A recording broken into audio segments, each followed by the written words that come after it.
we kindly request you to address the audience. Good morning to all. It is an honor to welcome you all for this one-day national level seminar sponsored by ICSSR on the topic Women, Finance and Sustainability, a roadmap to empower livelihood. On behalf of the college, I would like to extend my heartfelt gratitude to all who have joined us to discuss the topic which has immense significance for our nation in the future. First and foremost, I would like to extend a warm welcome to our distinguished resource person, Dr. K. Subramanian, Head Department of Economics, School of Commerce, Accounting and Finance, Vista College, Vista Jainti College, Dean to be University, Bangalore, Dr. S. Gandhamati, Professor and Dean, School of Arts and Social Sciences, Avinash Institute for Home Science and Higher Education for Women, Coimbatore, Dr. S. Parvati, Associate Professor of Economics, Kandasamy Father College, Namakkal. Your presence today adds a great value to the seminar and we are eager to learn from your insights and expertise. It gives me an immense pleasure to welcome all the dedicated faculty members of the Department of Economics whose support and participation are noteworthy. I would also like to take this opportunity to welcome our external participants who have traveled from various institutions to be the part of this seminar and our internal participants. Your involvement enriches this seminar and its collaboration. A special acknowledgement goes to the students of Department of Economics whose enthusiasm and curiosity brings an energetic to this event. Your active participation is vital as well as we will discuss the path to finance the sustainability central to women's livelihood. This seminar aims at bring together experts, policymakers, entrepreneurs to discuss innovative solutions, share the best practices, and identify strategy to address these challenges. I deeply appreciate the hard work of all of our organizing committee, faculty members, and staff in making this event a possible one. I wish you all a fruitful and enjoyable experience at the seminar. Thank you. Thank you, ma'am, for your heartwarming address. It is a privilege to invite Dr. P.B. Bharati, Principal, to deliver the presidential address.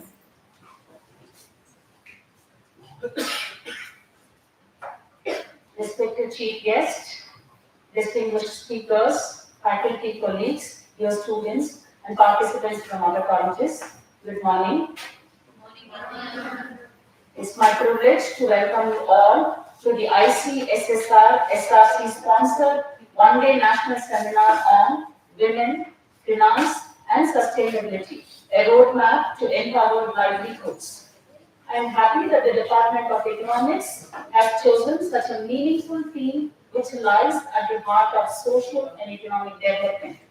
As the world moves rapidly towards achieving the sustainable development goals, we must pause and ask ourselves, how inclusive is this growth?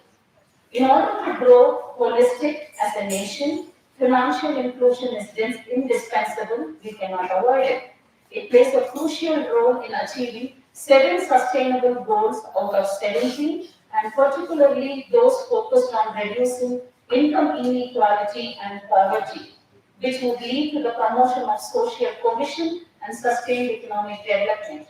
So financial inclusion is not only about providing access to banking services or credit facilities.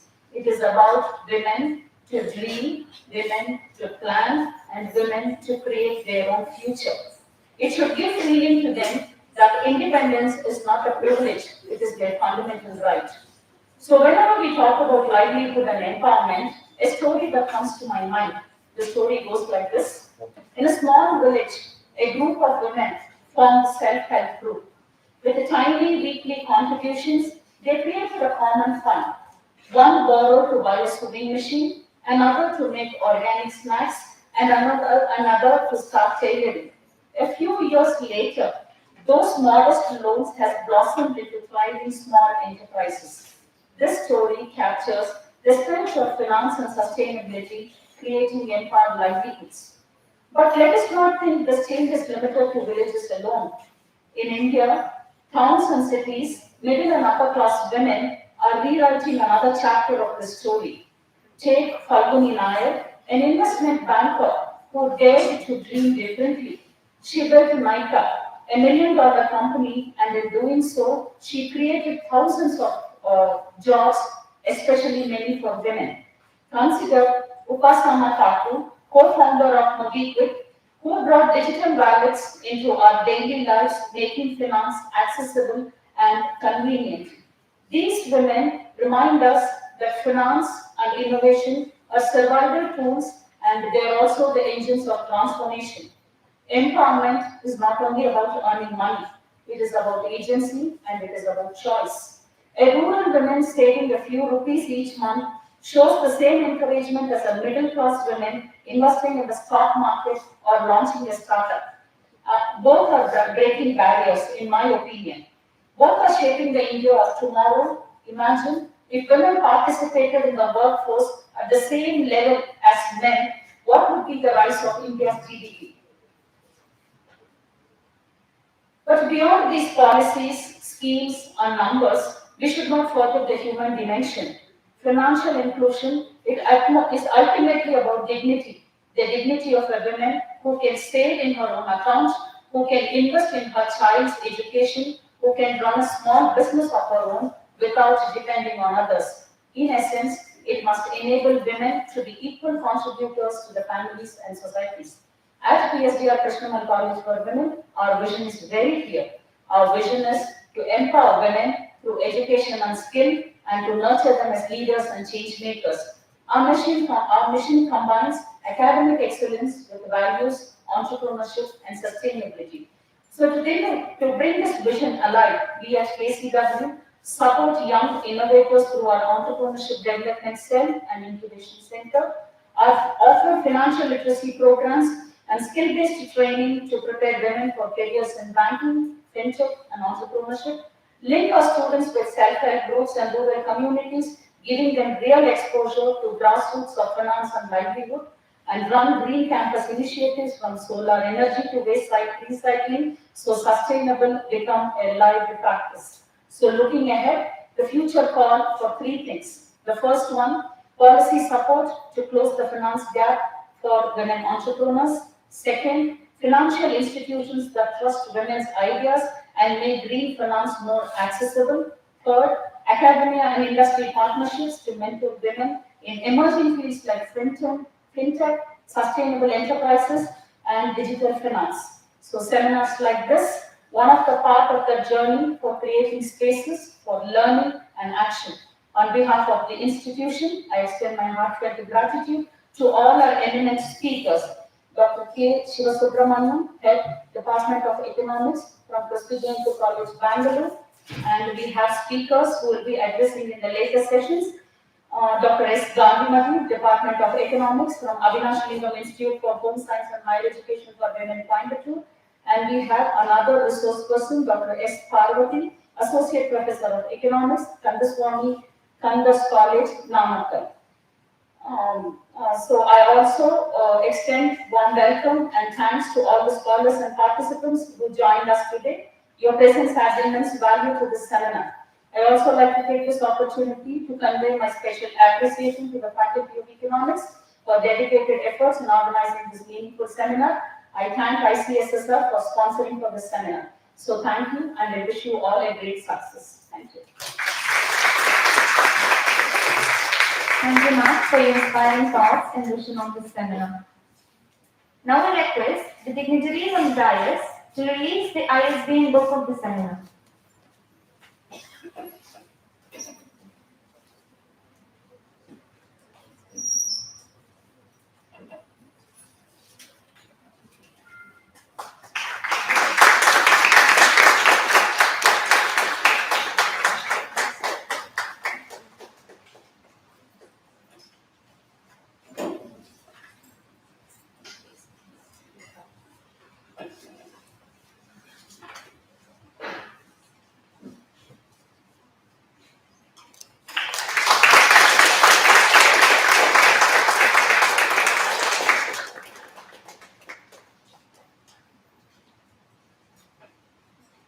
for joining me.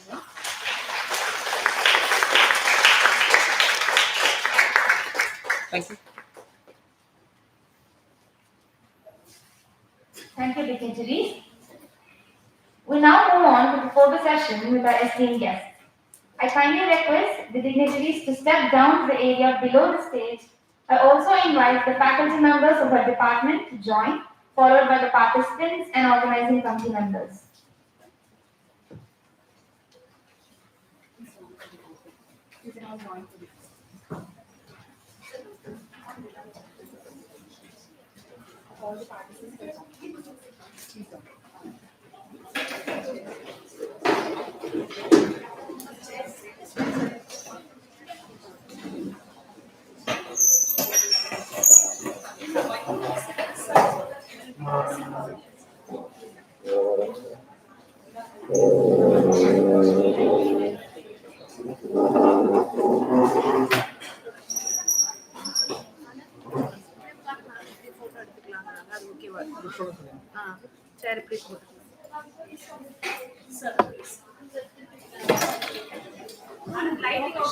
Okay.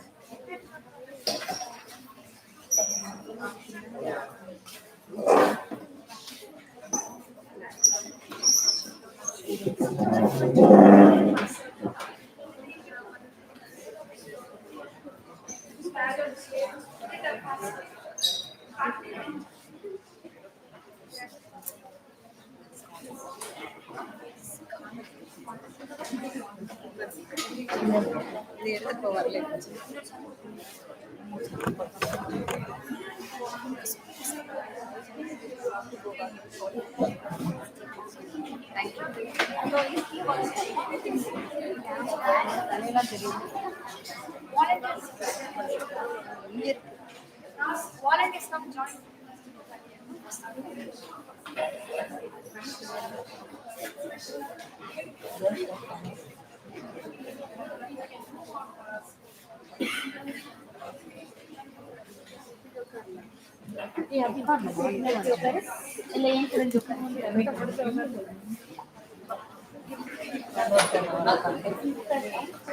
அந்த மாதிரி சேர் போட்டா கூட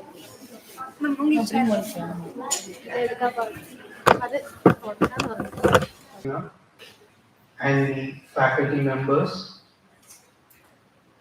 and the participants from various institutions and my dear students.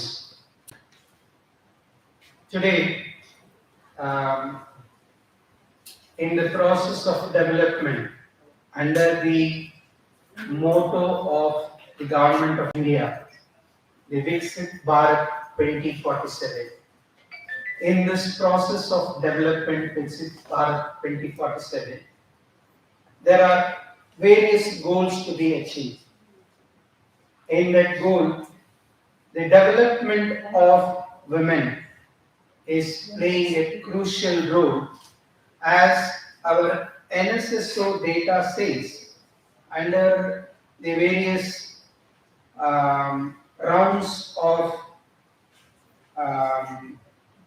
surveys, and our population also states population data.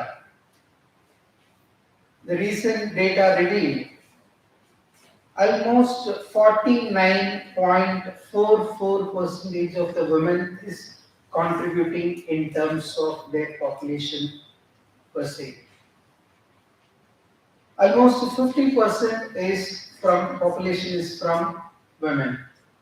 But in terms of looking at the women's work participation, both in rural India and urban India, it is 26% in 2017-18 as per the NSSO data. And now recently the data has been published by ACES, that is Annual Survey on Unincorporated Service Sectors.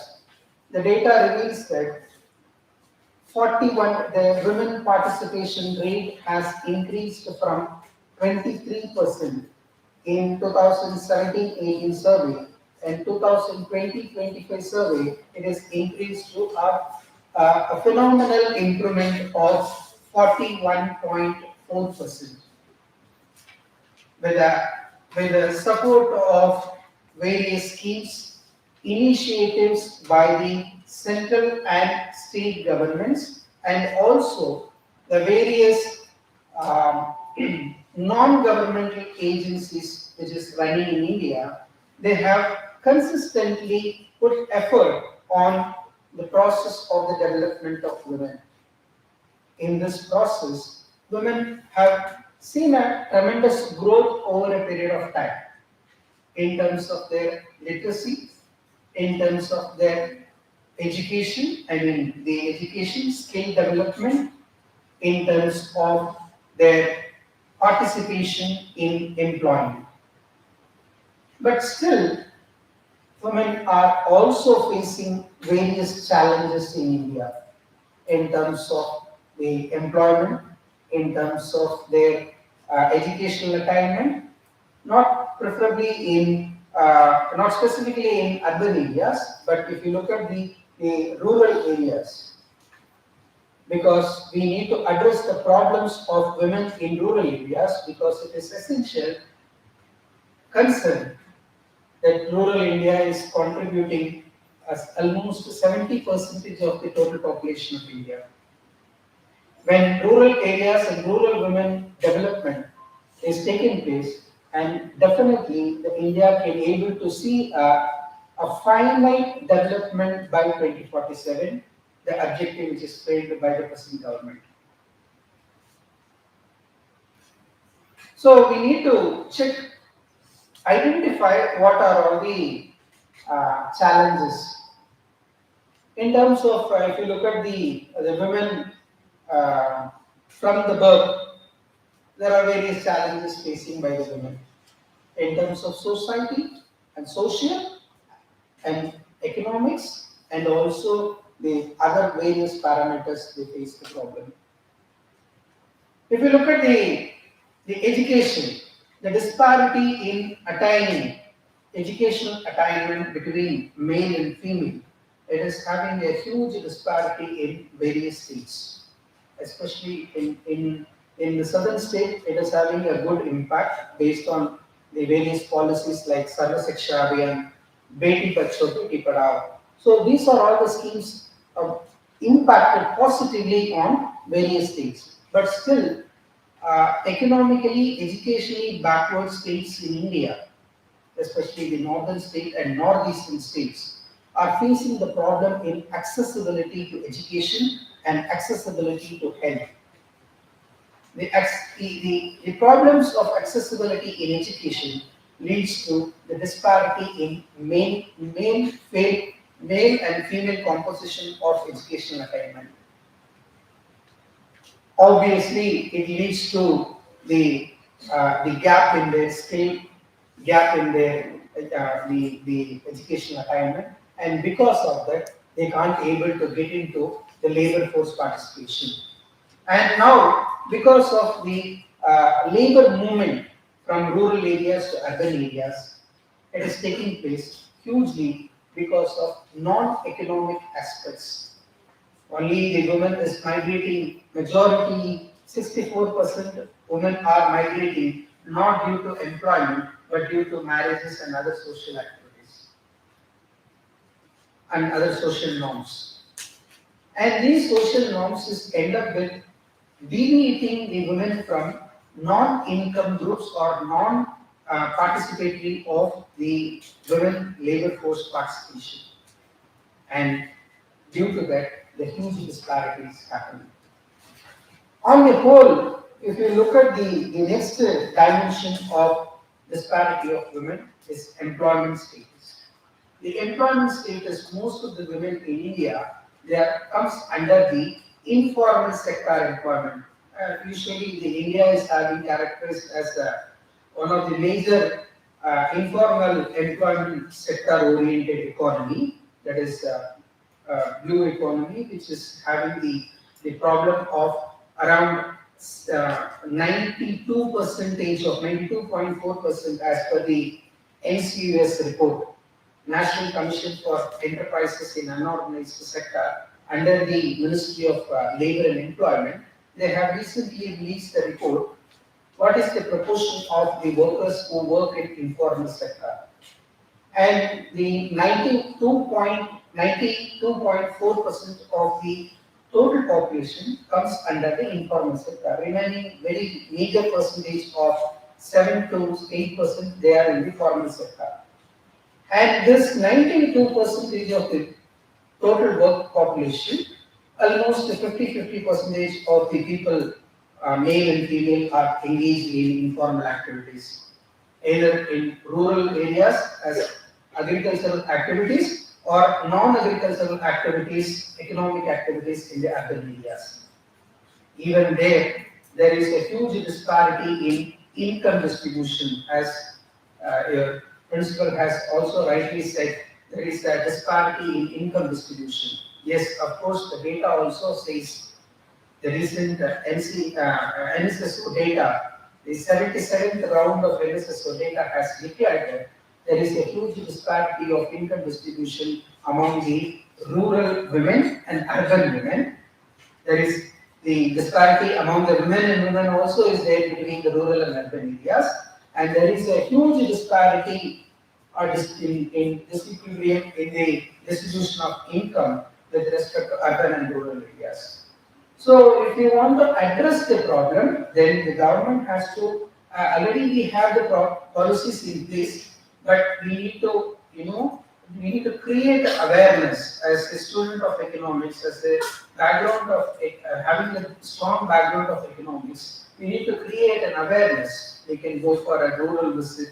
We can go for a kind of rural exposure program. We need to take those economic policies into the rural areas where the rural women can able to adopt and practice all these policies and get a benefit out of it. There are such various programs are there. Chandra Yojana is there. Then the Mudra schemes are there. Skill development plans by the central government is there. Skill India scheme. Various schemes are in place, but the reachability of the schemes, utilization of schemes are not even 20% in the rural areas. No, because the rural people they are not aware what is the Mudra scheme is and what is the benefit out of it. The collateral free finance is available for the entrepreneurship to the rural women. These are all the non-awareness of these schemes into a disequilibrium in the income distribution. And when you talk about the empowerment of women takes place with the help of their economic empowerment and the decision-making empowerment. When the women can able to take a decision-making power, because when they can able to make an income as equal to the men. And even now, the economy is, the country is facing a problem related to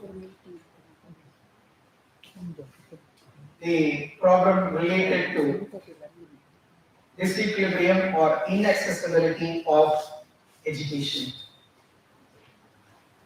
With the help of various schemes, the people and the government can able to take these schemes to the people, and they can also get enrichment with the help of those policies. When we are looking at the financial accessibility, the another point we have the scheme called self-help groups. The self-help groups is also another significant area where the people can able to make a linkage program between the self-help groups and banks so that they can able to create self-employment. Now, the rural women and urban women are termed as self-employed, but the objective they want to become an own account worker. Own account worker. There is a thin line of difference between own account worker and the self-employed. Self-employed is generating income through some amount of investment, but self-account worker, they can make their own work on their own investment and they can earn money and they can also provide employment to other people. So presently, our topic is on the economics, finance and sustainability. With the help of all these policies in place, we can able to achieve a better tomorrow with respect to the financial sustainability of the women and the development.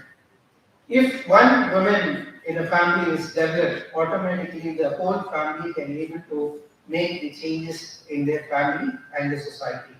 With that note, I will conclude. All the best for the organizers for this event.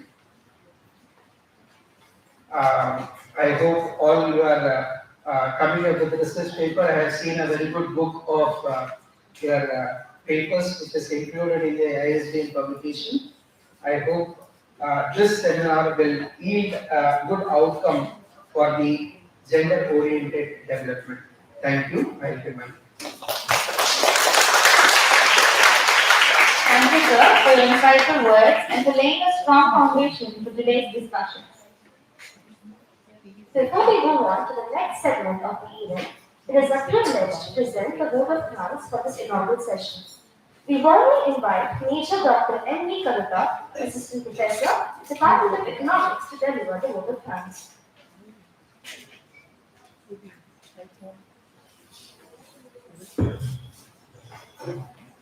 Good morning, everyone. It's both an honor and a privilege to propose a vote of thanks on this important occasion of the inaugural session of ICSSR-SRC one-day seminar, national level, on women, finance and sustainability, a roadmap to empowered livelihood. At the very outset, I bow in gratitude to the founders of our esteemed institution, Sri G.R. Govindarajulu and Srimati Chandra, whose vision laid the foundation for academic excellence and continues to inspire us in all our endeavors. My heartfelt thanks goes to the Managing Trustee, Sri Rangaswamy, and Chairperson R. Nandini, Madam, and our Secretary, Dr. N. Yashoda Devi, who have always encouraged academic initiatives of this kind and extended their full support to make this seminar possible. A very special word of gratitude goes to our beloved principal, Dr. P.P. Bharati, whose leadership, guidance, and motivation has been a constant source of strength. I extend my sincere thanks to our head of the department, Dr. Renuka, whose encouragement and support have been invaluable, and to all my colleagues whose cooperation and teamwork have contributed greatly to this successful beginning. Our deepest gratitude is reserved for our honored chief guest, Dr. K. Subramaniam, Head, Department of Economics, School of Commerce, Accounting and Finance, Christu Jayanti, Dean to the University, Bengaluru, who graciously accepted our invitation and delivered the inaugural address. Sir, your words have enlightened us. So you have highlighted the NSSO data on disparity in income distribution in urban and rural areas, and also thanks for urging our students to create an awareness of these schemes and policies. And you also spoke about women empowerment, and these words have rightly set the direction for the academic discussions that will follow after this session. I also wish to thank Dr. Parvati, Associate Professor, Kandaswamy Kandat College, Velu, for her presence. I wish to acknowledge the efforts of faculty in charge, Dr. Athena and team, whose meticulous planning and commitment has smoothly ensured the conduct of this inaugural session. A special mention must be made to our librarian, Dr. Shanti, who served as the editor to our conference proceedings. To our distinguished participants and delegates from the other institutions and organizations, I extend a warm thanks for joining us today. Your presence not only honors us, but also enriches the academic spirits of this gathering. Our sincere thanks also goes to the research scholars Ms. Varshini and Ms. Vaishali for their great contributions to the event, and the student volunteers whose enthusiasm and active participation are the real driving force behind the success of such academic programs. Behind the scenes, the efforts of the non-teaching staff deserve heartfelt appreciation. Their quiet dedication and flawless arrangement have contributed immensely to the smooth conduct of today's program. So finally, I thank each one of you present here for your gracious presence and support in making this inaugural session a memorable one. With these words of gratitude, we bring this inaugural session to a close and look forward for the enriching deliberations in the sessions ahead. Thank you, Jai Hind. Thank you, ma'am. With this, we conclude the inaugural session. Before we disperse, please take note of the following guidelines for presenters. Each presentation is allotted 3 minutes. A warning bell will ring at the 2-minute mark to indicate that you have 1 minute remaining. When the presentation time ends, the bell will ring 2 to 3 times to signal the conclusion. Kindly ensure your presentation stays within the time limit to allow smooth transitions between speakers. If you have not yet submitted your PowerPoint presentation, please send them to the seminar email ID. Thank you. We will now take a tea break. Refreshments are served in the cafeteria. Please use the blue tokens provided in your file. Kindly return and be seated in the hall by 10:30 a.m. for technical session 1.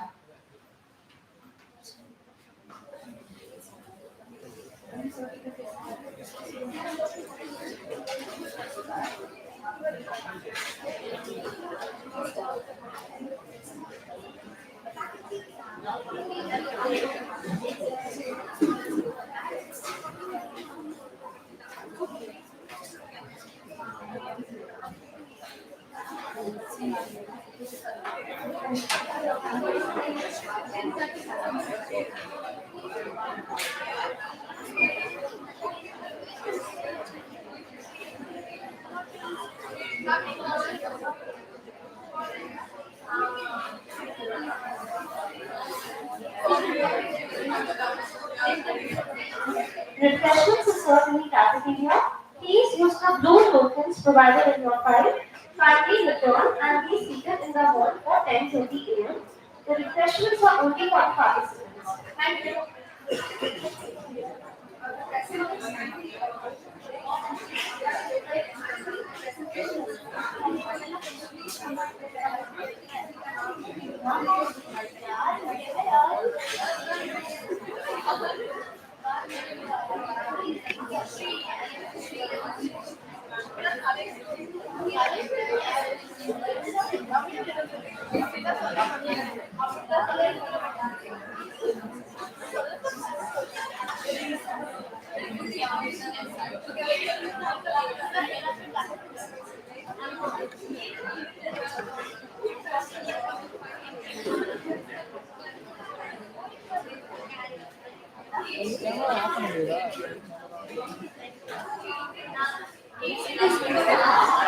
Wait, camera open.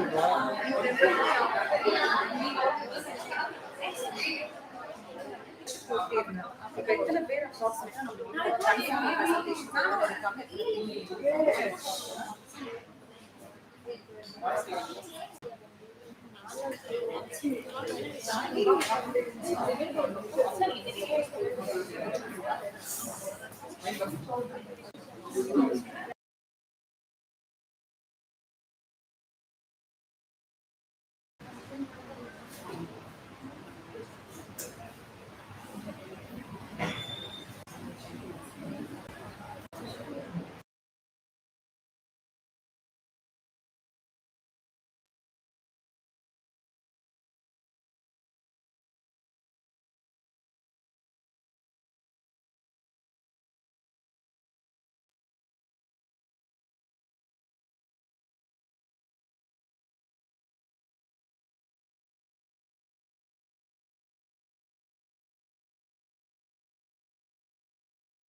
Everyone is requested to settle down and please maintain silence.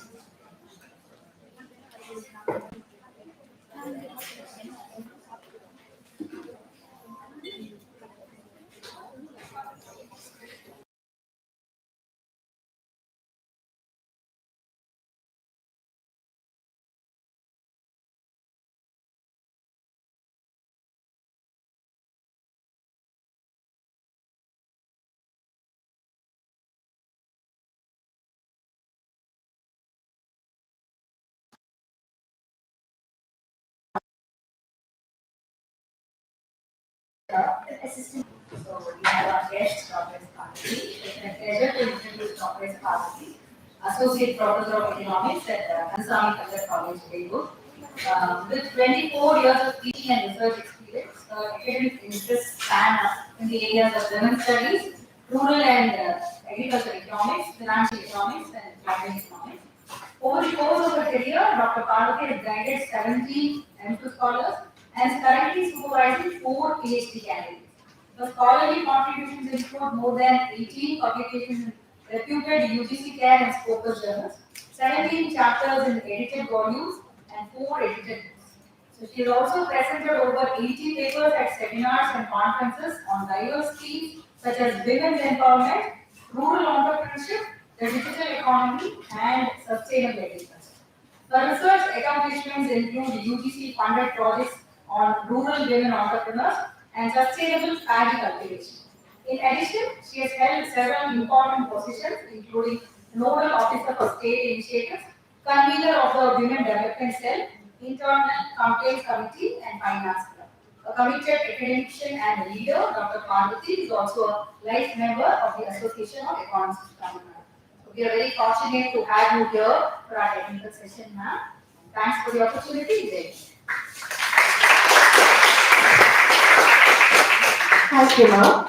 As a mark of respect, I invite Major Dr. M.V. Kavika, Assistant Professor, to felicitate Dr. S. Parvati with a show.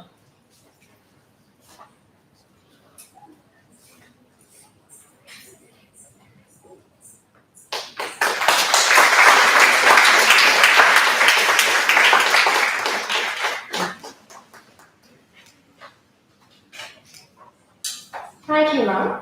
I now request Dr. S. Parvati to take over the session.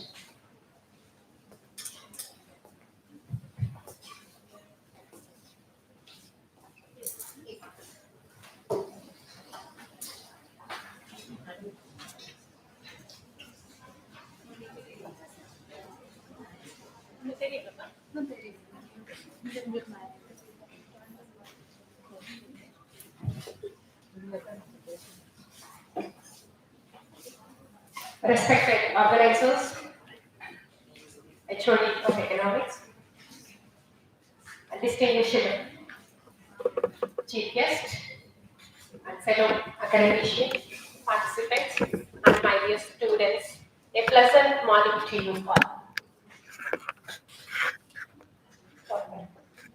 Okay.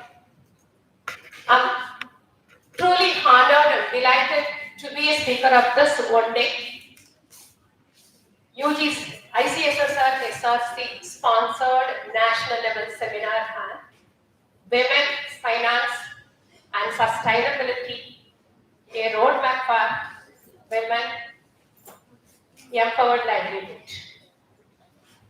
The theme is a very significant and timely needed one. Why this? This is a comprehensive theme because it includes the 3 pillars of inclusive development. That is, women empowerment, financial inclusion, and sustainability. The theme which I has chosen for this seminar is the significant one because the empowerment is not just a slogan. It is a basic necessity. For achievement of the A, that is our PM is aiming to be a 5 trillion economy. The contribution of women is very much needed and significant.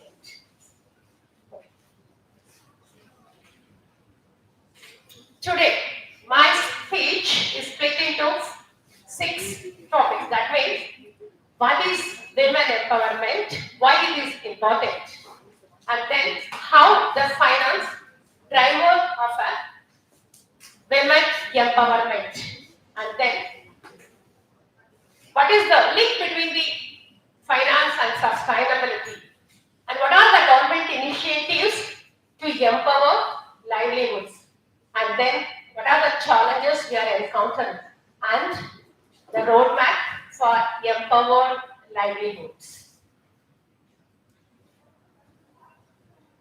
As we know, women empowerment is not just a job or income. It is an access to resource and opportunities. It is an agency to make decisions independently, and it is a voice to participate equally in all spheres of life. It may be a family or nation or society, whatever. It is a security to live with dignity, free from discrimination and dependence. Despite the progress India has made in this gender equality, India remains 131st rank in global gender gap as per the World Economic Forum Report 2025. I took only the 4 nations which are in top rank, and I included our South Asian nations, that is Bangladesh, Bhutan, Nepal and Sri Lanka. They are ahead of India. Only the 2 countries, South Asian nations, that is Maldives and Pakistan, are behind. Out of 148 countries, the rank of India in global gender gap is 131. Just imagine the gender inequality provides in India. They took the 4 variables, that is economic participation, educational attainment, health indicators, and political participation. These are the 4 variables. They took the rank countries based on the gender equality. Next. How the finance be a driver of women empowerment. Finance, as we know, it is the backbone of development. For women, it is a nerve system. From the olden days, the women has denied the access to finance because most of her time are fully spent to unpaid household works. But she didn't get in the form of money. She didn't get anything. The finance is completely controlled by men. For each and everything, she has to depend either her father or her husband or her children. Here, the finance matters. Why the finance matters for empowerment? Finance gives economic independence. When a woman earns, when a woman have a bank account, automatically she have a power to make independent decisions. Women with financial access be a decision maker not only in a family, even in a community and a nation. Finance supports women to be an entrepreneur. This is well known with the Tamil Nadu experience, the self-help groups which helped millions of women to be an entrepreneur. And women provides a security during this vulnerability, that means during their old age, illness and widowhood, that is insurance, pensions and so on.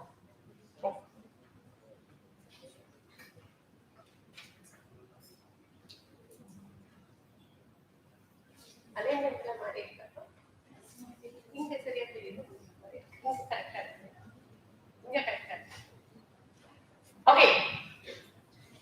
When we discuss about the finance and sustainability, it has 2 pillars. That is finance and sustainability. The sustainability has 3 dimensions. That is social, economic, and environmental. When we talk about the economic sustainability, it indicates a stable income. When woman earns, she reinvests her income 80 to 90% for their welfare of family compared to men who reinvest only 30 to 40%. In case of social sustainability, empowered women educate their children, it enhances growth, reduce poverty, and it breaks the cycle of inequality. When we talk about environmental sustainability, women are natural custodian of resources. The rural woman particularly, she can manage water, forest, fuel, and adopt eco-friendly practices. That means when woman is empowered financially, they become a sustainable livelihood. That means they become an agent of sustainable livelihood. Government of India took so many initiatives and it took commendable efforts to bridge the gap between men and women financially. That is Pradhan Mantri Chandra Yojana. Almost all of you are heard about this. Pradhan Mantri Chandra Yojana. என்ன பாத்து? இந்த தமிழ் தெரியாதவங்க யாராவது இருக்கீங்களா? தெரியாது? Pradhan Mantri Chandra Yojana கேள்விப்பட்டிருக்கோமா? Zero balance account. அதாவது unbanking person யாரும் இந்தியாவில் இருக்கவே கூடாது. Financial services எல்லா இண்டிவிஜுவல்ஸ்க்கும் போய் சேரணுங்கிற ஒரு உன்னத நோக்கத்தில் ஆரம்பிக்கப்பட்ட ஒரு கொள்கை. I mean ஒரு திட்டம். 2014ல it was started. இதனோட இப்ப எத்தனை பேர் இதுல பெனிஃபிஷியரி இருக்காங்க அப்படின்னு பாத்தீங்கன்னா 56.47 crore பெனிஃபிஷியரிஸ் இருக்காங்க. அப்படின்னா ஏறத்தாழ 56.47 கோடி ஜன்தான் அக்கவுண்ட்ஸ் இதுவரைக்கும் ஓபன் பண்ணிருக்காங்க. சோ அப்படியே என்னன்னா இந்த பினான்சியல் இன்க்ளூஷன்ங்கிறது இங்க நம்ம இந்த பிரதான் மந்திரி ஜன்தான் யோஜனால ஒரு மிகப்பெரிய வெற்றியை நம்ம பார்க்கிறோம். Then we go for self-help groups. Almost 7 million self-help groups in India with 80 million women members. Inga microfinance with the bank linkage program created a million of women entrepreneurs. This is the biggest revolution in financial inclusion. In case of Pradhan Mantri Mudra Yojana, yeah, sir indicated, sir kuda sonnaru இல்லையா inauguration la Pradhan Mantri Mudra Yojana கேள்விப்பட்டிருக்கீங்களாப்பா? It is a collateral free loan. இதுக்கு நீங்க எந்த செக்யூரிட்டியும் கொடுத்து loan வாங்கணும்லாம் கிடையாது. எனக்கு security இல்ல, என்ன என்கிட்ட சொத்து இல்ல, என்கிட்ட வேற எதுவுமே அடமானம் வைக்கிறதுக்கு இல்ல அப்படின்னாலும் you are eligible to get a loan. உங்ககிட்ட ப்ராப்பரான ஆண்டர்பிரனர் பிளான் இருந்துச்சு அப்படின்னா ஓகேங்களா? சோ இதுல வந்து பாத்தீங்கன்னா 68% ஆஃப் முத்ரா லோன் யாருக்கு பேக்கு பாத்தீங்கன்னா விமனுக்கு தான். Then in case of DBT, direct benefit transfers. Direct benefit transfers na modala once Rajivani told, if we government spend 100 rupees, the finally it reached to the beneficiary 1 rupee. 1 ரூபாய் தான் போய் சேருமா. 100 ரூபாய் அரசாங்கம் ஒருத்தருக்கு வந்துச்சு அப்படின்னா அவங்க கைக்கு போய் சேர வேண்டியது 1 ரூபாயா இருக்கும். இப்போ அந்த சூழ்நிலை இல்லை. Direct transfer of benefit. Direct benefit transfer சொல்லுவோம், DBT ன்னு சொல்லுவோம். You are also well experienced if you are studied in government schools. Most of our girls may get புதுமை பெண் ஸ்கீம் 1000 rupees. 1000 ரூபாய் வாங்குறீங்க இல்லையாப்பா? வேற யாருக்காச்சும் வேற அக்கௌண்ட்டுக்காச்சும் போகுதா? யாராவது வாங்கி தராங்களா உங்களுக்கு? உங்க அக்கௌண்ட்டுக்கே வருது. அதே போல கலைஞர் என்ன திட்டம் அது? மகளிர் உரிமை திட்டம் 1000 rupees for all households. So இந்த மாதிரி அதே போல Stand Up India, it is particularly for the socially deprived women, SC. If they want to start up, the government will give full support financially to start their own business. These are all some of the government initiatives in the path of financial inclusion of women. Next. This is the latest data in connection with the participation of women in financial inclusion. Overall bank account, the percentage of women is 38.2%. 39.7%. But it is the highest in rural. In case of Pradhan Mantri Jeevan Jyoti Bima Yojana, it is a life insurance scheme provided by Government of India. Yearly premium of 403.60 rupees. You can get a 2 lakh rupees as a sum assured amount. Here also the 46.4% are female subscribers. It is also started in the year of 2014. In case of Pradhan Mantri Matru Vandana Yojana means it is especially for pregnant and lactating mothers. அதாவது கர்ப்பிணி மற்றும் பாலூட்டும் தாய்மார்களுக்காகவே உருவாக்கப்பட்ட இந்த திட்டம். So இதுல வந்து பாத்தீங்கன்னா 38.8 beneficiaries வந்து women ஆ இருக்காங்க. அதுக்கப்புறம் வந்து பாத்தீங்கன்னா Atal pension Yojana 20 to 40 years of adult can take an insurance. இதுல 50% contribution from government. இதுல subscribers 47.3% are women. அதே போல நம்ம அதை டிஸ்கஸ் பண்ண Pradhan Mantri Jan Dhan யோஜனால 55.7% are women subscribers. Pradhan Mantri Mudra யோஜனால 68% are women participants. Demat account, most of you know about the Demat account. Dematerialized account, that is digital account which can help you to handle in share market purchases. Okay, it is rose from 6.67 million to 27.71 million from 2021 to 2024. Compared to men, it is very less. Okay, next. This is the chart which shows the Mudra loan received by the female. After the total account, the 35.19 crore accounts are from women. 68% of subscribers are female. Here we have 3 types of loans, that is Shishu, Kishore and Tarun. Shishu you get up to 50,000 rupees loan without collateral, and 50,000 to 5 lakhs. This is the Kishore scheme. Tarun scheme above 5 lakhs, 5 to 10 lakhs. Now the government also introduced Tarun Plus. You can get 10 to 20 lakhs as a collateral free loans. எந்த செக்யூரிட்டியுமே கொடுக்காம நம்ம சொல்றோம்ல எனக்கு எந்த வங்கியும் கடன் கொடுக்கல, எந்த பேங்க்கும் கடன் கொடுக்கல அப்படின்னு சொல்றதுக்கு வாய்ப்பு இல்லை. உங்ககிட்ட நல்ல பிளான் இருந்துச்சு அப்படின்னா என்டர்பிரனர் ஆகிறதுக்கான எல்லா டாக்குமெண்ட்ஸ் நீங்க வச்சிருந்தீங்க அப்படின்னா up to 20 lakhs வரைக்கும் உங்களால லோன் வாங்க முடியும் அப்படிங்கறத இந்த முத்ரா. ஓகேப்பா, next. Even the word institutions also committed to be financial inclusion, because the financial inclusion is a way to empower women.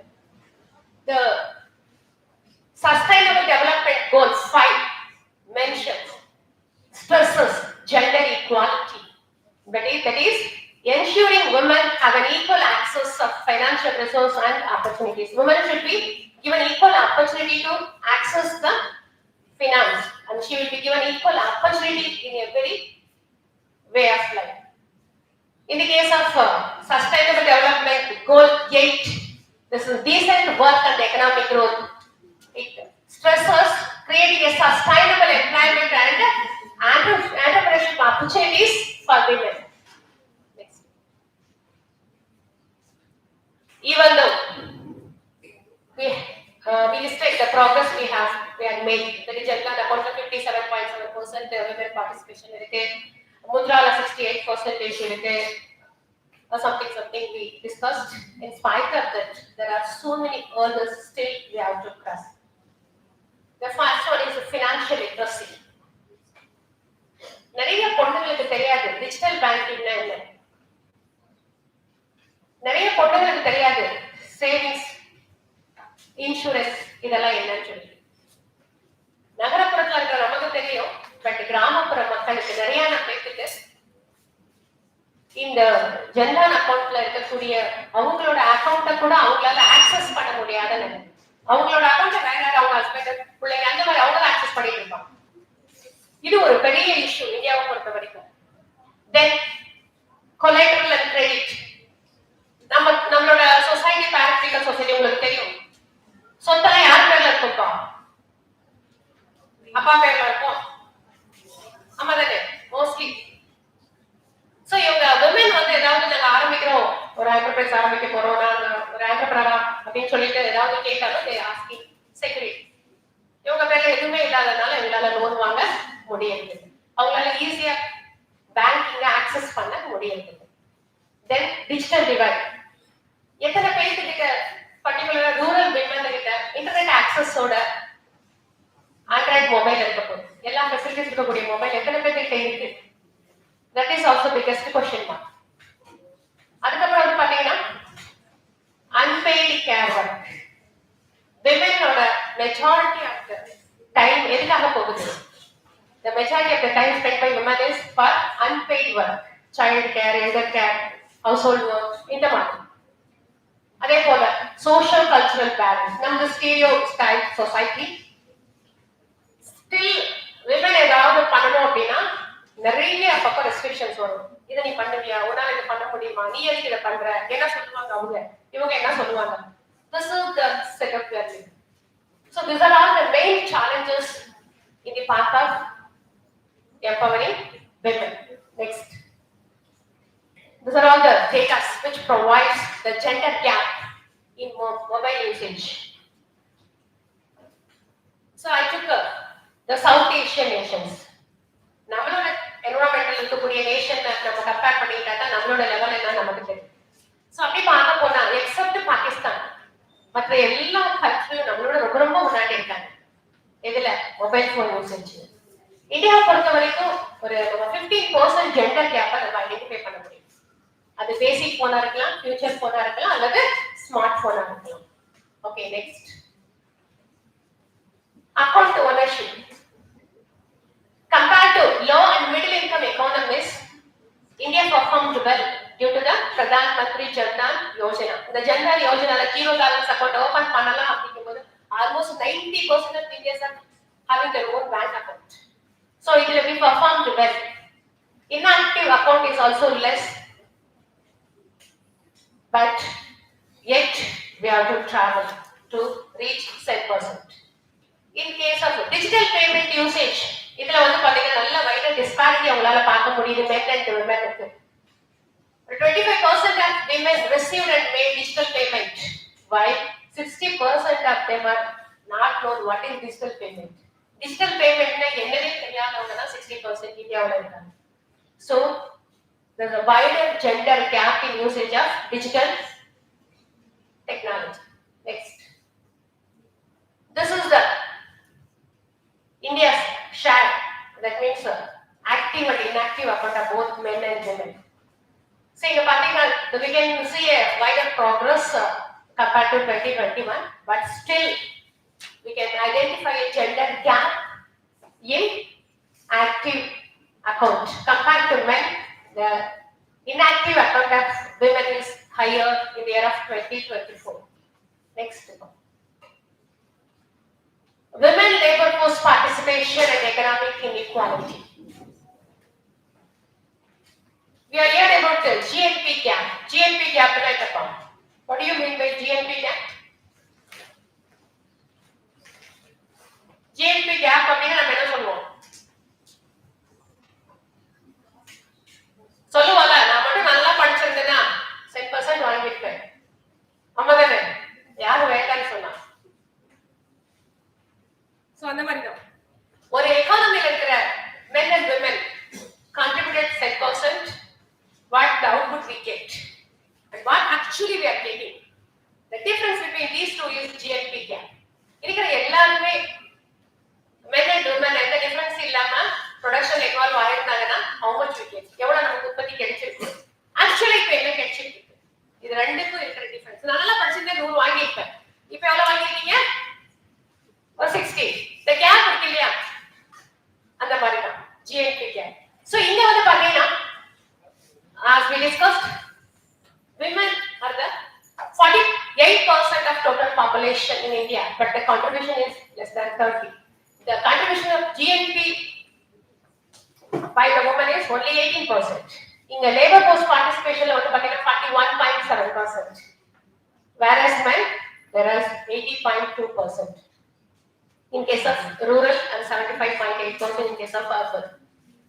In the work population ratio, 35.6% of women are contributing as a labor to the national economy.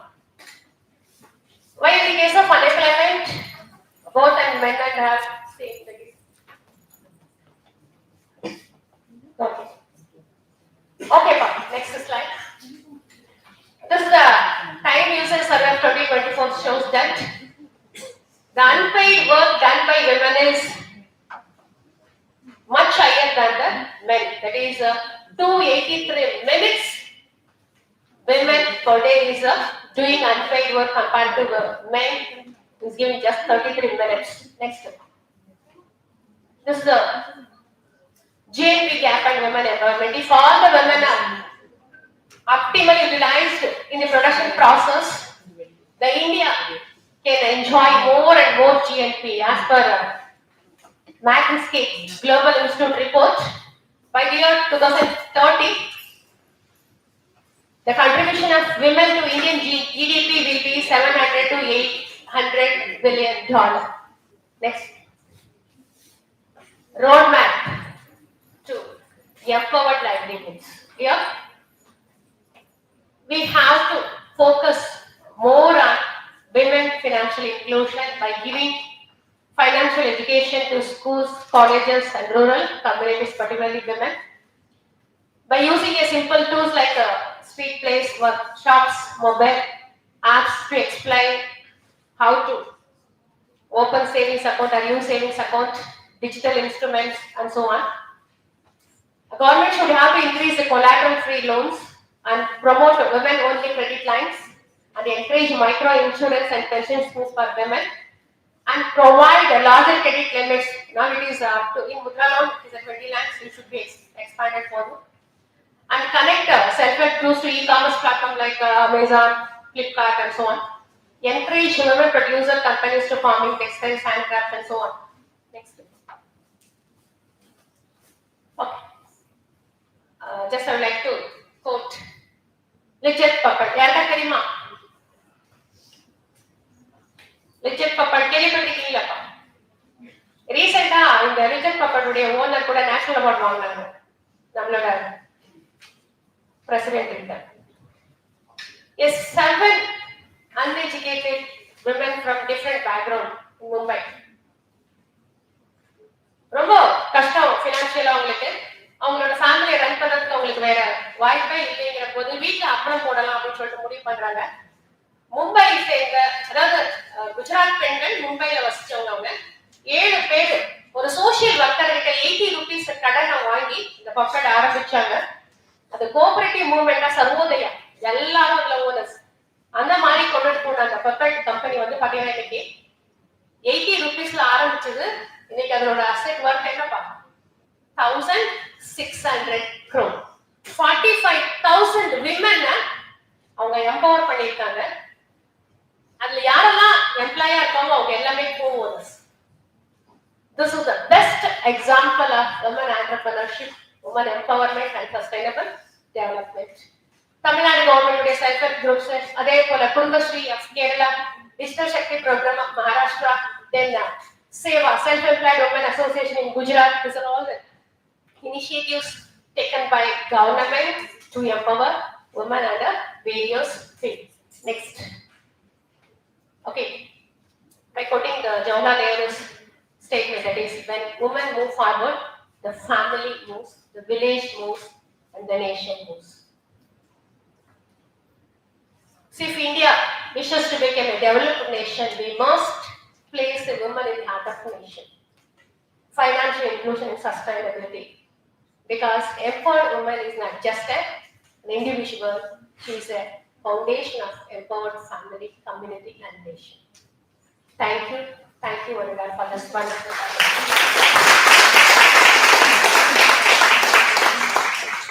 Manashri ma'am for profound insights. We will now start with the presentations for technical session 1.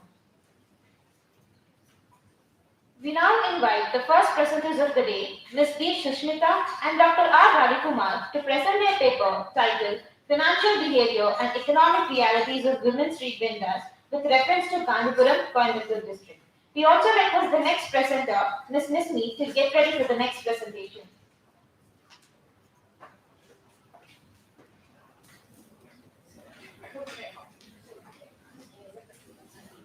Good morning to one and all present here.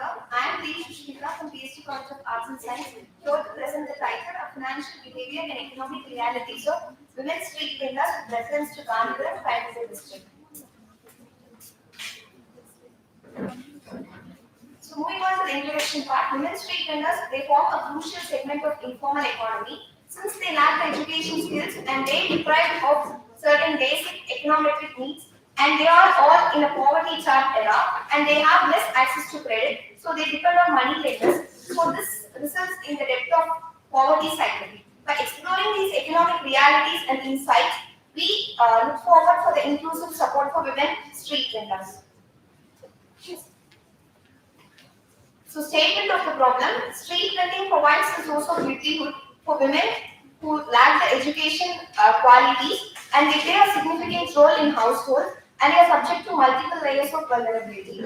So these includes the unstable income, lack of savings, dependence on informal credit access, and all the institutional finance that could not be accessed. So these socio-economic vulnerabilities make them exploited. So these hardships are accounted by women street vendors, not only in particular district, but this can be generalized to most of the informal economy who are working behind the support of government, and this pandemic has still worsened their day-to-day supply disruptions, and due to inappropriate demand, they could not able to continue with the vending process.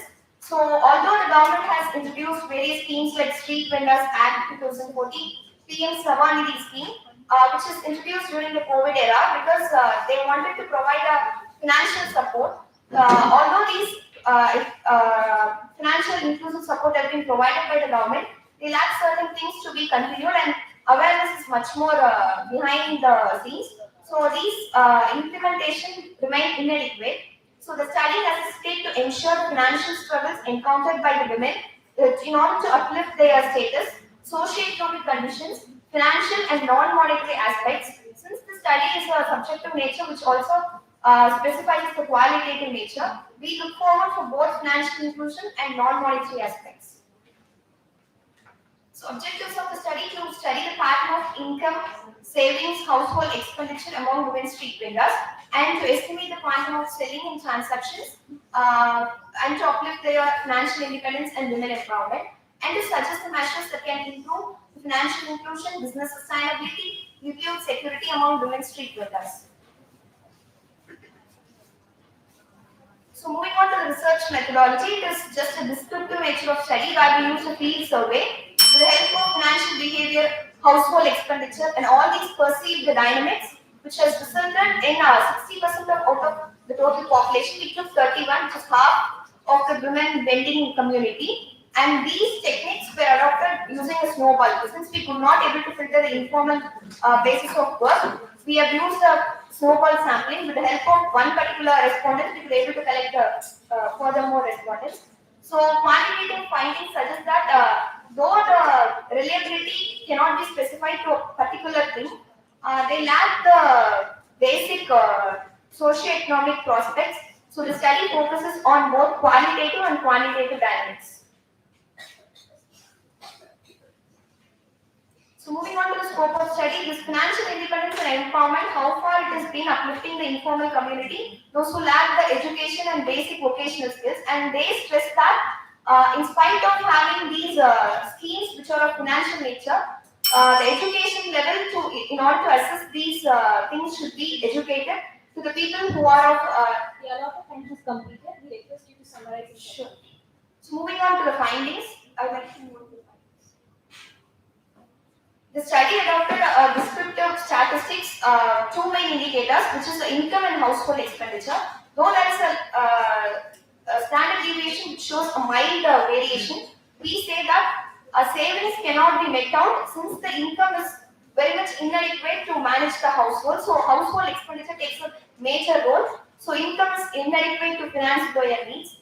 And major point is that since the choice is very much limited for them to survive in the day-to-day aspects, the investment can be boosted up in order to sustain their livelihoods. And the financial strain leaves them vulnerable to emergencies and economic shocks. Despite these hardships, women recognize a reliable livelihood option and they choose to be economically independent. And since these awareness is much more beyond the lack of acknowledgement to the government officials and whoever it may be in operating conditions, we need to make them flexibly work together for a better upliftment. So moving on to the conclusion, I would like to conclude that informal credit access is much more evident and women community lacks that, and every person who is they are interested to setting up a new venture and they lack the skills, and these are not the barriers for women. They wanted to sustain their livelihoods by being financially prudent, so the government should acknowledge and make an inclusive support so that the bright future can be enriched for the women community who wanted to take up a startup. Thank you. Thank you for your presentation. Presenters, kindly note that you have to adhere to the allotted time limit of 3 minutes. Moving on, I here call upon the next presenter of the day, Ms. Nismi, to present her paper titled An Analysis of Socio-Economic Conditions of Handloom Industry Workers in Kerala, a Comparative Study of Chengamangalam and Kuttamuli Handloom Industries. I also request the next presenter, Ms. Lakshmi Samvardhini and Dr. Ram Raj to get ready for the next presentation. Good morning, one and all gathered here. Myself, Nismi GC. I'm from CSC Arts and Science College. I'm the research scholar, Department of Economics. The title of my paper is An Analysis of Socio-Economic Condition of the Handloom Industry Workers in Kerala. It's a comparative study between the Kuttamuli and the Chengamangalam handloom industries. So, moving to the introduction. So we know the handloom industry is very, according to India, it's a traditional rooted industry. It's introduced by Mahatma Gandhi.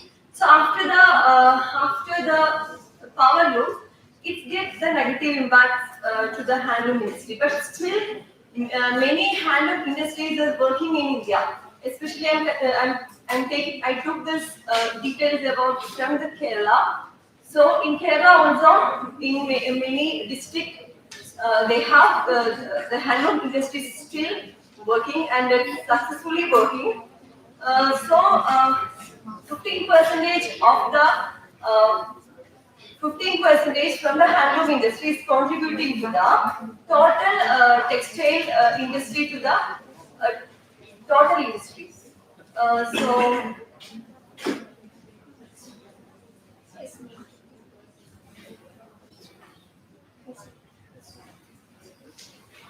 So Chengamangalam industry is located in Ernakulam. Kuttamuli industries is located in Thrissur. These are both different districts. So Chekuti dolls. So I conducted the study after flood. Flood has happened in 2018. To the 2019 only I conducted the study. So after this flood, the two industries are totally vanished because of this flood. So what they done means, after this broken and damaged clothes, they made dolls. It's known as Chekuti dolls. So objectives of the study is an overview of the Chengamangalam and Kuttamuli handloom industries, and to understand the challenge of the two industries, and a comparative study how they challenge us, how they're working, the papers challenges and all.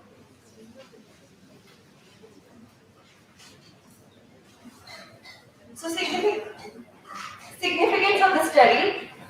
This is very important that they all are working, and government also giving more intervention on the handloom industry, but still they are struggling to get good wages, especially the workers.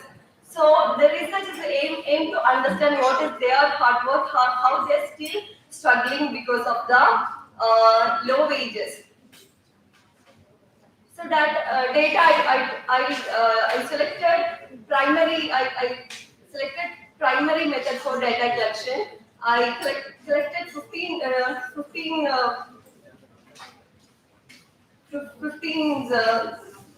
people from the both industries,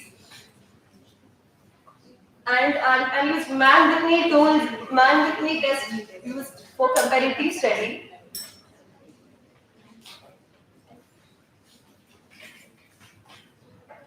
So the findings, that is, both industries have the similar problem, especially for their lack of wages and infrastructure and health, and difference. There is a difference also. There is a difference.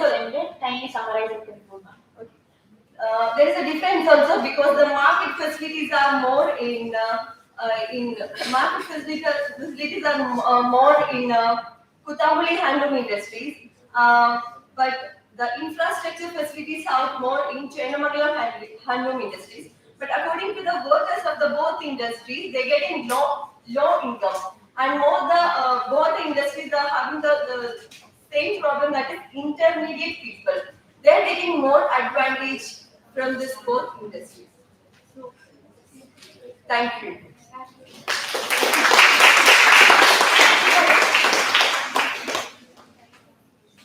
Thank you for the presentation. Now, I invite Ms. Lakshmi Samgardhini and Dr. Ramraj to present a paper titled AI for Women Entrepreneurs in Tamil Nadu, Bridging Challenges and Unlocking Sustainable ESG Aligned Growth. I also request the next presenters, Ms. Nivedita Krishnan, to get ready for the next presentation. Thank you.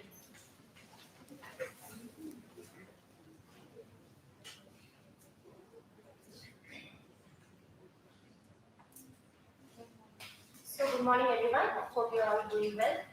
So I'm Lakshmi from Christ University, Bangalore, and I'm here to present my topic AI for Women Entrepreneurs in Tamil Nadu, Bridging Challenges and Unlocking Sustainable ESG Aligned Growth. So coming to the intro and abstract part of the topic, you all know artificial intelligence is now ruling the world. So implementing this AI in entrepreneur sector will definitely be grateful to the sector. AI is transforming entrepreneurship with automation, analytics, and new opportunities. For women in Tamil Nadu, it can improve productivity, sustainability, and competitiveness.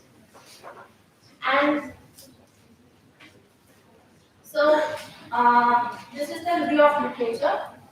I have just showcased 3 main articles which I have to you. Next slide. So, coming to the research gap of the studies, very few studies focus on AI adoption by women entrepreneurs in Tamil Nadu. Limited research connects AI use with sustainability and ESG in women MSMEs. Lack of evidence on the impact of government programs and support systems. And objectives of the studies: to assess AI adoption among women entrepreneurs in Tamil Nadu, to identify challenges and enablers in AI adoption, to explore the role of AI in promoting sustainable and ESG aligned growth. And methodology, we have used qualitative approach based on survey data. Sources include government reports, academic journals, industry publications, and case studies. Focuses on Tamil Nadu women entrepreneurs and government programs like Mahalir Dittam, Startup TL, and Non-Middle. Their aim is to analyze challenges, opportunities, and ESG in AI adoption. Discussion related to studies. So the current state of AI adoption in Tamil Nadu, the adoption is growing in marketing, customer support, and operations. Urban areas are ahead, and rural adoption remains limited. And the challenges during adoption, there are 3 main challenges, which is financial, skill gaps, and socio-cultural challenges. And effectiveness of government policies. So, Startup TL Rise, Transit, AI for Women, and Non-Middleman program incubation, funding, and skill training. Programs show promise but have limited rural outreach and weak ESG integration. And the recommendations are increase AI-focused financial support, strengthen digital skills through advanced training and labs, build mentorship networks linking women with tech and ESG experts, improve rural digital infrastructures, use self-help groups and community networks for awareness. So coming to the conclusion part, AI has potential to transform women-led enterprises in Tamil Nadu by driving efficiency, innovation, and sustainable growth.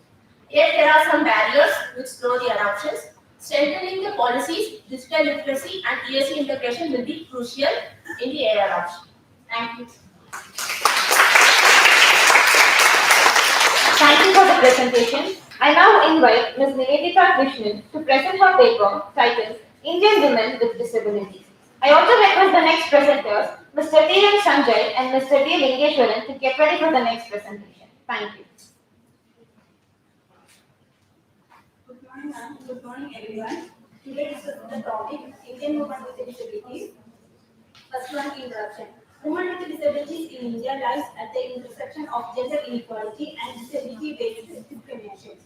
Then, next one, understanding disability and gender. Disability is not only a medical condition but also shaped by social, cultural, and socio-economic barriers. Then, next one, demographic context. According to census 2011, about 11.8 million women in India live with disabilities. Then, education challenges. Disabled women have much lower literacy level compared to both disabled women and non-disabled women. Barriers include inaccessible school and transport, lack of assistive technologies, then social stigma and overprotection by families. Then, next point, employment and livelihood. Work participation among disabled women is very low. Most are confined to unpaid household duties in informal jobs. Then, next point, health and well-being. Disabled women often experience poor health outcomes, challenges, inaccessible hospitals, and lack of gender-sensitive health care. Then, next point, neglect of reproductive health needs. Then, last point, high risk of domestic violence and sexual abuse. Their mental health also suffers due to isolation and social stigma. Then, next point, social exclusion. Society attitudes often deny disabled women equal rights in family and community life. Marriage, motherhood, and decision-making opportunities are frequently restricted. Then, next one, legal and policy framework. India has progressive laws, but implementation remains weak. Then, next one, inspiring examples. Despite challenges, many women with disabilities have achieved success. Maladi Hola, international academic athlete. The next point, way forward. Promote inclusion education with accessible classrooms and materials. Provide gender-sensitive healthcare including reproductive services. The next one, conclusion. Indian women with disabilities remains among the most marginalized groups in society. Ensuring their rights is not just a matter of welfare, but of justice, equality, and human dignity. Thank you all. Thank you. Thank you for the presentation. We now invite Mr. T. M. Sanjay and Mr. D. Lingeshwaran to present their paper titled Women's Employment, Self-Help Groups, Startups, and Financial Inclusion for Achieving Sustainable Development Goals. We request the next presenter, Ms. S. Dharani, to get ready for the presentation.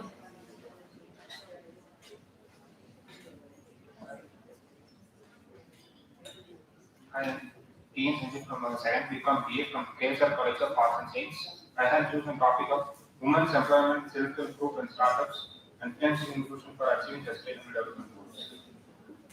Introduction. Women employment and key to social economics. On where the decision can take women employment is more important in this world and go through in making a sustainable development and through equality opportunities. And employment is SSG and startups and financial inclusion pillars of a sustainable development, contributing aligns UN and sustainable development and goals of SDGs. Women's employment. Enhance households income and reduce poverty. Basically, women's employment அப்படின்னா ரொம்ப இந்த சிச்சுவேஷன்ஸ்ல வந்து women's employment தான் மேல் peoples மட்டும் ஏன் எம்ப்ளாய்மெண்ட்டாக இருக்காங்க அப்போ உமன்ஸ் அதிகமாக இருக்க மாட்டேங்கிறாங்க. இப்போ இந்த ஜென்ரேஷன்ஸ்ல வந்து உமன்ஸ் எம்ப்ளாய்மெண்ட்ங்கிறது வந்து ரொம்ப இம்பார்ட்டண்ட்டாக இருக்கு. and then basically financial supports. இப்போ உமன்ஸ் எம்ப்ளாய்மெண்ட் அவங்க எம்ப்ளாய்மெண்ட் ஆனால் அவங்க ஃபினான்ஷியலாக ஸ்டேபிளாக இருக்கலாம். So good society, they can be in a courage and good.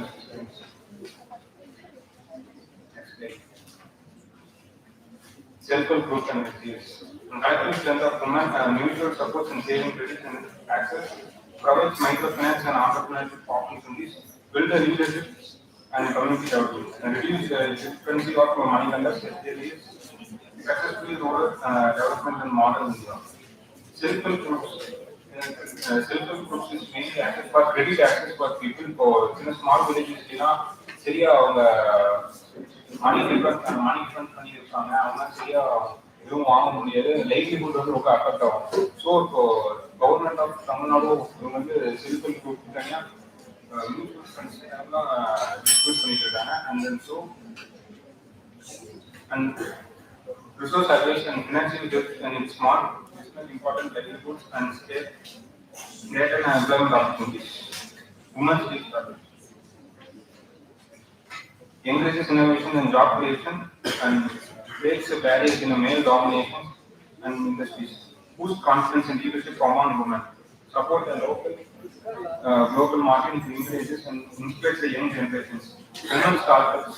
So basically, women startups ரொம்ப அதுவும் ஏன் மேல் மட்டும்தான் ஸ்டார்ட்அப்ஸ் ஓப்பன் பண்ணணுமா ஏன் உமன் ஸ்டார்ட்அப்ஸ் பண்ணக்கூடாது அப்படின்னு நிறைய கொஸ்டின்ஸ் இருக்கும் ஏன் பண்ணலாம் உமன் ஸ்டார்ட்அப்ஸ்ங்கிறது ரொம்ப இம்பார்ட்டன்ட் கூட and they can be a role model for another women.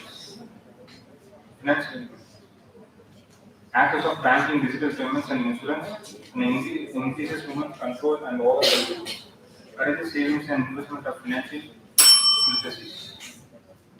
Kindly conclude. Women's empowerment is not a charity, it is an investment. And employment facility startups will finance inclusion, foundation and sustainable future. Thank you. Thank you for your presentation.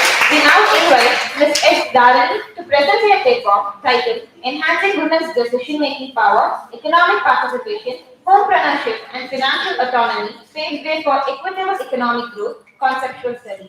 We request the next presenters, Dr. Vegamoni D. and Mr. Kajasevan M. to be ready.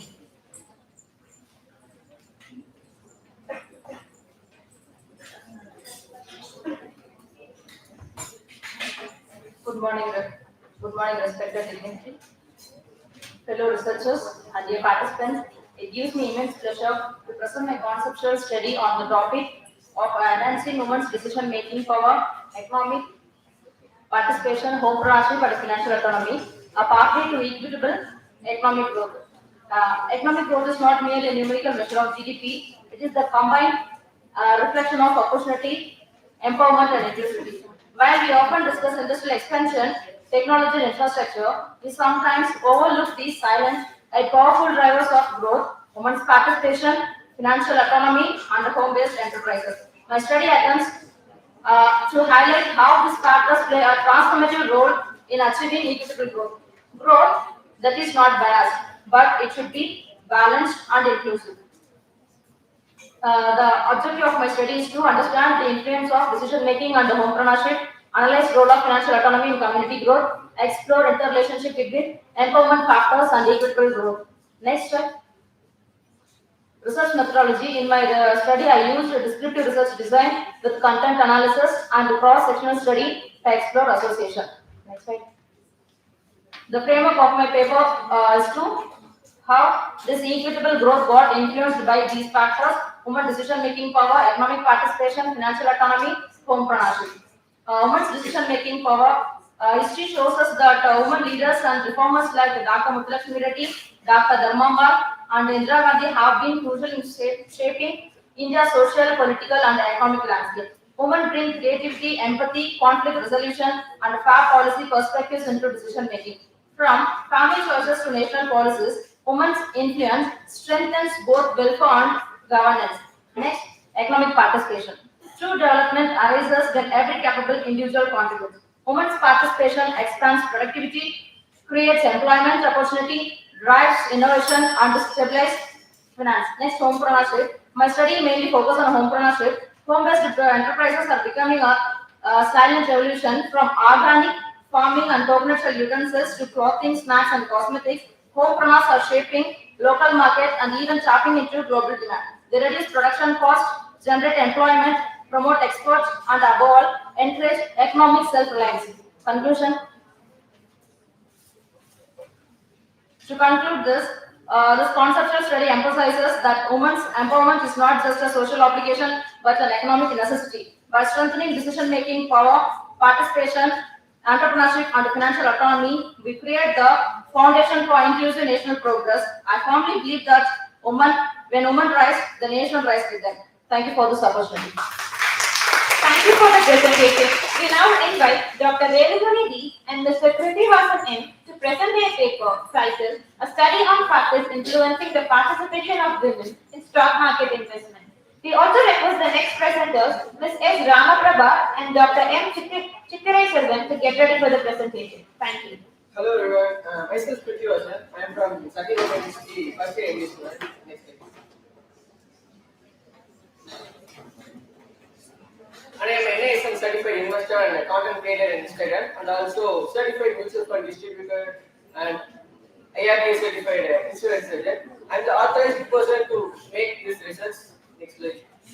And my research background is based on the why females are not investing in stock market in that much. That's why I did the research. I am running Instagram page. I have analytical session. I can check the Instagram. I can see only 5 to 6% of female viewers in my page. And I also asked my co-creators for the thing. They also said only 6 to 7%. That kind of way, that overall female participation in the stock, like content and the stock market. That's why I plan to do the research. And basically, this is my background.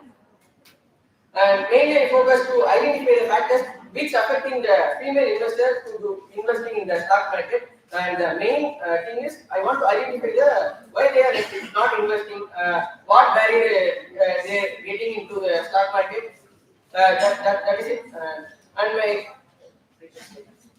And my research type is descriptive research using primary data, and my sample size is 700 female investors in my page. Okay, and it took around 15 days to do the research. And basically, I asked simple questions like why you are not investing in stock market, which stopping you to do the research. That's basically I asked the simple questions. After that, I got to know like. My findings are like financial literacy and risk and social responsibility and interest and confidence. Like basically, they are not that much aware of the stock market. Basically, they get fear and risk. I have a family, I have a kid. I want to save for them. I don't have that much time to invest in the stock market. And some will say that this is more risky than other financial assets like gold or other stuff, like savings. This is the data which given by the SEBI in last year. Okay, out of the 100, only 75% of male investors are there and 24% of female investors. This is very low in the market. They should come forward to invest. And my recommendation, government should start some awareness program to increase the female investors. Okay, they should guide them. Okay, they should give some knowledge about this. Okay, and second thing is very important. Government should give some tax rebate for the female investors. In Tamil Nadu, the government last year budget they announced that if any female are buying a plot or buying new plot, they giving like less than 10 lakhs. They will giving they just giving that 2% of tax rebate in each 10 lakh they buy it. So even though stock market, the government should give some tax rebate because short-term capital gain is 20% and long-term 15%. So government definitely give for the female investors for the tax rebate. We kindly request you to summarize it. Yes. And mainly they also create some flexible investing platform for the specifically for the female investors. And but also conclude one thing: if a female enter into any industry, they not only work for it, they will call for it. Thank you. Thank you for the presentation. We now invite Ms. S. Ramaprabha and Dr. M. Chittirai Selvan to present their paper titled Gender Financing, Gender Budgeting and its Importance in Leading a Sustainable Life. We also request the next presenters, Dr. V. Indra Priyadarshini and Ms. T. Saramya, to get ready for the presentation.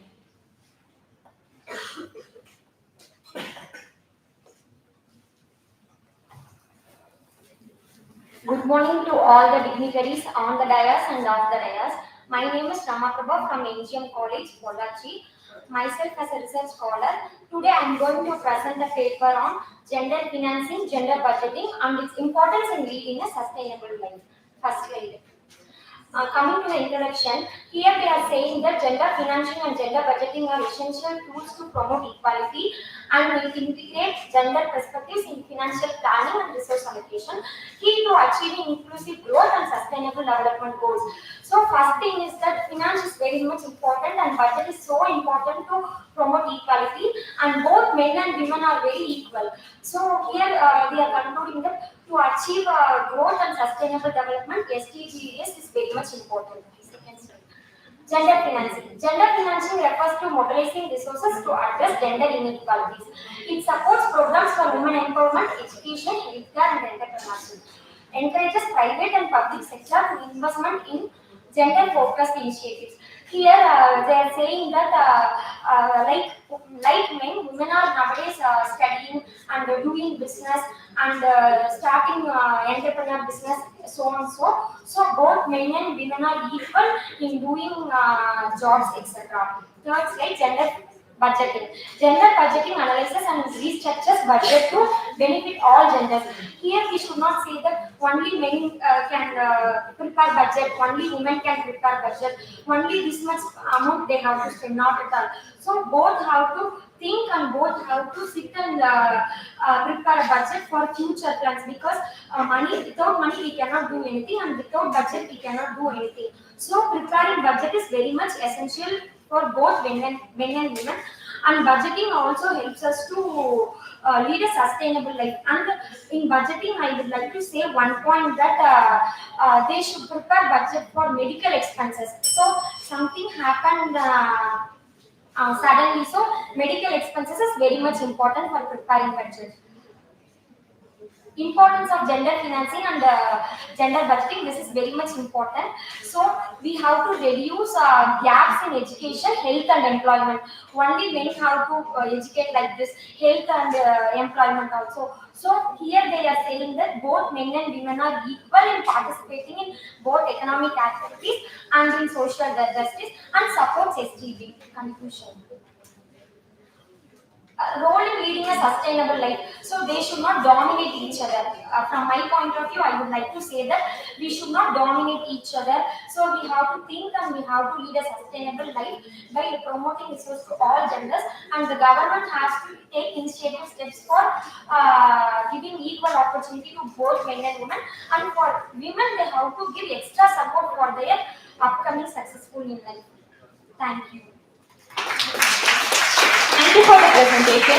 We now invite Dr. V. Indra Priyadarshini and Ms. T. Saranya to present their paper titled Financial Inclusion Through Digital Platforms, a Pathway to Sustainable Livelihoods for Women Domestic Workers in Pollachi. We also request the next presenters, Ms. Anjali Vinod and Dr. Hema Sri Kumar, to be ready for the presentation.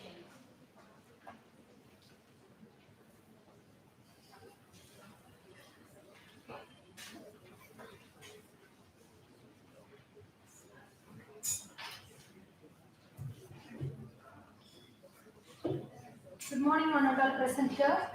My name is Saranya, research scholar from NGM College. I'm going to present a topic on the paper on financial inclusion through the digital platforms, a pathway to sustainable livelihoods for a woman domestic worker in Pollachi. So here it's unlocking potentials. It takes a promise to digital financial inclusion. Nowadays, from the past to now, we are improvised to the digitalization. So how you all know about the digitalization? It's a vast transformation taking place nowadays, and future will be the most focusing of everything under the form of the digitalization. So we the main thing on the basis of financialization. So here every transaction wherever we go, we are making through the GPay, Paytm as like that. So how the digitalization to inclusion of the inclusion is taken place through the financialization. So it means it's for particularly of the domestic workers. You all know about the domestic workers. I think they are household workers. They are take carers. So they are coming under the domestic workers. The study focusing particularly of the women. So it is vulnerability of women domestic workers.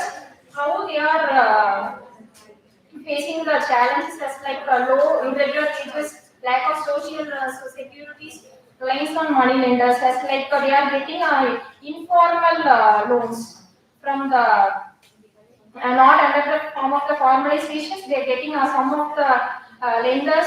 They are informally they are giving, so they are facing more struggles as like getting more heavy interest. So next. So how the digitalization makes changes to the empowerment of the domestic workers as like that they are empowering to digitalization. It is making formalization of the financial. So digital platforms makes future to the particularly for the informal workers making a formal manner. So next. So understanding the impact of particularly we focus in the policy area for the study. So the data is collected as sample size is 80 and the analysis is taken place with simple percentage and chi-square is taken place. And for the demographic profiles we have taken analysis of simple percentage and the impact of assessments. We are undergone the chi-square test for exam association with the education center. Income. Next. So we can request you to summarize and conclude. Primary educator. Conclusion. Okay, next. So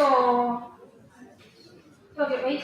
Transformative benefits. So through this, I conclude and digitalization makes the formalization is the main thing. Focus on the study. And particularly the policy area, the focusing the transactions of UPI and there is a development in transactions of digitalizations for the informal sectors. The next. So the digitalizations, the education information slide. So I conclude that digitalization inclusion, particularly of finance field, the informal sectors, those who are not coming under the formalizations, how where is the informal sector? You know, the street vendors, the roadside, they are making some of small businesses. So particularly we focus the domestic workers. They are strengthened digital, lacking of digital literacy. They are aware not that much knowledge about the digitalization, and transactions of financialization. So these digital platforms, it makes them as a digital evolution that will create the formalization of the country also. So that's this is a promise future which financial inclusion will happen to the sustainable livelihood for the reality for all. Thank you. Thank you for your presentation. We now invite Ms. Anjali Vinod and Dr. Hemashri Kumar to present their paper titled From Savings to Sustainability, Women at the Heart of India's Financial Inclusion Journey. We also request the next presenters, Ms. Shreya Sudhir and Dr. Ilambo J. Parimalam to be ready. Thank you. Good morning everyone. I am Anjali, PhD research scholar. So I am here to present my paper titled From Savings to Sustainability, Women at the Heart of India's Financial Journey. So moving on, financial inclusion is central in India, having a central developmental strategy. But historically, women have always been exploited in various forms, especially in financial systems, relying heavily on informal credit system and other sources. But over the years, India has seen various changes. So moving on, we have the objective of the study to evaluate women's participation in self-help groups and in PMJDY, that is Pradhan Mantri Jan Dhan Yojana, and in UPA, as we all know. Next objective is to identify persistent gender gaps in digital and advanced financial services, and to link women's financial inclusion to sustainable development goals, and also to give suggestions and strategies to building gender-sensitive and sustainable financial ecosystems. So moving on to the study. The first one is the self-help groups. The SSG Bank Linkage Program that was launched by NABARD in 1992 still remains the world's largest microfinance movement. women-led SSGs food resources. They trade food resources into one account and then save regularly and then pay credits from those credits in the sense loans from those SSG groups. And the next one is the Pradhan Mantri Jan Dhan Yojana. From this was launched in the year 2014 and it is one of the world's largest financial inclusion credits with over 530 million accounts by the year 2022. It also provides zero balance accounts, that is a major success and a major viewpoint of the scheme. And then also provides debit cards, overdraft facilities, and also insurance coverage too. The next one is the UPI. Launched in the year 2016, all of us are familiar with UPIs in various forms, that is GPay, Paytm, and many other forms. And now it is the backbone of India's digital financial revolution. By the year 2024, around 11 billion transactions took place a month. However, women's participation remained only about 25 to 30% of active UPI users. And this is what is called the gender paradox. And the main reason as to why this happened is the digital divide. The digital divide was around 17 to 20% in the smartphones and internet access. And lower financial literacy, women scored about 10% lower than men. The financial literacy include using how to open a bank account and how to activate a bank account and use online transactions. The last one is the social cultural barriers. It is restricting women's mobility and decision making. This is not just urban place, it also includes rural living. That is a major social cultural constraint for women. The next one is the financial inclusions and SDGs. SDGs is Sustainable Development Goals. So women's financial inclusion is not just an economic issue, but also a developmental priority. So financial inclusion contributes to SDG 1, that is no poverty, by providing credit to consumption and basic needs. And also supports SDG 5, that is gender equality, and also promotes SDG 8, that is decent work and growth by enabling micro enterprises. The last one is SDG 13, climate action through green finance and climate resilient development. So for all this, we are planning to take women forward to SDGs also. The last one is policy recommendations. First one is gender sensitive. Summarize and conclude. Gender sensitive financial programs to deliver in the local languages and digital friendly formats, and also provide UPIs in simple voice-based commands, and also include women in ecotourism and clean energy and sustainable public transport. And moving and last, I would like to conclude that we also ensure that financial inclusion contributes simultaneously to not only economic growth but also gender equality and environmental sustainability. Thank you. Thank you for the presentation. We now invite Ms. Shreya Sadi and Dr. Elanor J. Padimalan to present their paper titled Digital Banking, a Roadmap to Women and Economic Empowerment. We also request the next presenters, Ms. Rajeshri and Ms. Anjali PK, to get ready. Thank you.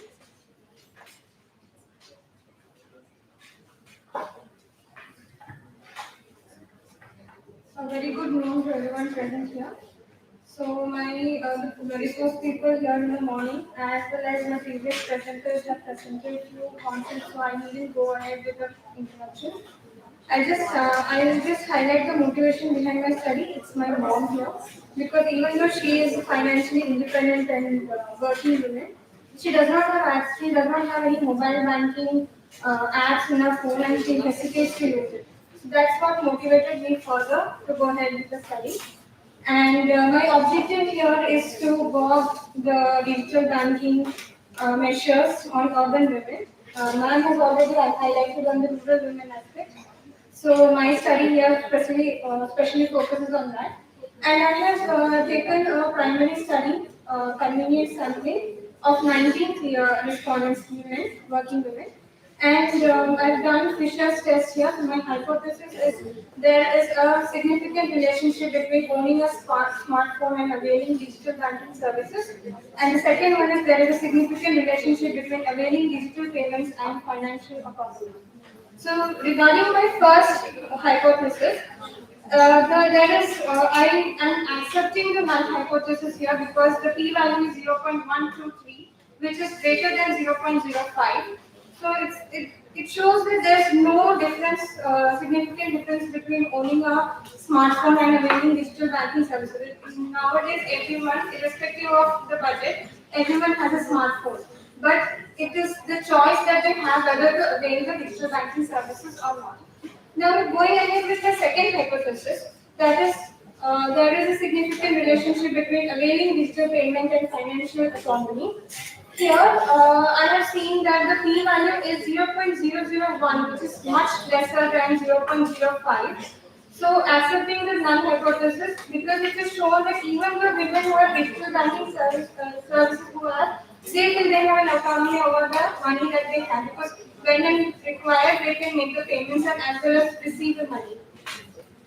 And the key things that I found out is that lack of digital financial literacy, social cultural norms were the issues that women faced when it came to digital banking. So my recommendation will also focuses on that, that is improve digital infrastructure, better data plans, and involving more NGOs and community centers to impart financial literacy.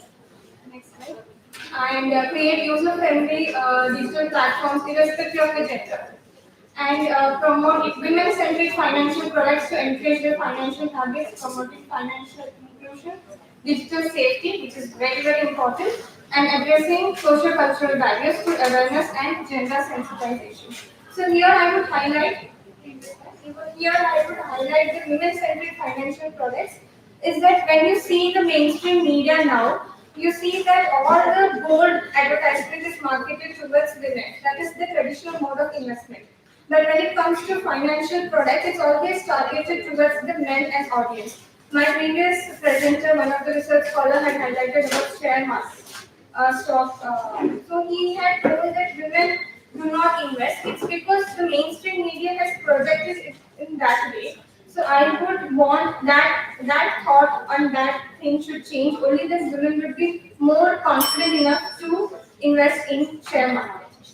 Next, I would like to conclude by saying that it is highly, even though rural women do have their differences start there, but there is still a gap in urban women, working women.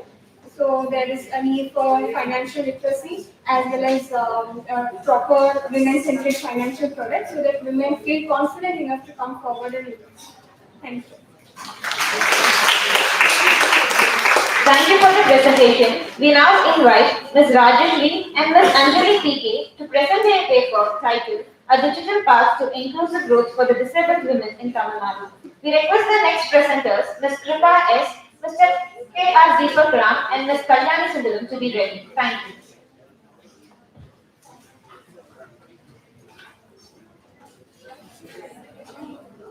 Good morning, everyone present here. Now, today we are talking about women empowerment. But over a century ago in 1970, Mahakavi Bharatiya said, நிமிர்ந்த நடை நேர்கொண்ட பார்வை நிலத்தில் யாருக்கும் அஞ்சாத நெறி திமிர்ந்த சிந்தனை தீமுண்டாக்கும் சிந்தை பெருந்தவை பெண்மணி. This vision is not just about women breathing free from oppression, but of women who would lead society into progress through courage, equality, and wisdom. Yet today we must ask, can this vision be considered complete if disabled women, especially in Tamil Nadu, remain excluded from digital access and financial empowerment? Hence, I present a digital path to inclusive growth for disabled women in Tamil Nadu. One of the previous speakers before me spoke about disability. So I'm continuing with her. And Madam also presented a lot about Tamil Nadu's initiative towards women empowerment.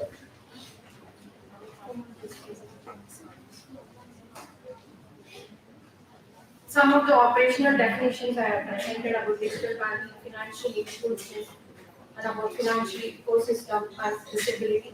And I have provided some graphs about the percentage of disability among males and females. And we can see that there are more female disabled in rural areas compared to urban areas. And I have a pie chart about the different speaking, hearing, speech, movement, mental retardation, etc. And about this pie chart is about the amount of females disability. The next chart is about my literature review. I started with the literature review before independence. Women were having a lot of freedom. They were warriors. But during communal, Britishers exploited us, and women were oppressed. They were backwarded. And post independence, we have slightly coming out of the cocoon. The next thing is about my objective. To be precise, it's about to understand the digital financial inclusion of the disabled women population. I've used the secondary data sources and to critically evaluate the policies that enhance the financial inclusion of the marginalized disabled women population of Tamil Nadu. The next slide is about the schemes that are being provided by Tamil Nadu, about the differentially abled pension scheme, like Madam said, about the 1,000 rupees. Sorry, ma'am, it's only for people with below poverty line. And the marriage assistance scheme for disabled women, educational scholarship and fee waivers are again only for those under the poverty line. Self-help groups, Suya Udavi Kurugal, and then skill development programs. I have mentioned some of the skill development programs. Tamil Nadu Skill Development Corporation, Non-Mutual Scheme, Amma Skill Training and Employment Scheme, Women's Industry Cooperative Societies, free laptops and smartphone distribution scheme, assertive devices scheme. And I have, with all the secondary data, I was able to identify certain gaps. There is limited digital banking focus and funds for the schemes for both direct funded transfers. Free laptops and smartphones are just in paper and not in, it's not yet implemented completely. And even when they are blind, they cannot use laptops if they are not assertive like braille included. And then many schemes are disability specific or women specific or only focused for urban and not for rural. My key findings are, even though Tamil Nadu has high welfare orientation scheme but low digital integration, and NGOs, they are just were not widely spread. So this is the conclusion. When I come to the conclusion part of it, TN with its strong policies and technical growth has the opportunity to build a new world by creating an ecosystem where disabled women can live with independence, dignity, and equal opportunity. By aligning policies with technology and compassion with inclusion, we can turn Bharatiya's poetic dream into social reality. Digital banking or finance is not about money, it's about dignity, opportunity, and agency for marginalized women. It becomes a pathway to inclusion, empowerment, and independence. Thank you. Thank you for the presentation. We now invite Ms. Kripa S., Mr. K.R. Deepak Kumar, and Ms. Kalyani Sundaram to present their paper titled UPI and Financial Inclusion, Bridging Digital Divides, Empowering Communities and Sustainable Growth. We request the next presenter, Ms. Kausalya, to get ready. Thank you. Good morning, everyone. So today, me and my colleague Kripa will be presenting a paper on UPI and financial inclusion in India and how UPI contributes to financial inclusion in India. So these are the contents of paper and the presentation. So yeah, starting off, UPI was launched in 2016 and it's like a revolutionary step, as you can see, and it was launched by the Modi government. And as of right now, despite all this skepticism, we reached the 10 billion transaction mark in UPI as of August last year. And this image shows, so UPI and financial inclusion in general is measured using three parameters: access, usage, and quality. And these three are put together in an FI index, a financial inclusion index. And as you can see, in 2017, the data was 43.4, and in 2024, it's 64. So almost double the amount. And this shows, and it's basically refers to the amount of people who have access to financial inclusion. Next. And this image shows the number of payments done across India using UPI. And as you can see, in 2016, it started with 0.1 trillion. But then, as of right now, in 2025, we reached 150.4 trillion transactions. So this shows the growth of UPI and its significance in India and how it's very successful. Now I'll be handing over to my colleague Kripa. So we can see that in a short span of years, UPI has completely transformed India's financial landscape. So we can see from for the year 2024 to 25, it's almost more than 185 billion transactions.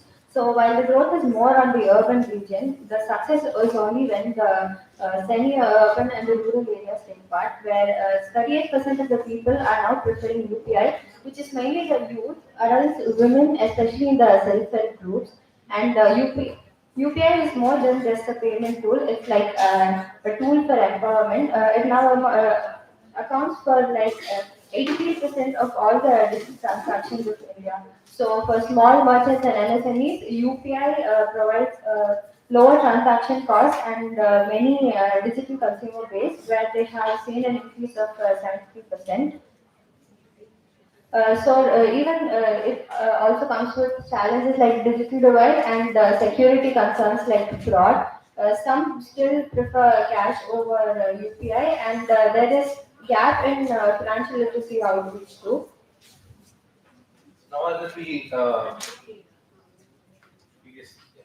Now let me talking about the different case studies that we researched. So starting off, like how UPI is helping in financial inclusion. So all rural stores, if you can go like to villages, you can see that they have implemented a UPI system and you can scan and pay them. And also there are lots of women-led groups for like teaching people on how to self-help groups where they learn how to use UPI and technology. And similarly, tribal areas also have been implemented. And the youth of different areas are volunteering also in some places where they teach the elders how to use it. And the only concerns we have right now is privacy and fraud.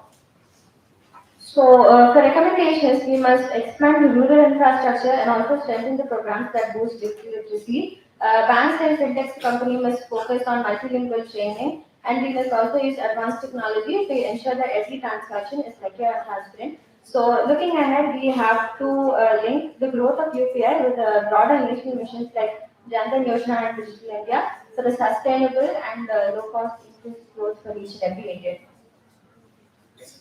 So to conclude, we basically want to say that UPI is very revolutionary in India, and because many people have access to telecom and smartphones right now, it's plays a big role in financial inclusion and for both genders, including male and female. Thank you so much. Thank you for the presentation. We now invite Ms. Kausalya and Dr. Hemashri Kumar to present their paper titled Financial Inclusion Policies for Marginalized Women in India, Challenges, Opportunities and Pathways to Equitable Growth. We also request the next presenters, Mr. M. Madesh and Dr. S. Parvati, to be ready for the presentation. Thank you. Good morning to all. I'm Kausalya, PhD scholar, Department of Economics, Government College for Women, Kunur. So my topic is on financial inclusion policies for tribal women in New Delhi, Tamil Nadu, challenges, opportunities, and pathways to equilibrium growth. Here I'm moving to the organization of the study. So introduction, data sources and methods, map of the study area, result and discussion, conclusion, and policy recommendation, references. So I'm moving to the introduction. So in the introduction, he says that the Indian government promotes financial access for the poor, but tribal women in the Middle East faces unique social and cultural barriers. So self-help groups help connect them to banks, aid clear financial use and empowerment remain limited. Moving to the data source and method. So the study used systematic sampling across 4 taluks in Nilgiris, Guddu, Pangal, Kokade and Uti with 200 tribal women from 6 communities. Moving to the map. So this is a map showing the study area in the Nilgiri district focusing on 4 tribal taluks. And moving to the result and discussion, here the table 1 shows the awareness about the schemes among the tribal women in the study area. Out of the 200 tribal women surveyed across 6 communities in the Nilgiri, 67% were aware of national schemes and 62% knew about the Pradhan Mantri Mudra Yojana and 72.5% understood self-help groups loans while only 38.5 were familiar with UPI. Here the Toda women showed the highest awareness of overall, especially in the digital payment. Moving to the table 2, it shows the Tamil Nadu government policies for the financial inclusion of marginalized women in the study area. Among the 200 tribal women, 50.5% benefited from the Kalinan Magalir Urimi Provi scheme, 46% from the Pudu Valda project, and 58.5% received craft-based livelihood training, and 49% were part of the tribal women self-help group promotion schemes. Here, the Toda and Zilla women show the highest participation across the most schemes. So moving to the conclusion, tribal women in the Nilgiri show strong potential for financial inclusion, especially among the Toda and Koda communities with rising entrepreneurship. However, challenges like illiteracy, low education access and poor wages jobs limited. Progress like particularly for Panyan and Kuruma women who remain less engaged in financial and welfare schemes. Moving to the policy recommendation. Here, to empower the tribal women, the study recommends improving financial literacy, diversifying livelihoods, rising awareness of schemes, supporting vulnerable groups, and strengthening links between institutions.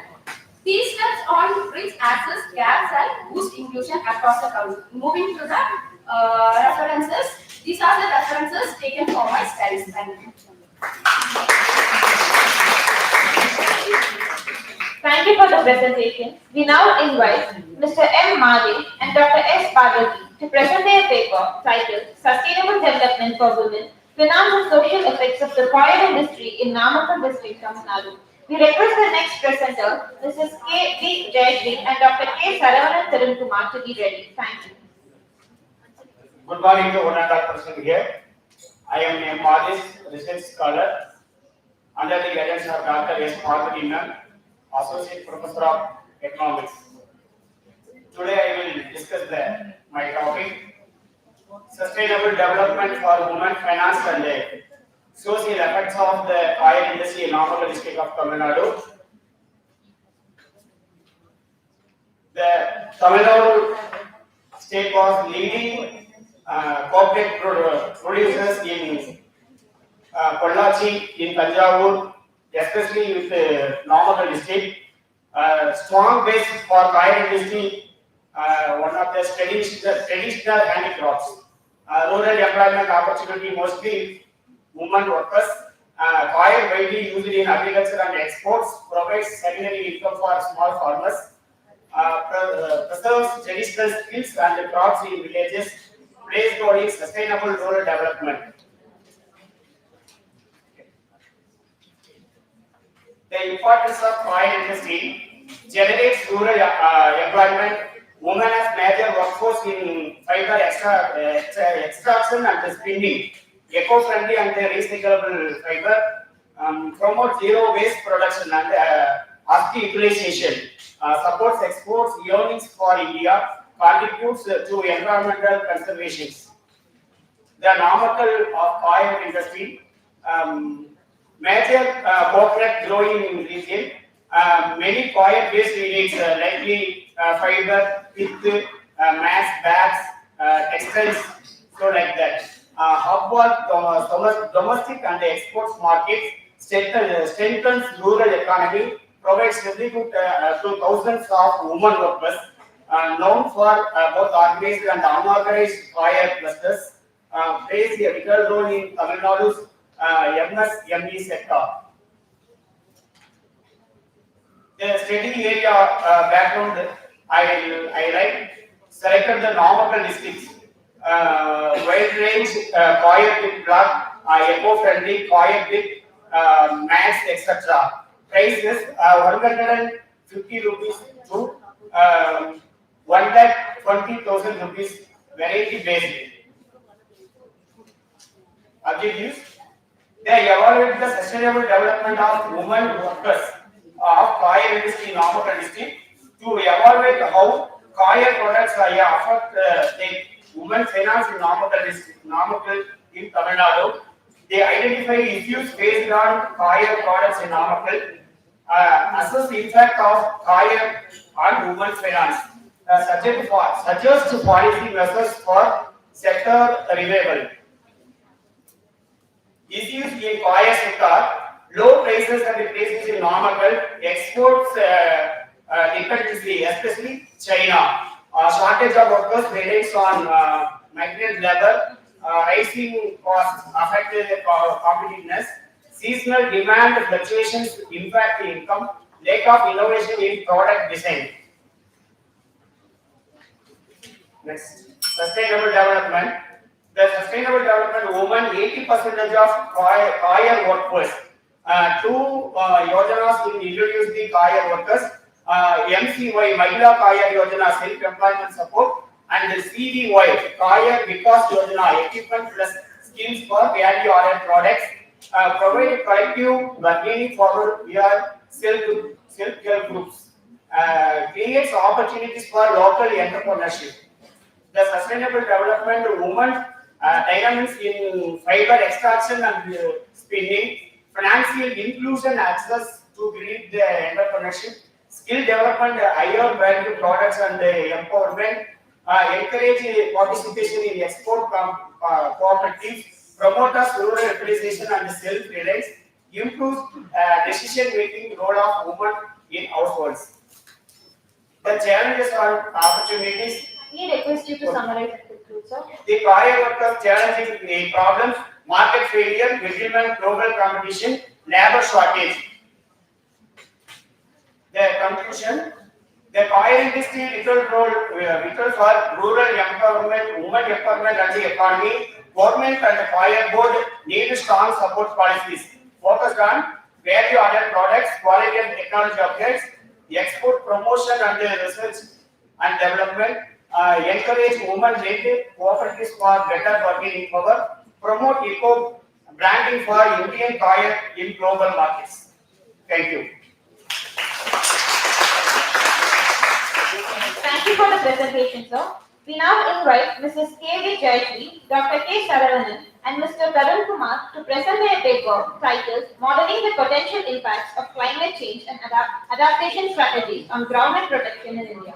We also request the next presenters, Mr. V. Puvarasan, Ms. Saranya, and Ms. Niveta to be ready. Thank you.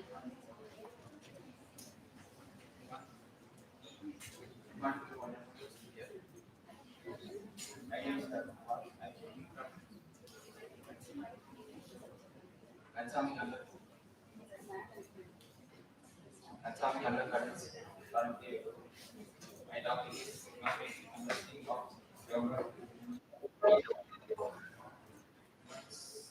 Empowerment of intellectual simplification of government. Empowering government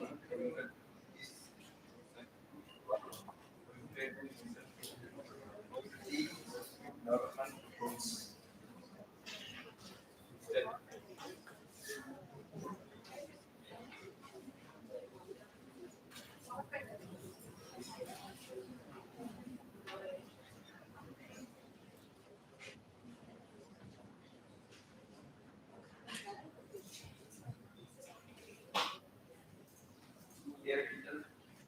Theoretical framework study is a theory and empowerment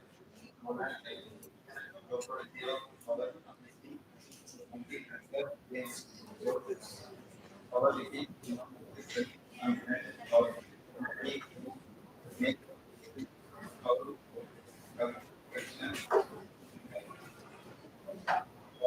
control over research, design and quality, strategy and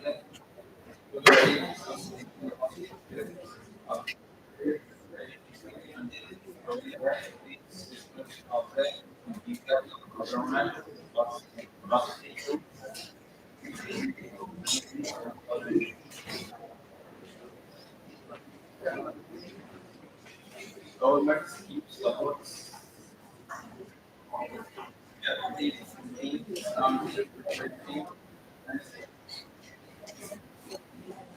that is by program access to resource land policy market facilities climate change conclusion implementation of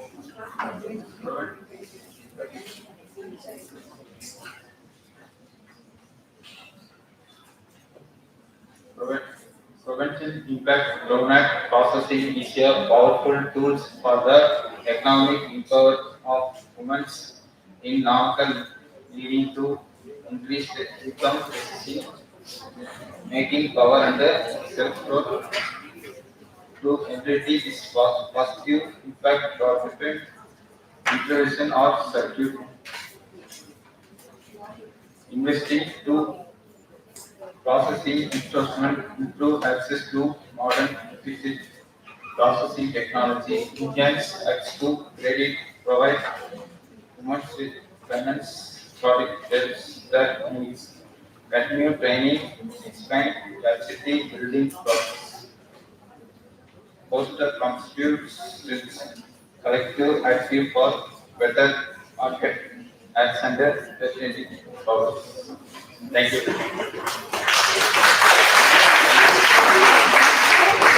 Thank you for the presentation. We now invite Mr. V. Puvarasan, Ms. K. Sandhya, Ms. Saranya, and Ms. Nileka to present the paper titled An Economic Analysis on Financial Inclusion in India. We also request the next presenters, Dr. N. Saira Banu, Mr. K. Dinesh Kumar, and Ms. Bhuvaneshwari to be ready. Thank you. Good morning to all. Myself, V. Puvarasan. I am PhD student.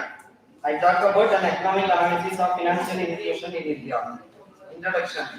What is financial inclusion? Foundation for growth. An efficient and inclusive financial system is essential for a country's socio-economic development. Definition. Financial literacy and inclusion involve ensuring everyone has awareness, knowledge, and access to make sound financial decisions. Next. Important financial inclusion. Empower weaker section helps mobilize savings and directs revenue towards productive assets, fostering economic growth. Promotes financial literacy, guides the rural population away from unreliable and expensive informal financial services. Next. Research of objectives and problem. Despite records of initiatives of large section of the Indian population remain financially excluded. The study examines the role of banks in bridging disease. Key objectives: understanding the coverage of financial inclusion in India. Next. Methodology and literature review. Methodology. This study is based on a review of secondary data from RBI reports, research journals, articles and books. Key literature insights. Rangarajan Committee 2008. Define financial inclusion as across to service like savings, loans and insurance for vulnerable groups. Next. National and international initiatives. Global context. The modern approach originated with the United Nations with the World Bank Group on the Alliance for Financial Inclusion, advancing the agenda globally. Next, the rise of digital financial service. India's digital journey has occurred in two phases, with growth accelerating significantly at demonetization in 2016. Key driver PMGBY, a bank-led initiative that brought crores of citizens in the formal banking system. As of March 2020, over 42 crore accounts were opened. Next. Conclusion: the way forward. Digital transactions are becoming the preferred method, but the benefits are yet shared equally. Recommendation: use intermediaries. Continue using listeners, facilitator, correspondence to increase outreach. Enhance digital literacy. Organizing holistic programs to improve skills make a fundamental part of education. Thank you for the presentation. Participants are kindly requested to maintain silence. We now invite Dr. N. Saira Banu, Mr. K. Dinesh Kumar, and Ms. R. Bhuvaneshwari to present their paper titled A Study on Digital Financial Inclusion and Inclusive Development of India. We also request the next presenters, Dr. P. Dinesh Kumar and Dr. Bhuvaneshwari M. to be ready. Thank you.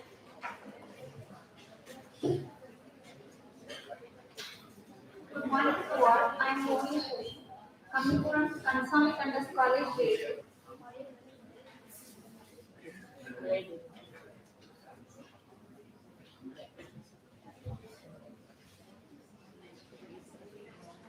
I will talk about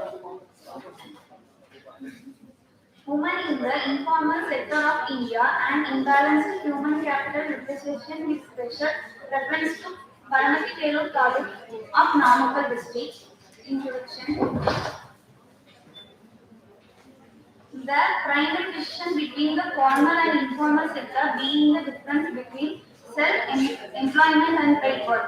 In 1993, the 15th International Conference of Labour Statistician adopted the resolution concerning statistics of employment in the informal sector, which provided the following definition of the informal sector. The term informal sector refers to a collection of household business or incorporated business owned by the household, which collection of it include informal own account business which may occasionally hire employees and contributing family workers. Categories of workers: construction labor, domestic workers, government workers, street vendors, and sales girls. India's informal labor force. The WEGO report estimates that 461.52 million people were employed in India in 2017 to 2018. Although the proportion of agricultural workers in the overall workforce fell from 48% in 2011 to 2012 to 42% in 2017 to 2018. Agriculture has always played a significant role in the Indian economy. The percentage of women employed in agriculture fell from 17% to 13%, although the percentage for men merely decreased from 31% to 80%. The sampling ratios. Reasons for taking up a particular profession. Terms and conditions of job such as the security leave other benefits. Wages, whether daily or weekly or monthly, certain or variable. Discrimination of basis of gender. Personal information like age, marital status, education, family, income for collection of information, interview method was adopted. Finding that survey revealed that women enter the unorganized sector due to easy access, minimal training needs, and limited alternative and analysis and discussion. Domestic workers non-monetary benefits are food loss, low pay, construction, wage gap, harassment, no stability. Safe girls of wonder, commission based on low salary, essential for family support. Government workers, price rate, merger earning limited distribution. But PT traders, self-reliant, failure driving work. Conclusion: women largely confined to informal sector, low pay, low status. Discrimination in wages and job allocation persists. Informal work written for household survival but lacks security. Policy alone insufficient, grassroots implementation needed. Equal pay for equal work must be enforced. Women in informal sector are crucial contributors to economy. Thank you. Thank you for your presentation. Participants are requested to maintain silence. We appreciate your cooperation. And now, moving on to the next presenter, Dr. P. Dinesh Kumar and Dr. Bhuvaneshwari M. We invite them to present their paper titled Economic Conditions and Operational Rights of the Women in the Sangam Era. We request the next presenters, Ms. Shahana MP, Ms. Chandra and Ms. Daltina Prajeta Bogoji to be ready. Thank you.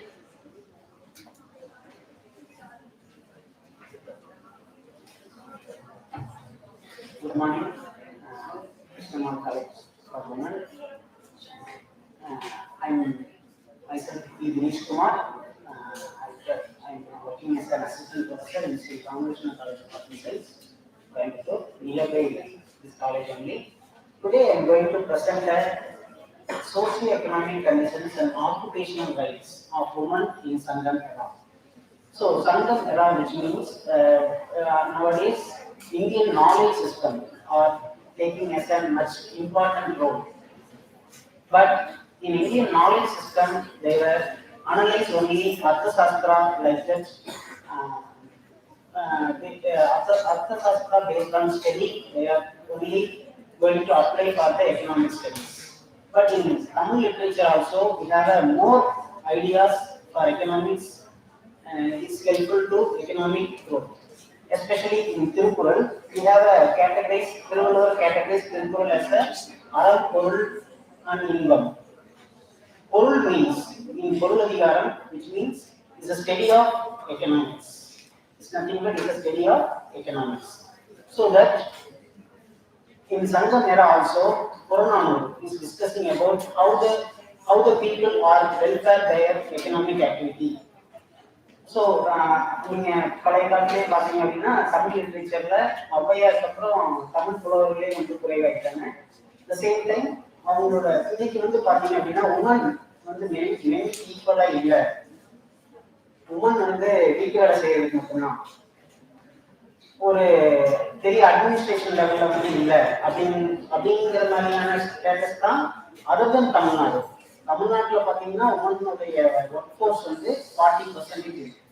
But other தென் தமிழ்நாடு நீங்கள் பார்த்தீங்க அப்படின்னா உமனுடைய contribution economic ஆக்டிவிட்டியில் வந்து மிக மிக குறையும். For example வந்து பார்த்தீங்க அப்படின்னா அங்கே ஆல் ஓவர் இந்தியாவில் 20% of employees are only women in service sector. But தமிழ்நாட்டில் 40% இருக்கு. ஸோ அந்த மாதிரி அதுக்கான ஒரு கான்ட்ரவர்சி இருக்கிறதுனால இந்த டாபிக் வந்து இப்போ நான் வந்து பேச வந்தேன். So at the same time ancient சங்கம் ஏரால நம்ம லேண்டை வந்து குறிஞ்சி, முல்லை, மருதம், நெய்தல், பாலம் அப்படின்னு பிரிச்சிருக்காங்க. உங்களுக்கு தெரியும் நினைக்கிறேன். குறிஞ்சி அப்படிங்கிறது மலைப்பகுதி, அங்கே வந்து தேன் எடுக்கிறது, அதே மாதிரி வந்து இந்த மாதிரியான பிஸ்னஸ்ல வந்து உமன்ஸ் வந்து ஈடுபட்டிருக்காங்க. அட் த சேம் டைம் மருதம் அப்படிங்கிறது ஒரு அக்ரிகல்ச்சர் லேண்ட், ஒரு சமதள பரப்பு. ஸோ ஃபார் எக்ஸாம்பிள் திருச்சி இந்த மாதிரியான பகுதிகளை நீங்கள் எக்ஸாம்பிள் எடுத்துக்கலாம். நம்ம வந்து பார்த்தீங்க அப்படின்னா நெல் பயிரிடுறதுல வந்து முக்கியமாக அங்கே வந்து டிஸ்பேரிட்ஸ் இல்லாமல் உமன்ஸ் வந்து ஈடுபட்டிருக்காங்க அப்படிங்கிறதுக்கு வந்து நற்றிணை, புறநானூறு இதெல்லாம் வந்து நிறைய சான்றுகள் இருக்கு. ஓகேங்களா. நெய்தல் நிலத்துல அதே மாதிரி பானை செய்யறது, அதே மாதிரி வந்து பார்த்தீங்க அப்படின்னா சேல் பண்றது மீன், அதே மாதிரி வந்து மோர், இந்த மாதிரியான பொருட்களை எல்லாம் வந்து சேல் பண்றதுக்கு வந்து உமன் வந்திருக்காங்க அப்படிங்கிறது நம்ம சங்க இலக்கிய பாடல்கள் மூலமா தெரியும். So women's are playing a vital role in all the type of economies, especially geographically categorized குறிஞ்சி, முல்லை, மருதம், நெய்தல் and பாலம். Thank you.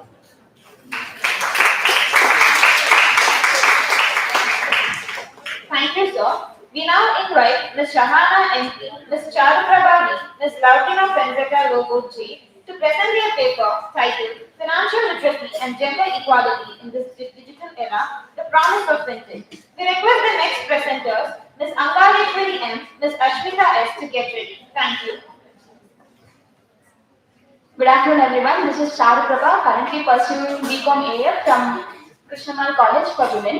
So our title today is that Financial Literacy and Gender Equality in Digital Era. So coming to the introduction, financial services have seen a rapid growth in the recent years. Like for the past 5 years, they have seen a very big growth. And to be honest, women are not using it properly and potentially like to the fullest. So this is the topic. And then going to the next slide. Actually, can you just change the slide? The third slide. So, FinTech, a gender equality catalyst. Mobile banking and payments enable women to conduct cheap and secure transactions and manage savings without having to move to traditional and male-dominated bank branches.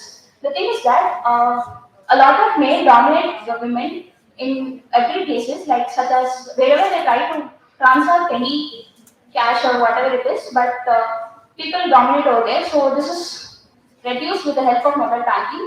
And then during the COVID-19 pandemic, the mobile banking allowed a lot of women to come up and use financial services prominently.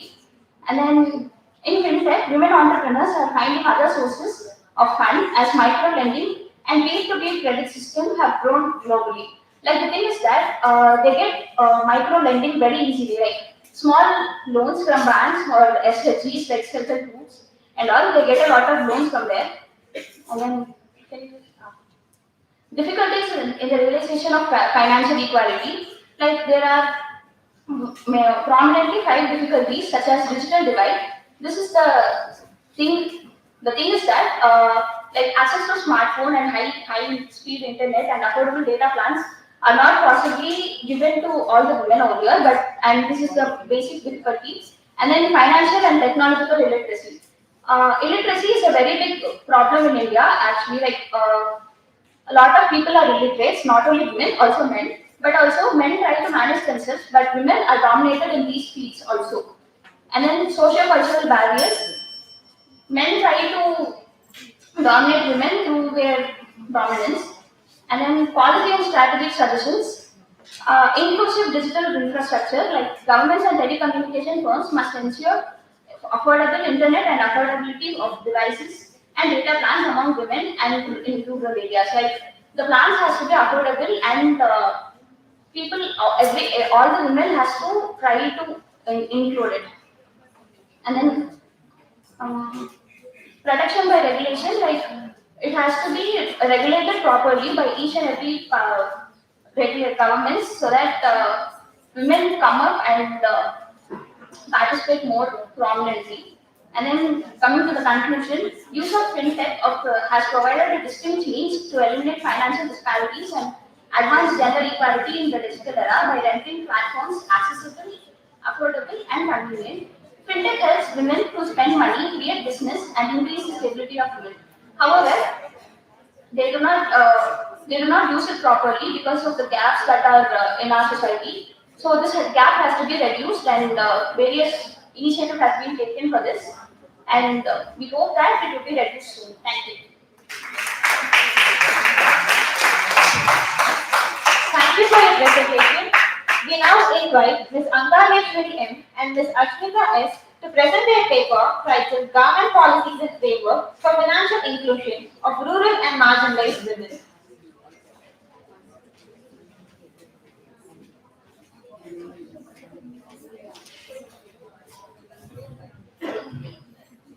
Hello all, good afternoon.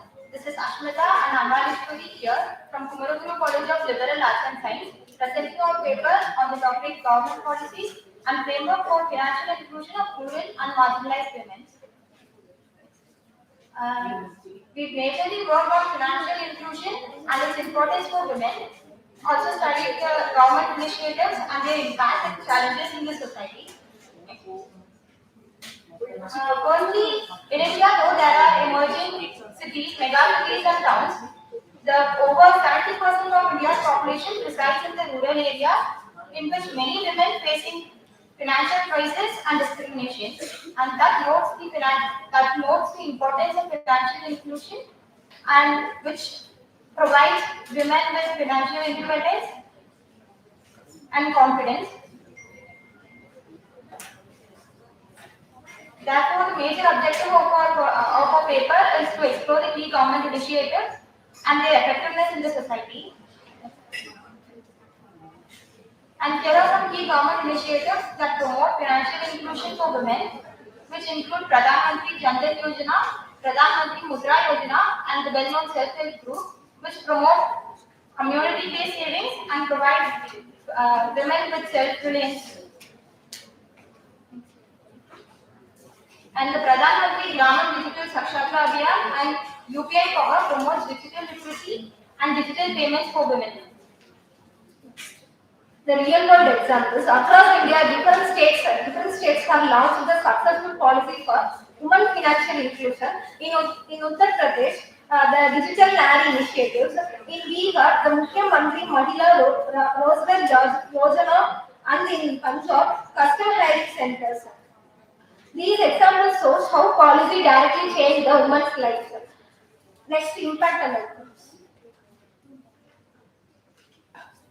The outcomes of a financial inclusion are powerful. It creates the economic empowerment, it ensures the social inclusion, and it drives the community development. So when women are empowered, the whole society progresses.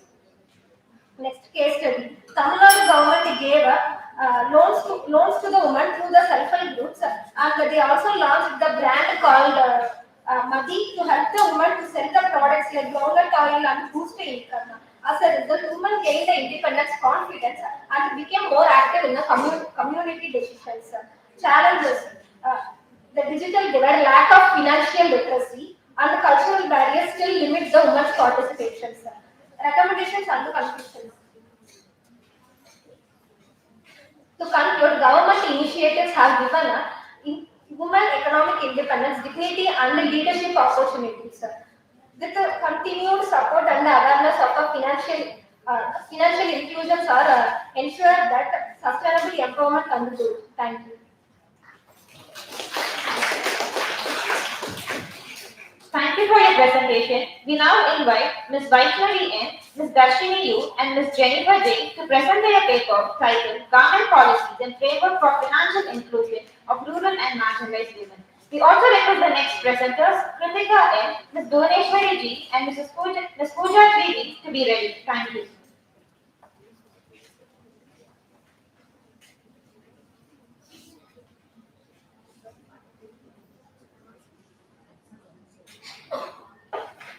So good afternoon everybody. I'm Vaishnavi and she's the co-author, Darshini Yu. So we are from Providence College and we are presenting on the government policies and framework for financial inclusion of rural and marginalized women. So generally, financial inclusion plays a vital role in advancing both social as well as economic empowerment, especially for the women who are in rural as well as marginalized areas, who have found it difficult to have an access over the formal financial services. So in India, there are several government schemes, like we have this Pradhan Mantri Jan Dhan Yojana, then self-help group initiatives, and also the Stand Up India schemes that are being launched in order to reduce the financial disparities. So one of the main objectives of our study is to understand and limit the women's access to the formal financial services. And the main problem here is the absence of adequate awareness about the financial services that are being provided, the banking facilities, and also the government schemes that are being offered, and there is no awareness about the access to credit that remains as a persistent obstacle for the women in rural areas. We conclude by suggesting a solution so that we can have targeted financial literacy programs and the use of the digital banking solutions where technology can be enabled by using the mobile dashboards and tracking apps that help to monitor the funds. Thank you. Thank you. Thank you for your presentation. Before we conclude the technical session 1, here we call upon Ms. Kritika N, Ms. Bhuvaneshwari G, and Ms. Pooja G to present their paper titled A Study on Women's Financial Literacy and Retirement Planning in the reference to the Nilgiri district. Thank you.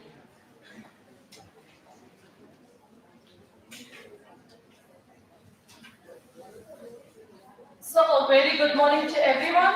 I'm Kritika, first MCOM CA from Providence College Autonomous Kulu. Today we will be presenting our research title, A Study on Women's Financial Literacy and Retirement Planning in reference to the Nilgiri district. Financial literacy is the knowledge and skill needed to make smart decisions with your money.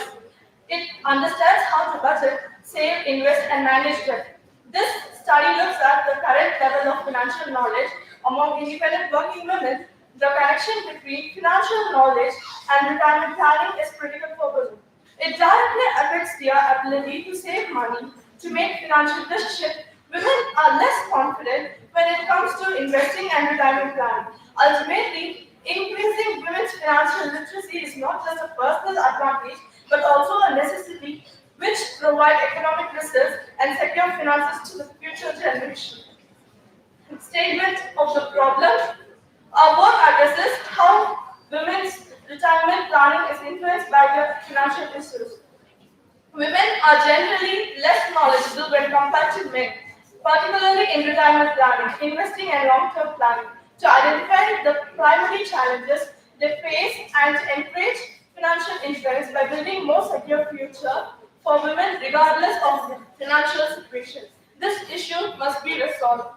Objectives of the study: to assess the socio-economic status of the women's behavior, to analyze the relationship between financial literacy level and retirement preparedness, to examine the awareness of financial product, pension fund, insurance, mutual fund, etc.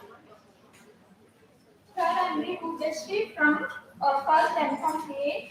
Here, research methodology, descriptive research method was applied here. Primary data were collected through questionnaires and online surveys. Secondary data from academic journals, government report materials from bank and etc. Response were taken from 18 to 25 years as 28%. Married people 45%, ungraduated for 54%, self-employment 29%, etc. So I am Bhuvneshwari from Providence College. So recommendations of our research are to include financial education in colleges and schools, like teaching basics lessons to women. And next is to conduct workshops for women, like organizing small training programs in small towns and villages. So next is to promote the use of online financial resources, like encouraging women to use basic apps which helps them to know about saving, budgeting, investing, and pension planning. So we conclude by saying even though more women are working today, many are not fully prepared for their retirement. So this happens basically because they earn less and sometimes they may face social and cultural barriers. So how to fix this problem is that women should start learning about how to manage money in an early stage and should keep learning as they grow. So government support such as small pension schemes, tax benefits, and credits for caregivers can also help women build stronger financial security for their later years. So thank you for giving us this wonderful opportunity. Thank you. Thank you. With this, we conclude the presentation for technical session 1. I now invite Dr. S. Parvati to kindly deliver the repertoire report for session 1.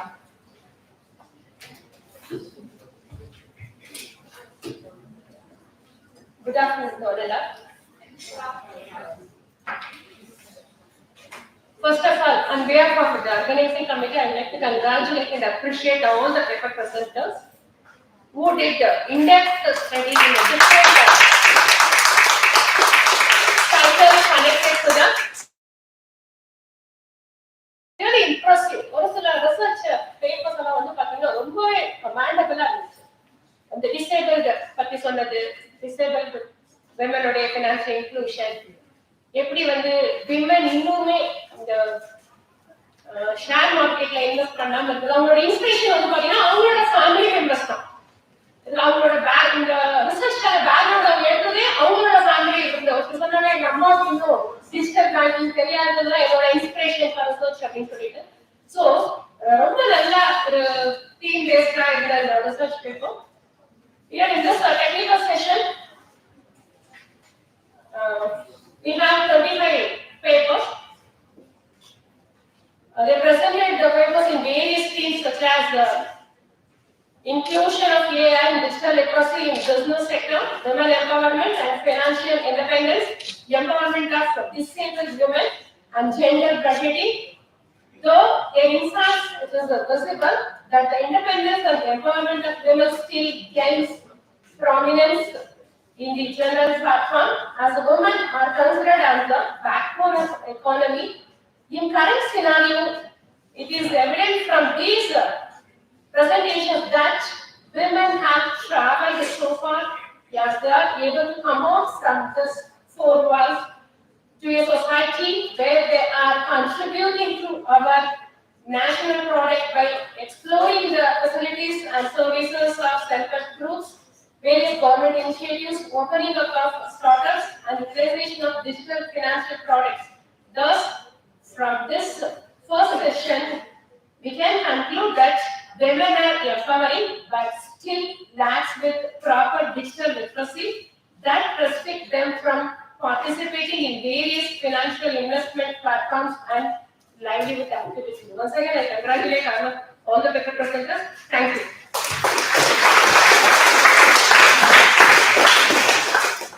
Thank you, ma'am, for your guidance and valuable comments throughout the session. Now it's time for feedback. The participants are requested to submit the feedback using Google Forms circulated in the WhatsApp group for both the inaugural and technical session 1. Thank you to all the presenters and the session chair for an engaging session. We will now break for lunch. Please be sure to return by 1:45 p.m. for the second technical session. Lunch is arranged in the GRG mess hall. Kindly use the pink tokens provided in your file.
covered to gain valuable insights from their experience and expertise. Over to you, ma'am. Thank you, ma'am. As a mark of appreciation, I request Dr. K. Renuka, Head of the Department of Economics, to felicitate Dr. S. Gandhivari ma'am for the shawl.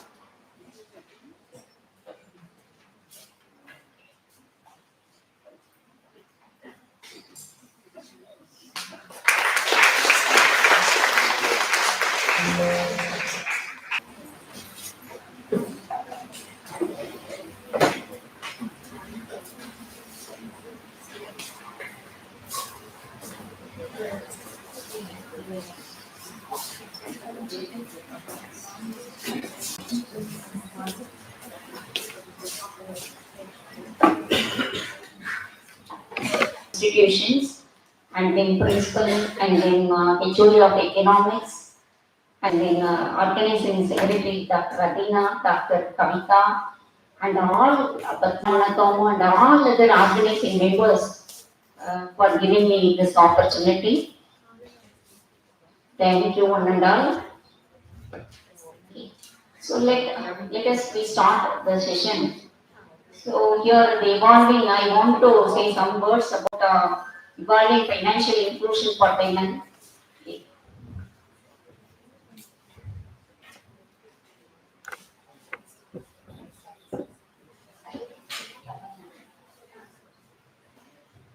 So first, all we know that the financial inclusion, when we discuss about the financial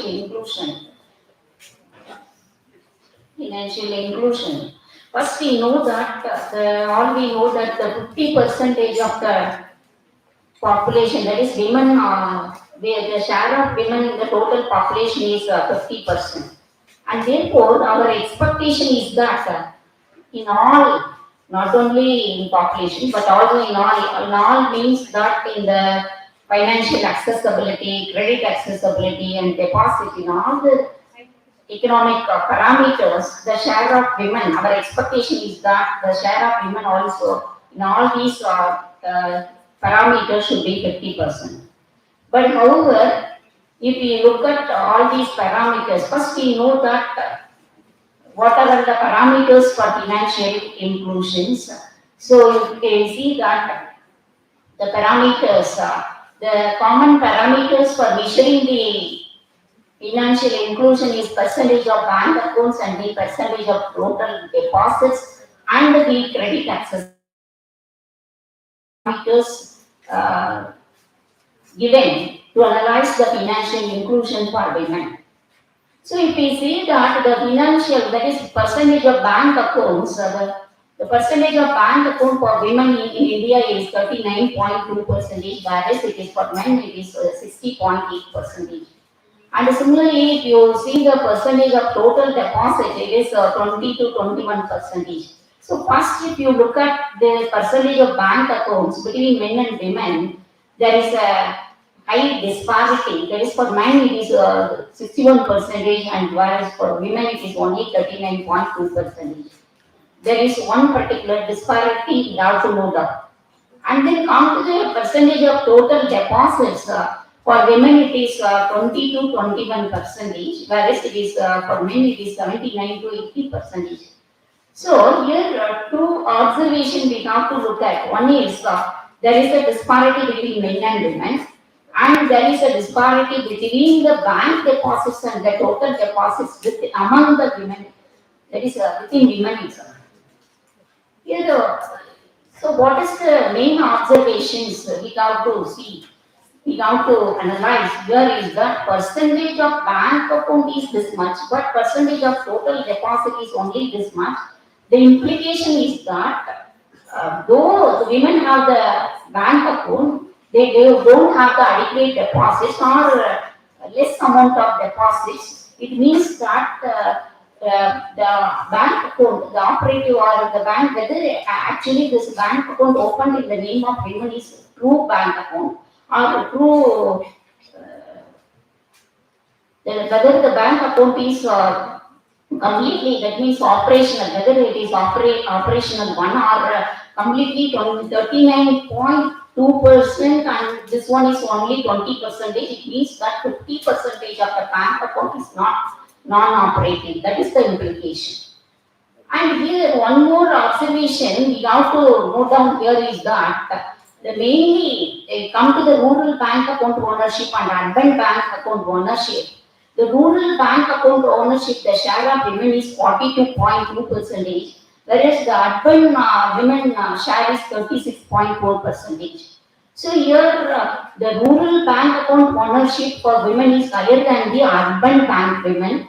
Urban women bank account. The reason is that mainly the rural bank account is opened only for the government scheme benefit. So in the name of women, if the account is open, the reason behind it is that for the sake of for transacting for the transaction of money for getting the benefit from the government scheme. So that is why the rural bank account ownership by women is higher, that is 42.2%, whereas urban bank account is only 36.4%. That is the main implication.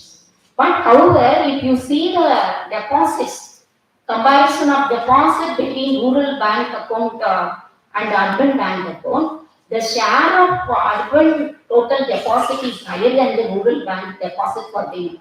The reason is that in the rural bank account is opened only for the government, mainly, not only, it is mainly for government scheme benefit, whereas urban bank account is opened in the name of women for the purpose of not only for the scheme benefit but also for the occupational transactions. So that is the main reasons.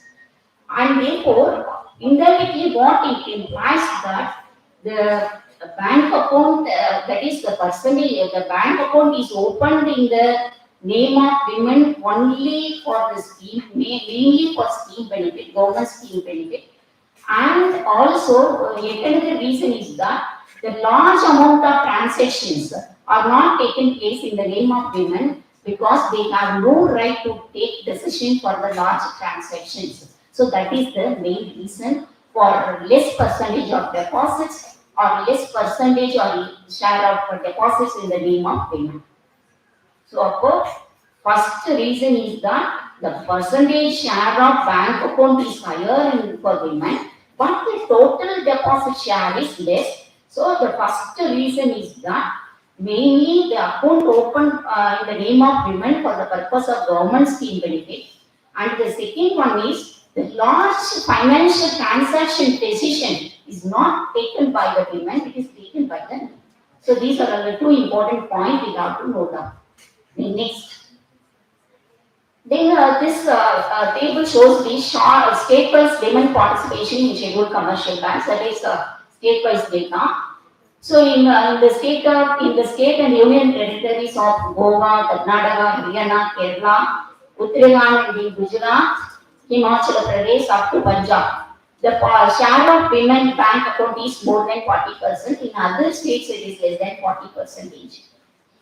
And if you come to the female deposit share, that is per capita share, in the state and union territory of Goa, Karnataka, it is 1.05 lakh, whereas it is in Karnataka, it is 55.537 lakhs. This is the per capita deposit for women. In all other remaining states, you can see that the per capita deposit rate is only 10,000 below, either 10,000 or below 10,000. So it indicates that there is less share of women in the deposit share. And then come to the next one. So here, this is the observation I already explained you, that is 39.2% of bank accounts and 60%. So there is a gap between male and female deposit ownership, and there is a gap between the bank account and the deposit ownership. Next. So then come to the women participation in cooperative banks. Cooperative societies in India, approximately there is 8.5 lakh cooperatives with around 25,385 women welfare cooperative societies. And dairy cooperatives is also there, it is 1,44,396. And women only cooperatives, the share yes, that is only 2.52 percentage. So that is one of the point we have to look at. The next one,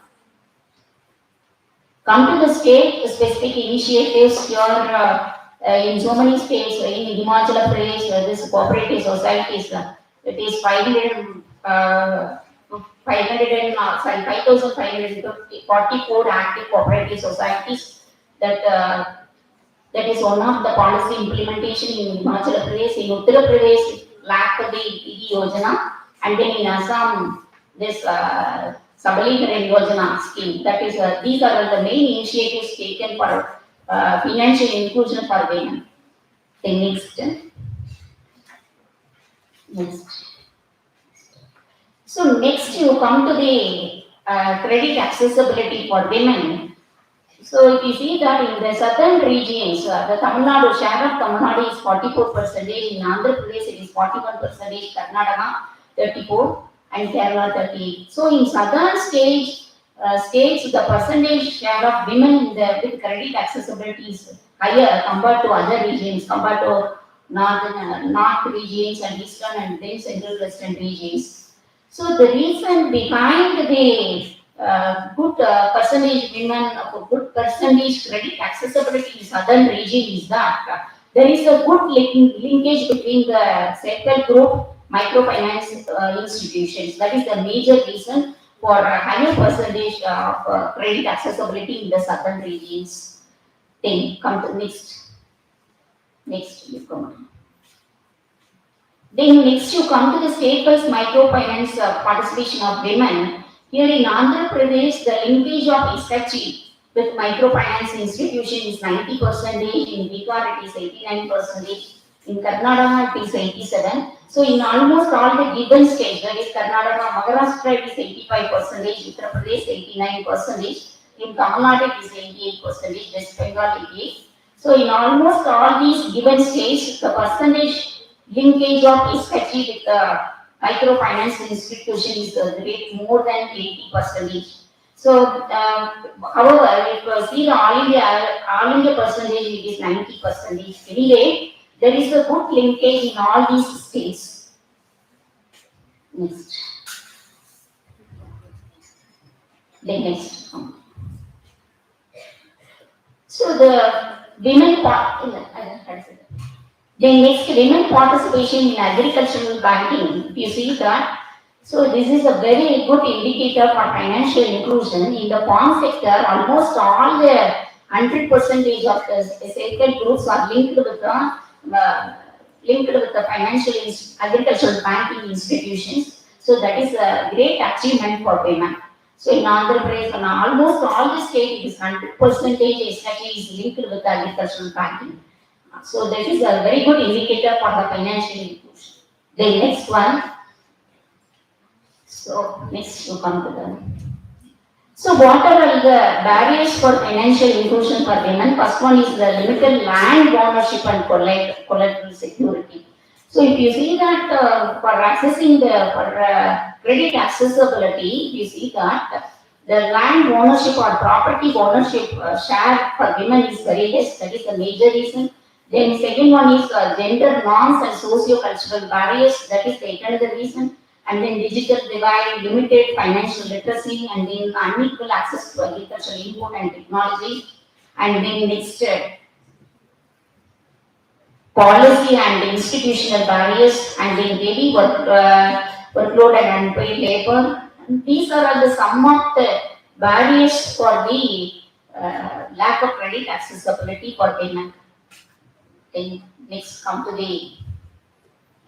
So whatever the policy recommendation, if you see that financial literacy and awareness, that is important for having the financial inclusion for women, and then design products particularly for women needs, and then strengthen the distribution and access channel, and then next then the digital finance, and then use and expand government programs, and then regulatory and institutional reforms. So these are all the main recommendation of the financial institution for women. Go to the next one.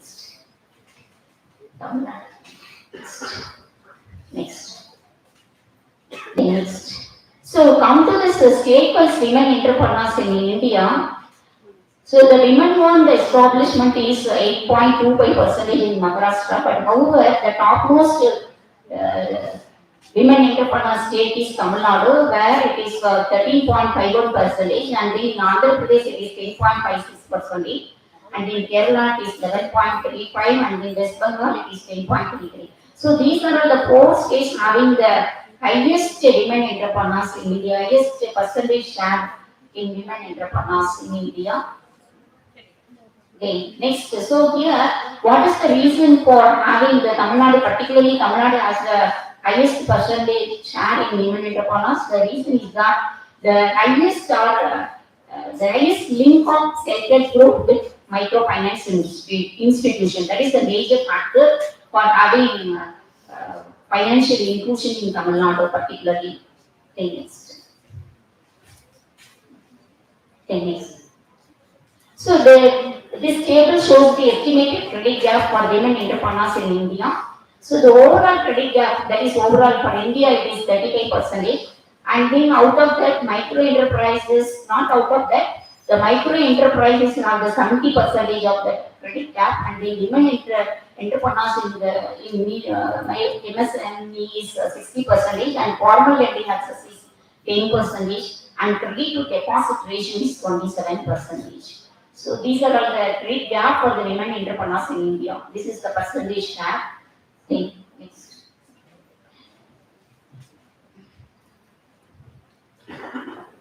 Okay, then what is the final conclusion is that, so here already we discussed that there is a gap between the financial, there is a gap in the gap between the number of or account share, women account share, or sorry, banking account share, percentage of account ownership and the deposit ownership. There is a highest gap between these two. So the reason behind is that mainly the account in the name of women is opened only for the, not only, is mainly for the scheme benefit.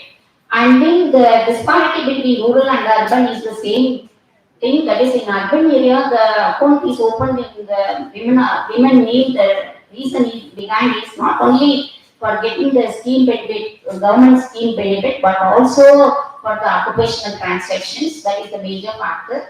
And then the greater linkage or the financial inclusion for women is somewhat good in the southern state. The reason is that the highest link between the self-help group or better link between the self-help group and the microfinance institution.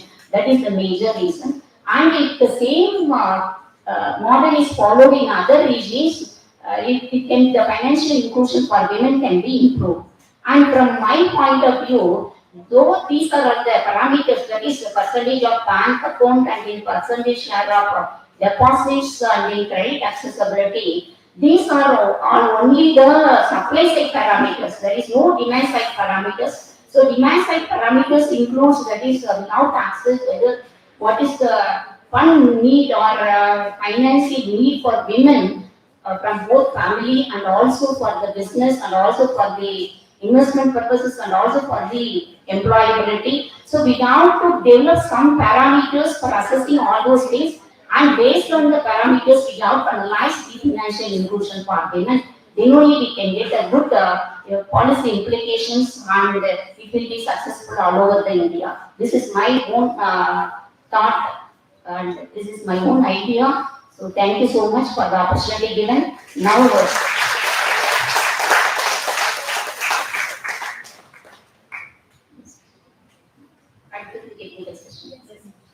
Thank you, ma'am, for your invaluable insights. We now start with the presentation of technical session 2.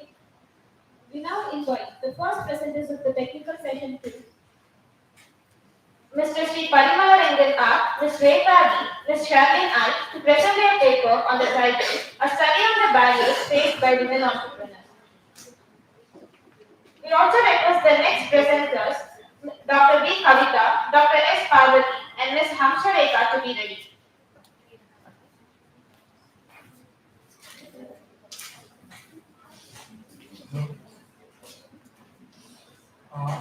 Parinavanan, second year from Karparam Academy of Higher Education. Today I will present my title, A Study on the Barriers of Faced by Women Entrepreneurs. Next slide. This is my agenda. Next one. Next.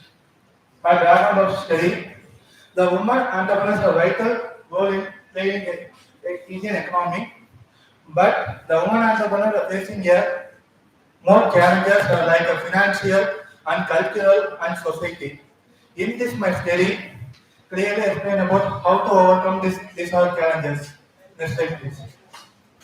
My gap, limited access, funding, financial resources, then social cultural barriers, then how to manage the work and personal life. Managing a woman is a difficult task. Next one, please. These are my four objectives. To identify the key barriers faced by women entrepreneurs, strategy growing their business. Then to analyze how to collect the finance, then how to manage the society, then lack of mentorship. I will mention my objectives. Next one, please. These are my variables. My dependent variables is entrepreneurial success of women entrepreneur. The top one are my independent variables. Next one.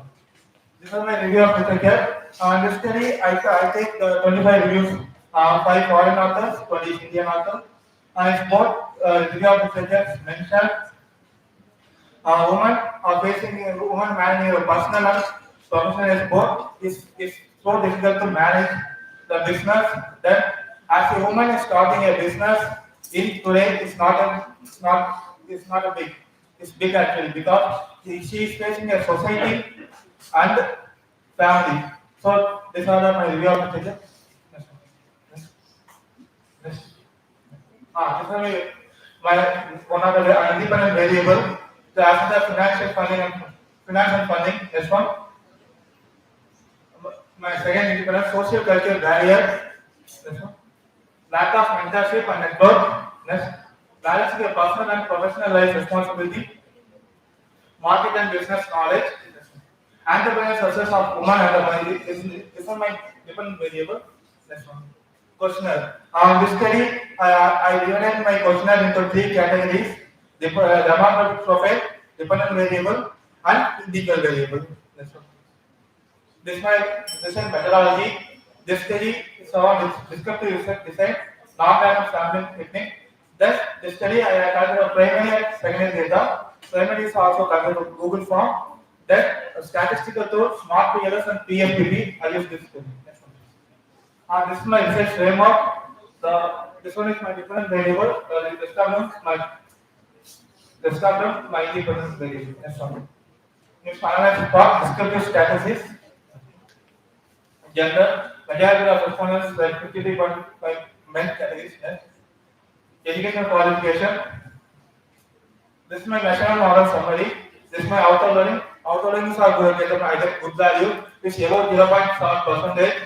Then Chrome alpha is and Chrome composite reliability is all come good results. In this study, my 2 algorithms are rejected. The top 3 algorithms are accepted. Next one, please. Access to finance and funding is not significant influence actual entrepreneurs as a woman entrepreneur. Why this finance is not rejected? It's because nowadays the woman, our government says give more financial support for women entrepreneurs. So that's what is rejected. Next one, please. Next slide. We kindly request you to summarize this conclude. Okay. Conclusion. Discussion. Next one. Conclusion part. Women entrepreneurs are successful significant into mentorship. Then financial access of social cultural barriers develop but not directly significant. Significant knowledge resource.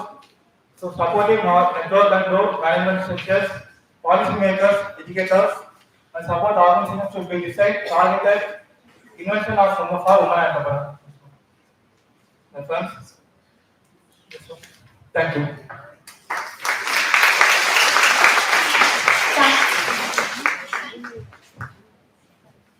Thank you for your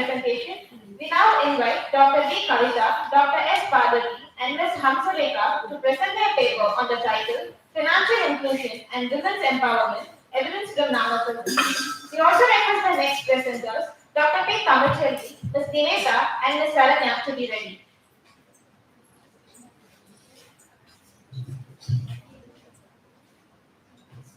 Good afternoon to my all gathered here. I'm Ms. Hamsarika from 30 Economics from Kanasami Pandit College. Today I'm discussing about financial inclusion and women empowerment evidence from Namakkal district. Introduction. It is defined by the C. Ranganathan Committee 2008 as the process of providing timely and adequate financial service to vulnerable groups. The term was firstly popularized by RTA government widely ready in 2005 to highlight the policies and importance. Women's and financial inclusion.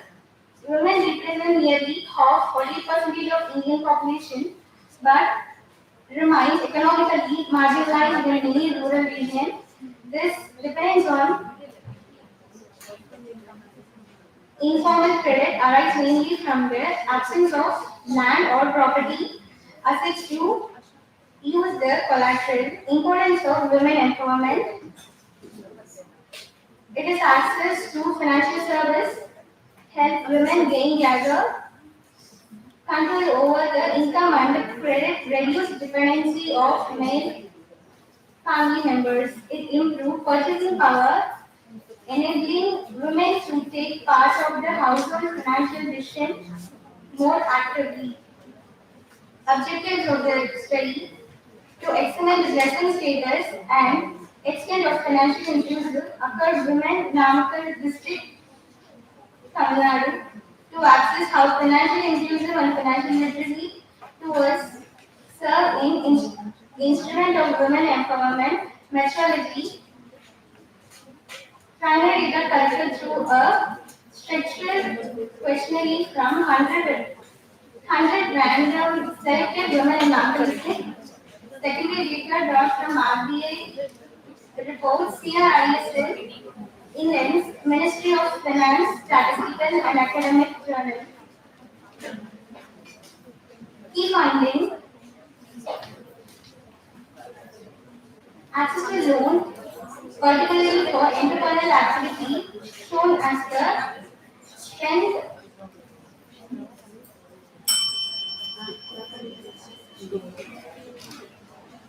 And the increase covered by providing social and financial security, strengthening empowerment, significant at the 5%. Conclusion: financial inclusion plays a decisive role in expanding independence and external capacity among the women.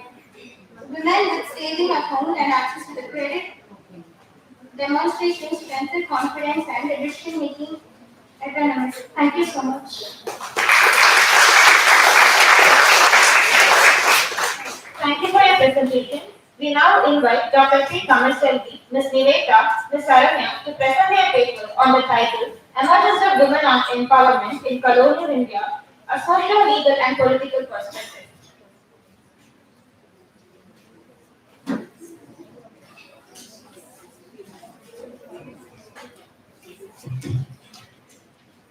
Good afternoon to all. Myself is Niveta. I am studying PG Economics from Kanasami Pandit College. Emergence of women empowerment in colonial India, a socio-legal and political participant. Introduction. Empowerment gaining control over one's life and aspects rights. Colonial era. Sparked educational, legal and political reforms. The next. Status of women before reforms. Women lacked autonomy and rights. Vertical, no access to education or legal identity. Next one, social reforms and legal changes. Reforms, Rajaram Mohan Rao, Vidyasagar. Key reforms, Widow Remarriage Act 1956, Child Remarriage Question Act 1929. The next one, empowerment through education and Missionary and Indian reforms opened girls' schools. Rise in female literacy and higher education. The next one, political and organizational participants, women's leaders, Sarojini Naidu, Annie Besant, Kamala Devi. Women's role in freedom movements reshaped public identity. The next one, economic professional empowerment. Enter to profession, education, medicine, admin. Gained financial independence and policy wars. Conclusion.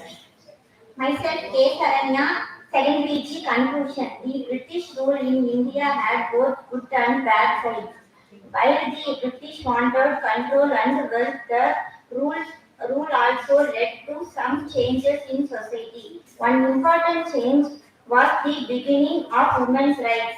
This was not only because of the British, but mainly because of Indian reforms and activities. People like Rajaram Mohan Rai and Savitri Phule worked to improve the lives of women thought. Through education and social reforms, the efforts helped start the fight for gender equality in India. Thank you. Thank you to all. Thank you for the presentation. We now invite Mr. S. Chandra and Dr. R. Ravi Kumar to present their paper on the title Market Linkages and Financial Practices of Women Farmers in Rural Sunlight with reference to R.S. Puram, Coimbatore district. We also request the next presenters, Dr. Srinidhi C., Ms. Harita, and Ms. Shanvi Tiwari to be ready. Thank you. So good afternoon, everyone present here. I'm going to present the paper on marketing linkages and financial practices of women farmers in rural Sunday, a study in RSPM, Coimbatore. This introduction is framed based on experience of women farmers in RSPM.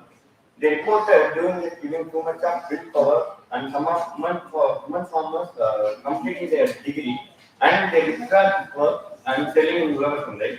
They're also taking some loans from SHG, self-help group, cooperative, taxonomy, informal money lending, resources of land. And the background of the study is the Ulava Sunday started in 1999. Actually, this concept is inspired from Apna Mandi in Punjab, in Haryana, and Rayoti Bazaar in Andhra Pradesh. In Coimbatore, there are two markets in this market. One is Arthur and another one is Financial market. The study focus only on the Arthur market. And the next slide. And the objective of the study is to study the market linkages and financial practice of women farmers in Ulava Sunday, to analyze the economic impact and the empowerment of Ulava Sunday and women farmers. And the limitation of the study is restricted to two Ulava Sunday locations, Arthur. So findings may not fully represent all markets in Coimbatore district. The data derived from self-reported response from respondents, which may involve recall errors or subject to estimation of income and state. And the statement of the problem is the study was impact on women farmers play an important role in total agriculture marketing, but many of them facing problems in getting strong market connections and proper financial support. So it is important to study how rural projects influence the earning and empowerment of women farmers in our country. This is methodology. A total of 31 respondents were selected for the study, and multiple response frequency mean and standard deviation are used. And the results and discussions. Since all the tables could not be compiled due to the slide constraints, I would like to make a brief summarization and selections of samples, of which means a mean age is 51.55 years and average age is 2624.90 and average produce of 327 and the conclusion. These studies can be used as reference to women by providing financial inclusion, socio-economic upgradations to inclusive growth economically. The various parameters ensure women empowerment and achieve a gender inclusivity, ensuring sustainable development goals of equality by all. Thank you. Thank you for your presentation. We now invite Dr. Srinidhi C., Ms. Harita, and Ms. Shanvi Tiwari to present their paper on the title Female Migrant Laborers and Economic Independency in the Construction Sector of Chennai City. We also request the next presenters, Ms. Kartika S., Ms. Charu Hasani R., and Ms. Supriya R. to be ready.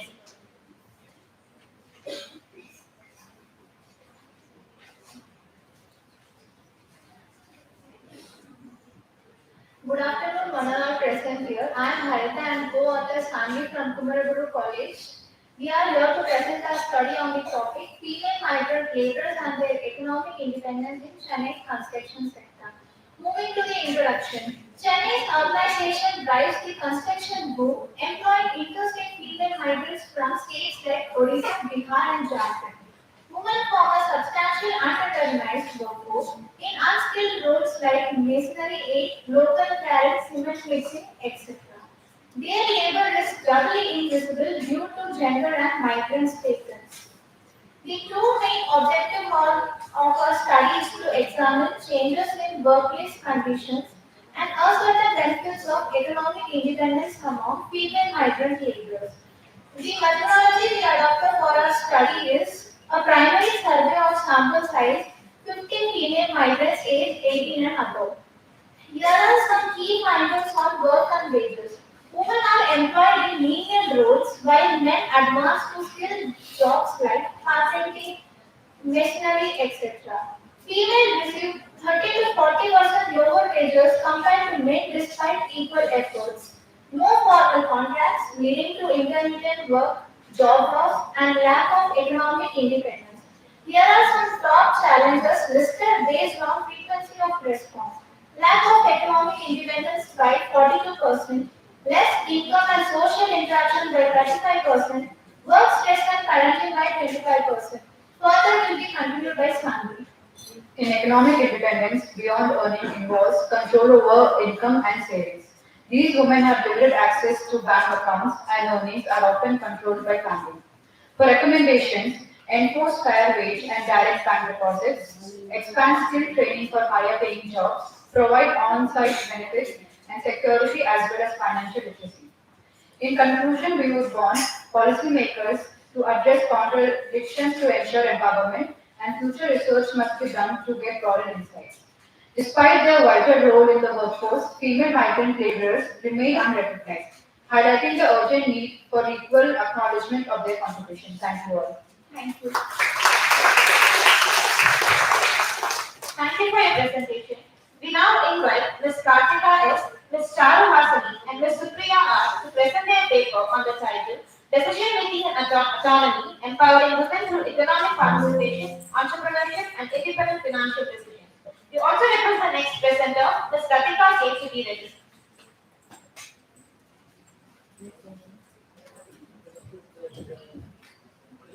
Greetings everyone, myself Kartika, this is Supriya and Charu Hasani from Kumaraguru College. We are here to present the topic of decision making and autonomy. When we talk about women's empowerment, it's not only about earning money. It's really about having the freedom to make decisions in every part of life, whether at home, at work, or in the community. Financial independence plays a major role. Now, how do women actually move towards empowerment? It always starts with education, no? That's the foundation. Education gives women the skills, awareness, and confidence at they need. But along with education, access to credit and financial service is very important. When women get these resources, they can step into the entrepreneurship, turning their ideas into real business. That gives them not just income, but also an independence. Moving to common challenges. The first big one is gender stereotypes. The idea that people have, women are less capable or suited for not suited for certain roles. That then there is unequal also access. Women often don't get the same opportunity or pay as women. Over to Supriya. Good afternoon. I am here to talk about global employment landscape. As you can see the pie chart, most of the women are informal and unstable, whereas 45% of the working outside the formal protection, and only 10% are represented in manufacturing and industries. We can see a gender gap in leader and economical power. Yet in the formal service sector and in entrepreneurship, the women's growth and representation are seen high. Mission Shakti. So if a woman want to take up a loan for any work or to start a business, it is not easy, especially when they are coming from a poor background. That is why Mission Shakti, it was started in 2001 under Odisha government, and it is a self-help group. where it collect actions and break barriers. In this, women does not only earn income but also build solidity and confidence to make independent choices. Next. Financial decision and decision making. So it evolves through structured pathway and it begins with literature and evolving through banking and microfinance and small loans. It reduces household control and personal independence of the women. Thank you. Over to Chandra. I am going to talk about key findings. Women in India are joining the workforce more than before. In 2017, 23% of women are work, while to 2023, it increased to 37%. Women's development can be seen in three ways: paid jobs, starting their own businesses, and being financially independent. But there are still barriers holding women back. They often don't get enough access to loan subsidy, tax critical loans, which can to follow traditional rules. We kindly request you to summarize and conclude the presentation. So moving on to conclusion, economic independence is not just about women earning money, it is also about changing social and cultural boundaries. When women are empowered, they make better decisions for themselves and their families. They also invest in education and work. They also help to uplift their whole community. So, true progress happens when women have autonomy and are seen as leaders and change makers in society. Thank you. Thank you for your presentation. We now invite Ms. Latika K. to present her paper on the title Green Fintech and Gender Budgeting, a dual framework for sustainable financial inclusion of marginalized women. We request the next presenters, Ms. P. Ganya, Ms. P. Danu, and Dr. Bhavana Mola to be ready. So imagine if you could empower 67 million women while fighting climate change with just one policy innovation. I'm Latika K from KCW College for Women, and today I'm here to show you all how this is happening in India. Okay. Despite the progress of 79% of the rural women having bank accounts, 90% of the people still work in the informal sector. And also, they have little access to climate finance, smart finance. The digital divide persists with only 31% of the women using it. The study aims to understand how green fintech tools like blockchain-based coding and ESG loans combined with strategic gender budgeting can create sustainable financial inclusion. And here is what shocked me. While everyone studies finance and mindset as fintech, nobody has connected all three dots together. And we have analyzed stories from Kerala to Karnataka and have drawn several conclusions. So, which ultimately made me to combine and integrate the green fintech and green budgeting, the gender budgeting, to find the sustainable financial inclusion in the country. Okay. The conversation is already stunning.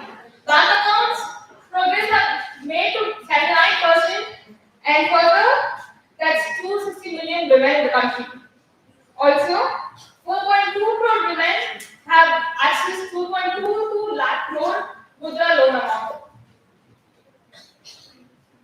And the year 2025-2026 has been a historic milestone in the budget. So, over 3 lakh crore has been allocated for gender, and 49 ministries have come up with 1% of the total GDP allocated towards it.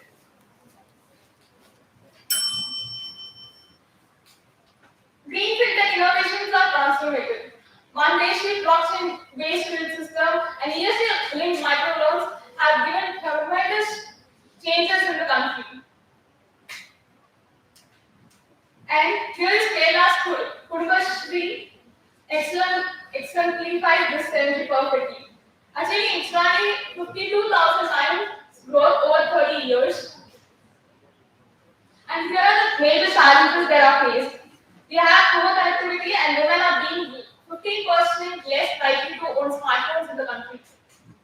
And our recommendations towards this are 4 major pillars. The first one is enhanced monitoring systems, infrastructure-based expansion through partnerships, strengthen digital literacy and programs.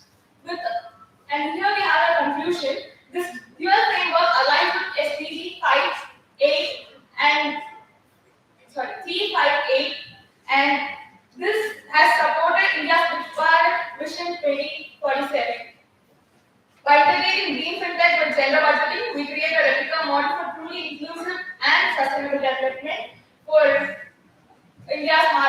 women. Thank you. Thank you for the presentation. We now invite Ms. P. Ganya, Ms. P. Ganu, and Dr. Bhavana Mokar to present their paper on the title Role of Pradhan Mantri Jan Dhan Yojana in Financially Empowering.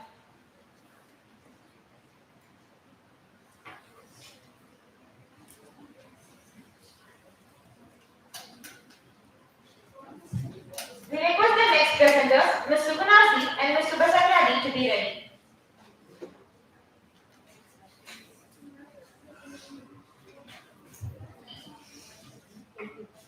Good afternoon, everyone. Present here, my name is Ganu and this is Danya. We did research paper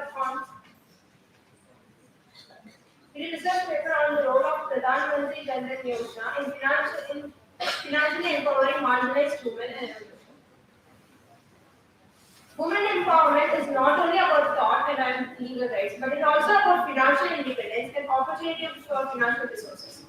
By providing basic banking services such as bank accounts, savings, credit, government benefits, repeatedly boost women empowerment.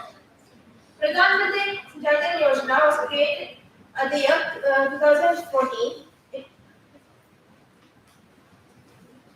It provides basic financial services such as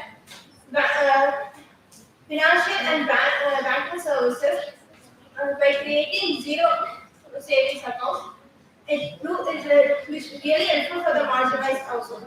The most of the women benefited from here have gained financial independence and security. Especially during COVID-19, it provided financial benefits for them. But the challenges faced by them are the challenges are the accounts are mostly dormant and they have limited financial literacy.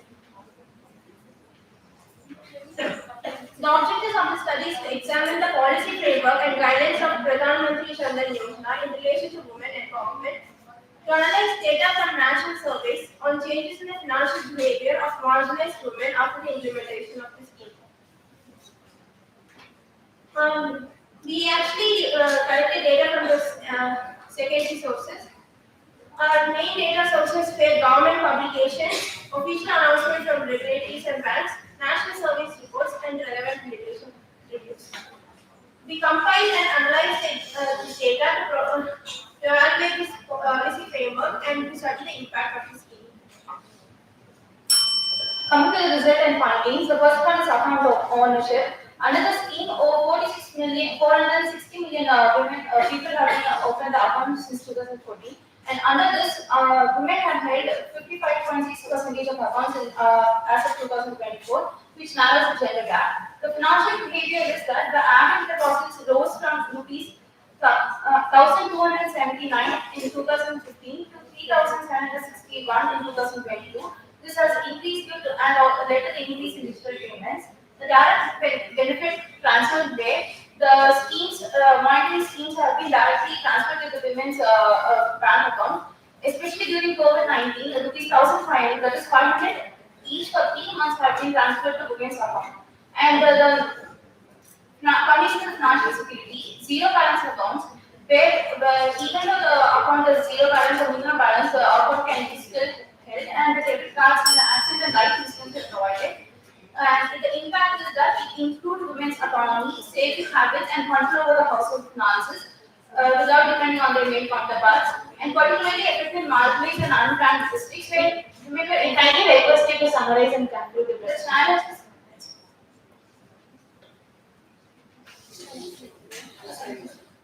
The conclusion here is that Pradhan Mantri Jan Dhan Yojana has enabled millions of marginalized women to open bank accounts for the first time and access to the savings and insurance. The scheme significantly increased women's account ownership and savings behavior, making them more resilient during the crises like COVID-19 and other crises.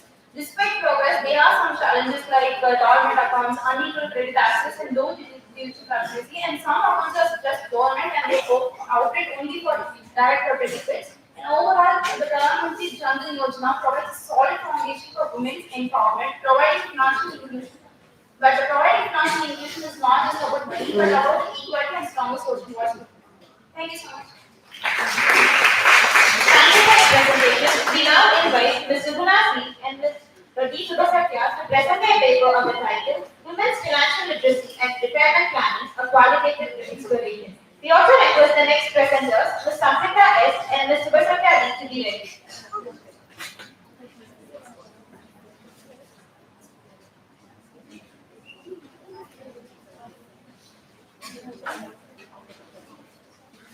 Good afternoon, everyone. Today, we explore an important subject, women's financial literacy and retirement planning. Literacy about retirement can shape or shatter a woman's future security, and that is why I'm Shubhasatya here to highlight about it. Retirement is universal, but its challenges are not equal. For single working women, career breaks, pay gaps, and longer life expectancy make retirement planning especially complex. In Malaysia, for instance, women's retirement preparedness is still overlooked. The truth is simple. Financial literacy is the key to retirement security. Globally, women lag behind men in financial knowledge, 30% versus 35%. This gap might look small, but it compounds over decades, leaving women more vulnerable in old age. The theory of planned next slide. The theory of planned behavior tells us that attitudes, social norms, and perceived control means that whether they feel it is easy to take up or difficult, shape financial intentions. Simply put, women are more likely to plan for retirement if they believe it's valuable, if their community supports it, and if they feel capable of managing it. Methodology. The participants were selected through purposive and snowball sampling, ensuring they fit the study criteria. Our study followed a qualitative research design to explore financial literacy and retirement planning among single working women. For analysis, we applied thematic analysis, which involved transcribing interviews, coding the data, identifying recurring patterns, and then organizing them into key themes. Our findings reveal 4 strong motivators. Women actively save and invest in instruments like gold, shares, and unit trusts. A deep desire to retire debt-free drives disciplined saving. Families and mentors shape financial values from childhood. Past financial shocks like medical emergencies become turning points that spark better planning. To close up the gap, we must provide targeted financial education modules right from the childhood. Leverage families as positive financial role models. Introduce workplace retirement programs and automatic savings schemes. Launch government campaigns using real-life stories to inspire women. Together, these steps ensure women retire with dignity, security, and independence, which we believe. Thank you. Thank you for the presentation.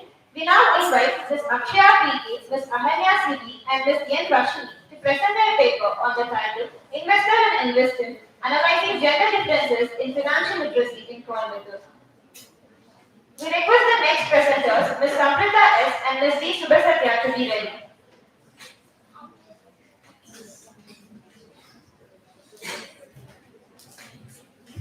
Good afternoon, I'm Akshaya and this is Ahanya of KSDR Krishnamal College for Women, Coimbatore. And today we'll be presenting our paper on the title Invest R and Invest Him, Analyzing Gender Differences in Financial Literacy in Coimbatore. So starting with our introduction, financial literacy is all about understanding how to budget, save and invest. And it is vital for the economic independence. Yet, men and women often differ in financial knowledge and investment behavior because of the social norms, wage gap, and unequal access to resources. This study examines the investment literacy and the saving habits of working men and women in Coimbatore with a focus on a strong preference for traditional assets such as gold and silver. While many studies explore financial literacy, our research gap is about the investment behavior in isolation.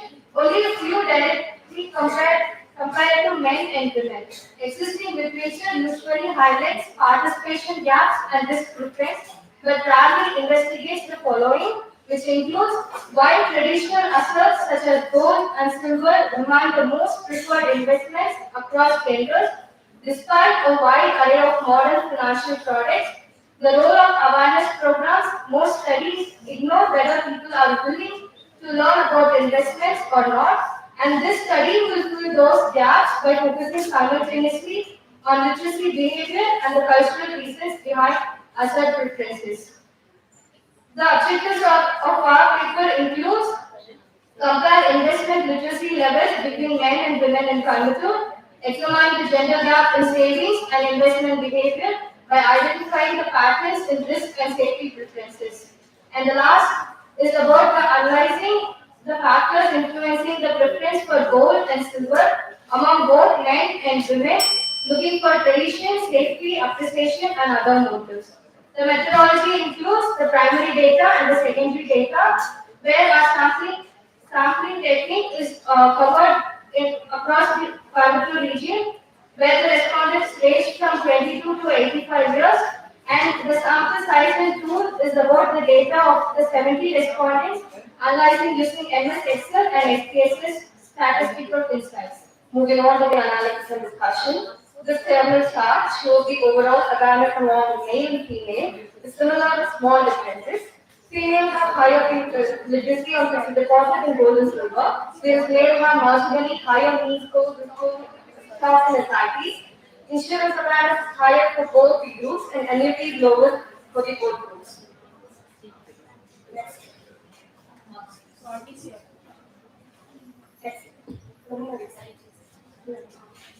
The largest gaps are around the safer options and market-linked ones.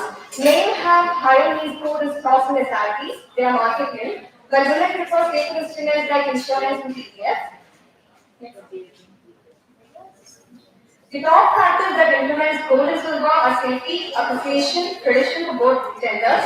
Male emphasis on accessibility more, whereas women emphasis on hedge and risk aversion, showing cautious investment behavior. Conclusion. The data were collected with 70 respondents. An analysis shows similar levels of investment literacy and behavior among the genders. The results show that women prefer more safer investment options while men go for various options. The participation of women in financial matters and awareness is improving. Keeping up and improving the current policies are supporting women in financial matters will aid them in empowering them more. Thank you. Thank you for the presentation. We request the participants to kindly allot a time limit of 3 minutes. Now, we invite Ms. Amrita S. and Ms. T. Subhasatya to present their paper on the title Digital Empowerment of Women, a Pathway to Financial Independence and Sustainable Future. We request the next presenters, Ms. M. S. Mirunalini, Ms. G. Bhumika, and Ms. Lakshmi S. to be ready for the presentation.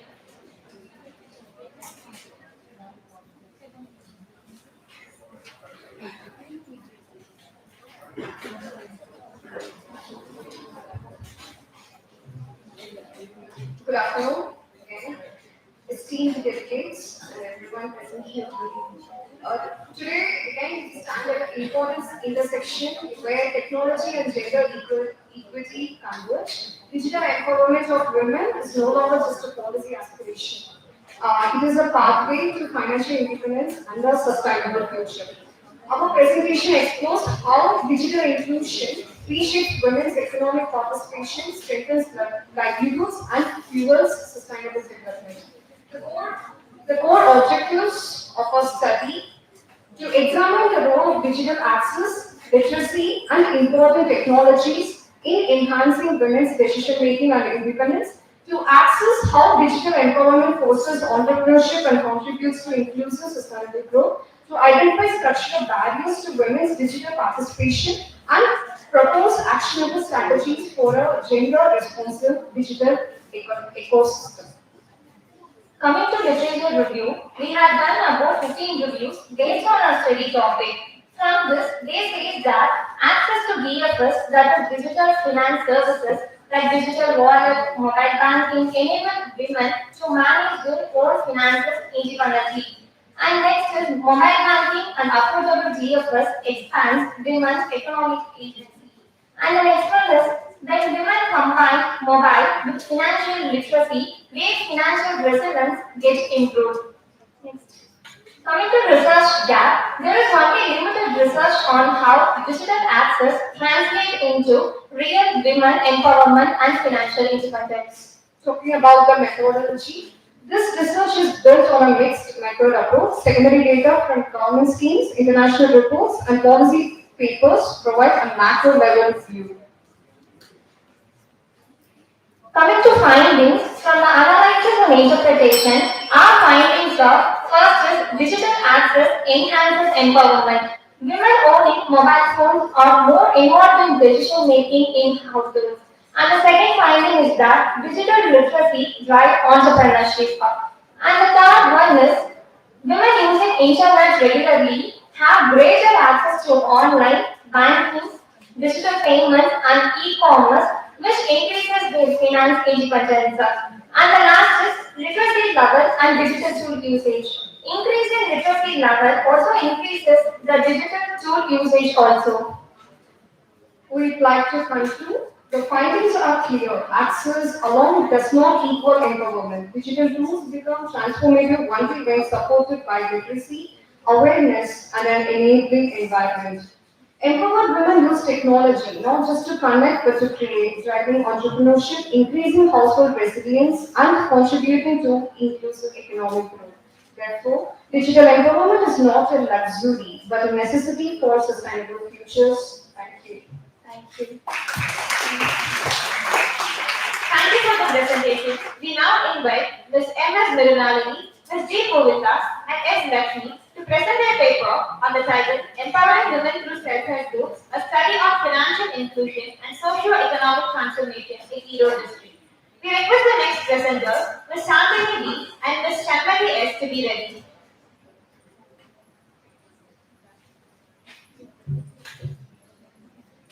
Good afternoon to the women present here. I am Govita from KCW College for Women. I am here to present the topic on empowering women through self-help groups, a study on financial inclusion, social economic transformation in Edo district. Introduction. Women are the fundamental unit of the society. Their role is very important in family, society, and the progress of the nation. In many developing countries, women are still deprived of equal access to education, employment, and financial resources. Only when women are given equal opportunity, real empowerment can happen and this lead to national development. In India, the government and many organizations have introduced several programs for women empowerment. Moving on to the statement of problem. Many women empowerment programs fail because they are carried out by different agencies without proper coordination.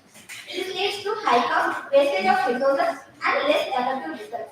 As a result, the economic and social conditions women do not improve much.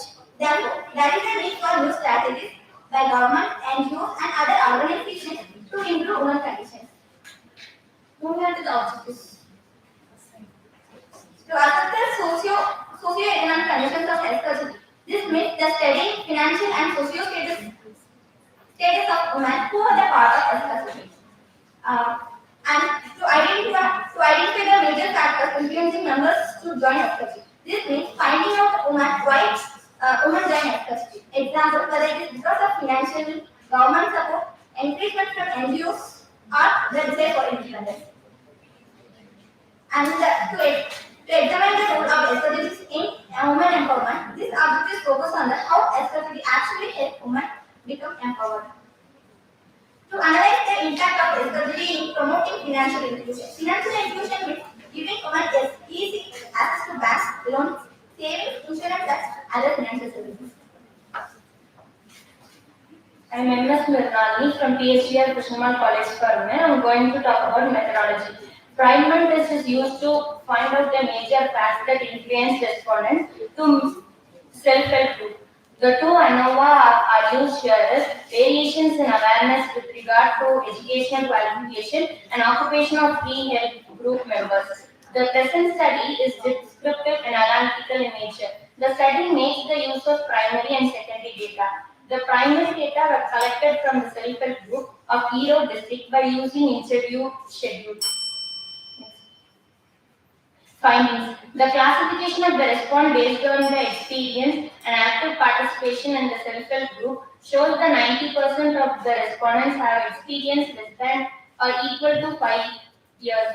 80% of the respondents having obtained information about the self-help group. On the basis of occupation, it is observed that 50% of the respondents are housewives, 10% of the laborers, and 10% are self-employed. 30% are in agricultural activities. Suggestion: awareness. A large number of awareness programs about financial products and services are usages need to provide for Kudumbashri workers for their seminars, conference, workshops needed to be organized. Technological innovation.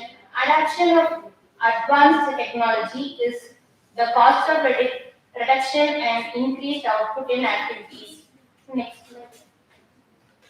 Conclusion. In spite of different constraints and challenges, the self-help group activities has the potential to upgrade the lives of women and their family to transform the economic in a sustainable way. Women can only succeed and more adequate development if everyone works honestly, sincerely. And developing Indians can become a fully developed nation, the combined efforts and men and women. Further, despite their struggles and empowerment are the happiness, group in society, role of models and other women. The government has taken special efforts to increase the quantum of credit to self-help group to ensure credit to make available self-help group in multiple ways. Thank you. Thank you for the presentation. We now invite Ms. Sandhini B, Ms. Shanmati S, Ms. Brinda, and Ms. Sophia R to present their paper on the title Women's Preference Towards Online and Offline Grocery Shopping. We request the next presenters, Dr. K. Renuka, Ms. K. Sandhya, and Ms. D. Subhasatya to be ready. Good morning to all and all present here. Our topic is women's preference towards online and offline grocery shopping. Let's move on to introduction. In India, grocery shopping plays a very important role in every household in India. Despite we talk about gender equality, in India, women play very important role in taking grocery decisions as well as financial decisions in a family. So rural and urban women choose both online and offline for certain reasons like freshness, taste, availability, etc. Next, gaps in literature. Previous studies focus limited on longitudinal data, but our study focusing on longitudinal data like women's freedom and empowerment. Next objectives. We have 4 objectives. First objective is to analyze the socio-economic and demographic condition of women. Second one is main factors influencing women's preference towards online and offline shopping. Third one is to assess the satisfaction level of women towards online versus offline grocery shopping using cardinal ordinal utility analysis.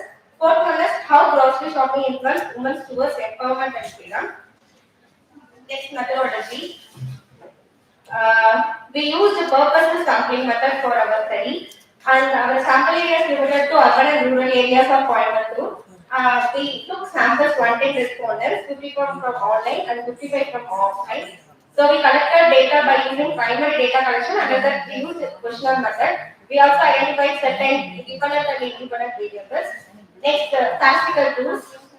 We use both descriptive and inferential statistics. So descriptive statistics like frequency distribution, percentage analysis, central tendency dispersion, etc. we use. And for inferential statistics, we use choice by test, ANOVA, weighted rank, Likert analysis, Customer's Wallace, and Man's test. Moving on to resultant discussion. For the first objective, we found that grocery shopping satisfaction level is not similar across different level of education for both online and offline shopping. For the second objective, we found that online grocery shopping is preferred for variety, discount, and convenience. Offline shopping is preferred for habit, trust, and quality. And the third objective, we found that mostly women who spend more than 10,000 get greater level of satisfaction, and shopping more influence different level of satisfaction. Moving on to the conclusion, women's grocery shopping preferences are strongly influenced by socio-economic and demographic condition of women like age, education, income, and marital status. The main factors shaping these choices are quality of product, variety, convenience, quantity of product, easy comparison, etc. Younger and educated women mostly prefer online shopping for offer, speed and delivery convenience. Elder and married women prefer offline shopping for freshness, trust, and happiness. Online grocery shopping gives more financial control, independence, and confidence to the women. And offline grocery shopping strengthens women's role in every household. Thank you. Thank you. Thank you for the presentation. We now invite Ms. K. Sandhya and Ms. D. Subhasatya to present their paper on the title Assessing Financial Inclusion and Resilience of Women in the Informal Sector. Good afternoon, Honorable Center. The category number in the informal economic is government balances, competence, and resilience. That's why my topic is assessing financial inclusion and resilience of government in the informal sector to a study on the assets of the formal banking and energy sector. Moving to the introduction, the informal sector represents unrelated activities outside formal labor force. For many women, entry is the driver market choice for necessity. The work is insecure, income irregular, and saving limited, making them highly vulnerable to shocks. Here, financial resilience becomes essential, not just to survive crisis but to sustain liquidity. Supporting women in the sector is not to impose for advancing gender equality and inclusivity. Moving to the big picture, globally nearly 90% of women in developing countries are engaged in informal work. Scholars highlight this reflects systematic division of women labor, particularly domestic and care roles. Yet it also a phase of agency women's income, wealth networks, and rely on mutual support to combat this structural inequality. Moving to the objectives, our studies set three objectives. First, to examine women participating in the formal economy. Second, to analyze financial inclusivity through access to banking service.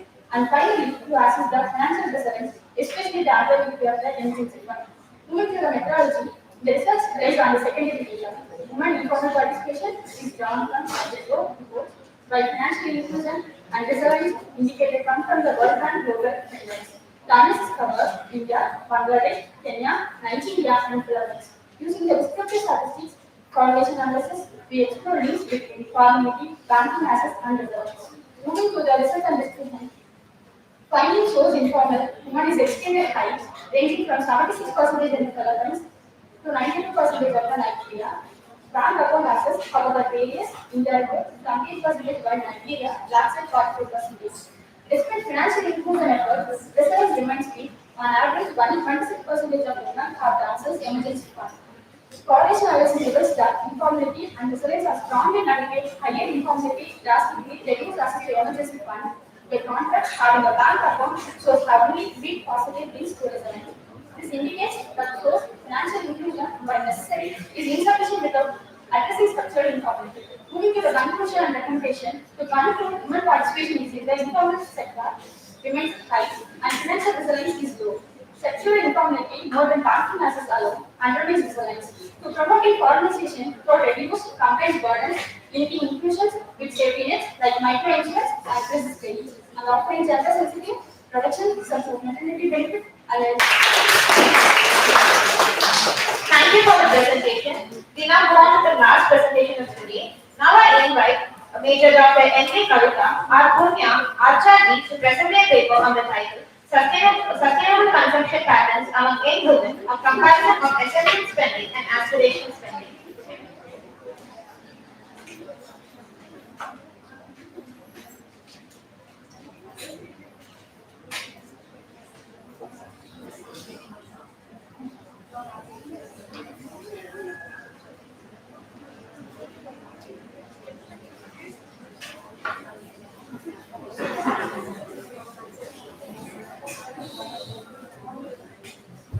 Good afternoon, everyone. I'm Archa from the BA Economics, and we're presenting a paper on sustainable consumption pattern young women, a comparison of essential spending and aspirational spending. Consumption is not just about money; it is all about the future. What the young people consume today becomes the world that future generations must sustain for the people. Among the young people, young women stand out as an important consumer of food. Their spending patterns reflect the balance between the essential and the aspirational choice. Our objective is to compare the essential and aspirational spending pattern among the young women and to examine the impact of spending patterns of young women on sustainable development. Participants are requested to maintain silence. This I repeat, participants are requested to maintain silence. The study conducted in Coimbatore district to analyze the consumption pattern among young women And you have collected primary and secondary data. Primary data collected through structured online questionnaire, and the secondary data from a peer-reviewed journals and articles and literature reviews. So we have collected 91 respondents from the young women from the Coimbatore district, and the data collected is a structured format, and the data analysis is an impact factor analysis. Data analysis and interpretation. As analysis and interpretation is based on the consumption pattern of young women, focusing on the comparison of essential spending and aspiration behavior and their impact on sustainable. We have calculated with the help of Excel where there some an average of essential aspirational young women. The impact factor we have calculated on the range 1 to 5 where we have got essential spending for 3 which is moderately sustainable and for aspirational spending which is 2 where it is sustainable, very sustainable. So the essential spending is moderately sustainable where the consume every day essential, but for in an optimal base it is considered to be an unsustainable when they are crossing their limit of spending. When a basic needs are met, there is an open shift towards private vehicles or a non-renewable, low energy and efficiency they neither certified, not greener or sustainable. And aspirational spending behavior is considered relatively sustainable. Neither include the branded eco-friendly cosmetics for and it is impacting very low to the environment. The study found that essential spending score for 3 where moderately reflecting basic needs are unavoidable and are still of systematic sustainable depends on the consumption pattern. And aspirational spending impacts score 2 where increasingly adopting sustainable alternatives such as eco-friendly products, cosmetics which is made naturally and sustainable branded clothing and the local measures which impacting less to the environment. We are suggestions is suggesting encouraging sustainable essential choices, awareness regarding the optimum balance of spending behavior, and also regarding the sustainable allocation spending. Conclusion. The study which conclude that young women's consumption patterns show mixed relation with sustainability, while the essential spending on food, health, and transport is unavoidable. With their spending behavior and it is becoming excessive, they are becoming unsustainable to the environment. In the contrast of aspirational spending also relatively sustainable to explore, and through this eco-friendly product, wellness oriented items, durable gadgets, and for the naturally cosmetics, we can ensure that it is creating less impact to the environment. The findings conclude highlight that overconsumption is the area category related to sustainability, emphasizing the need for awareness and balanced spending. Overall, the study underscores that young women play a vital role in advancing the sustainable development, and the stronger policies and market support is required to encourage the cleaner consumer behavior. Thank you.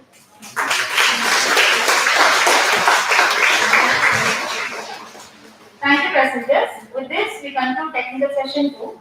On behalf of the organizing committee, I would like to express a heartfelt gratitude to Dr. S. Gandhimati ma'am for her guidance and valuable presence throughout the session. I now invite Dr. S. Gandhimati ma'am to kindly deliver the repertoire report of session 2.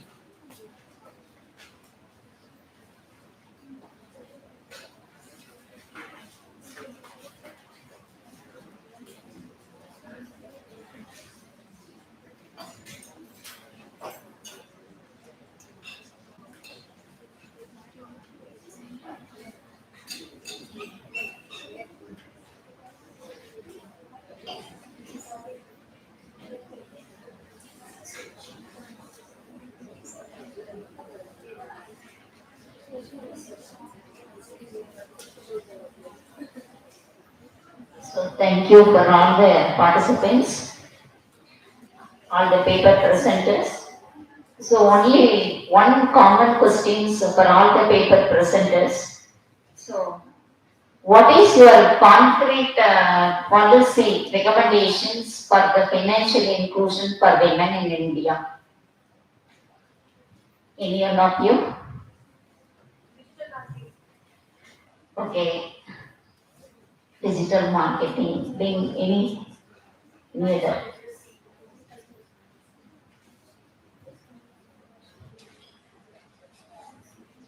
Okay. That's all. Financial literacy is already available. Anything new policy suggestions? New policy suggestions based on all the papers. From your research work, any new policy suggestions is we put for SME managers? Yeah.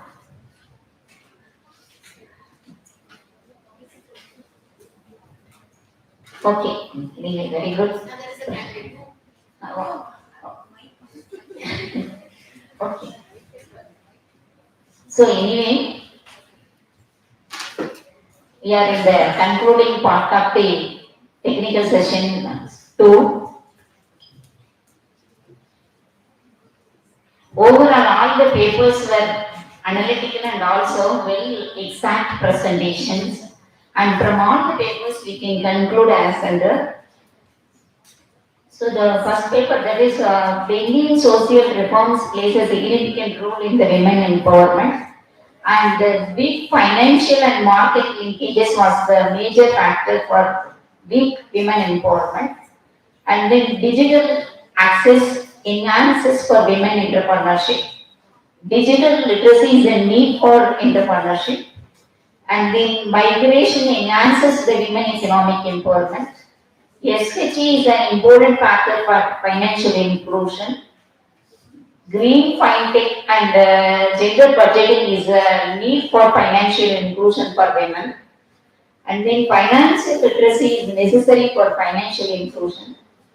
And then online shopping online shopping performance is influenced by the socio-economic factors. And then access to emergency fund in the informal sector is a major factor. And then for financial inclusion, that is, so overall what the financial, overall all the papers conclude that the financial literacy is important and also the SHGC, self-help group financing is important for financial inclusion. So anyway, all the papers are well presented and then exact presentations. Congratulations to all the best. And finally, I thank the authorities of this institution, principal and then Victoria of Economics, and all the organizers, Dr. Adina, Dr. Kavita, and then all the research scholars and all the students for the active organizing of this conference. Thank you so much for the opportunity given. Thank you all.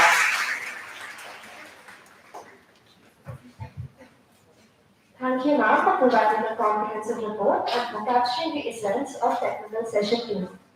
Let us carry forward the momentum of today's discussions and remain committed to advancing sustainable progress and development. It gives me immense pleasure to proceed with the valedictory ceremony. To deliver the vote of thanks, I now invite Dr. C. Athena, Organizing Secretary of the seminar, to kindly come forward and express her words of gratitude. Thank you. So before I proceed for a formal vote of thanks, I invite Ms. Aiko, the president of our college, to invite you all for the Kanishma event.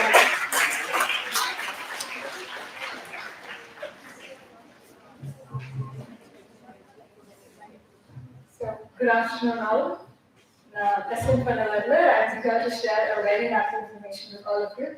So I was here for the last 10 years. I am a pure science student in zoology division. So I'm going in dissection, genetics, evolution, and it's been going. I'm a final year student. So that's all I've been learning for the past 3 years. I learned the financial literacy, women empowerment, digital marketing policies, lucky cricket. You guys gave me a very good insight on the other things, other pressing matters outside rather than just science. So thank you for opening up this all a different field of opportunities inside my mind. You have also given me multiple ideas to answer before. One such event, the startup ideation is one of the competitions we have for Karishma this time. So yeah, the children, we want to give a platform for all the young entrepreneurs to come forward and present, give them an exposure basically. So in the Varumboda, I can see another invited platform. So thank you for giving me this idea. I'll be making sure to incorporate such exposure platforms for you in the future plans. Okay, so I'm here In the 26th Friday, we are hosting Karishma 2025, which is the intercollegiate gala that we host every year annually. I have a list of 16 to 17 colleges here. You have come here today to see what Krishna can offer you academically. So today you got an academic exposure, and if you come on Friday, we will be showing you the cultural side of Krishnamurti, the vibrant side of Krishnamurti. You will be hosting and you will be sitting together with almost 6,000, 7,000 students together. So morning session partner, we have 3 celebrities with a DJ session coming up, followed by the 10 competitions. I just read out the competitions. We have treasure hunt, best CEO, short film, quiz, solo dance, debate, startup ideation, and on stage we have group dance, battle of dance, and best of Karishma. So celebrity for the session, DJ session, which we have the competitions. After competitions, followed by a valedictory. And the valedictory, we will have definitely a DJ session and another thing. Ma'am is the organizer for that as well.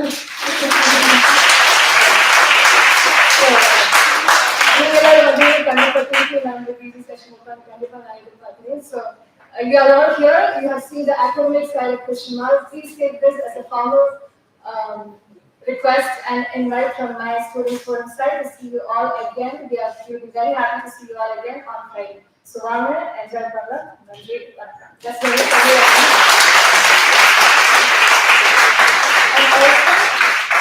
and also to the student secretaries of the Department of Economics, Ms. Hashita and Ms. Subhashi. The event was hosted by you beautifully along with the Department of Economics. So please thank you.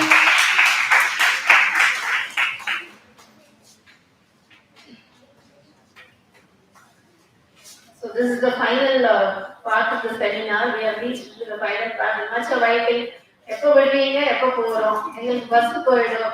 Okay. So just this is a formal note of thanks. Okay. So distinguished resource persons, esteemed colleagues, dear students and participants, very good evening to one and all.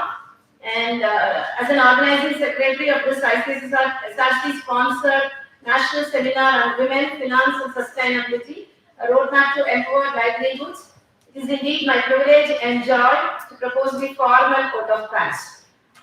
First and foremost, I wish to express our deep sense of gratitude to our management, our secretary, for their constant encouragement and for providing to us the freedom and resources to carry out the academic endeavors. And I'm equally indebted to our respected principal, Dr. B.D. Harthi, for her vision, motivation, and personal involvement that has guided every step of this seminar.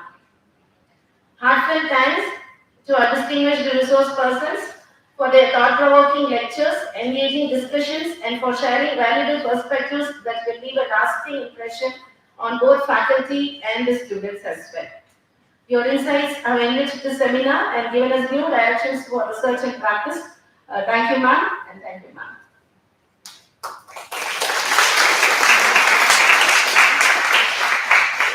I also take this opportunity to thank my colleagues in the Department of Economics for their continuous teamwork, support, and commitment in each of the activities they support. So a special word of appreciation goes to a college librarian who has served in the editorial board, and her academic contribution, meticulous eye for detail, and constant support in shaping the seminar proceedings deserves a special mention here. And above all, I wish to place on record my deepest appreciation for our students' organizing team led by 2 people. Who's the 2 people? Without Varshini and Vaishali, the seminar will be a failure.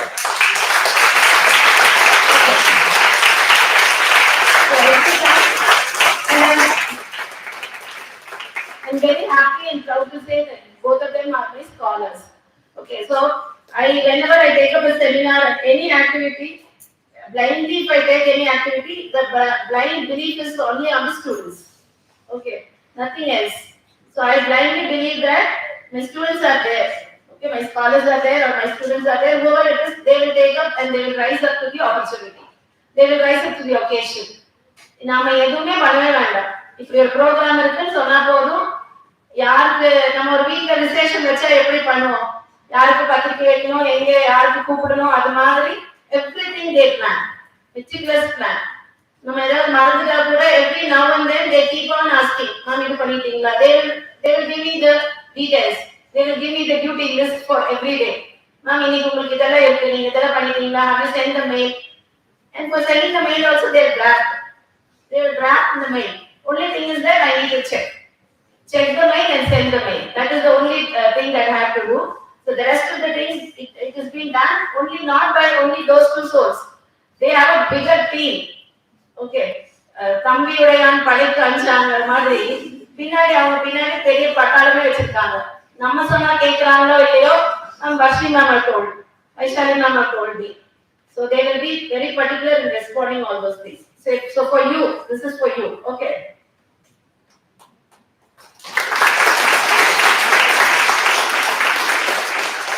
So whether it was designing the creative posters, assisting in registration, coordinating with participants, managing hospitality, taking charge of technical support, or even preparing today's seminar report, including that, their commitment has been very remarkable. And I recall every day that when I run up, and the seminar is also, approaching the nearest day, I take my bag and I say bye. But still, no, the students will be working in my department. They will work.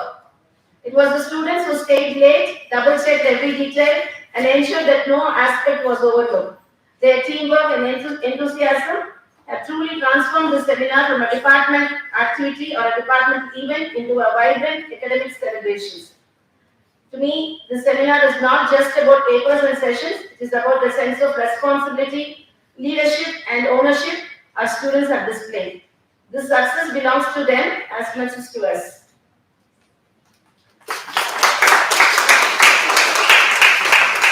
Finally, and foremost, very importantly, I extend my sincere thanks to the ICSSR-SRC for sponsoring this seminar and to all the participants for your active involvement. And here I thank all the management of all the participants to allow you to come here and make your presentations.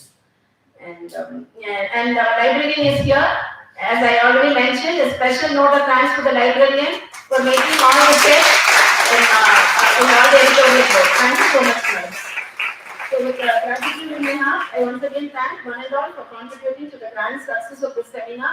Thank you so much. Take back something as a learning from here, and definitely you will reach some heights which is all unimaginable. Okay, we expect you for the next seminar as well. Thank you so much. Thank you, ma'am, for your warm and gracious words.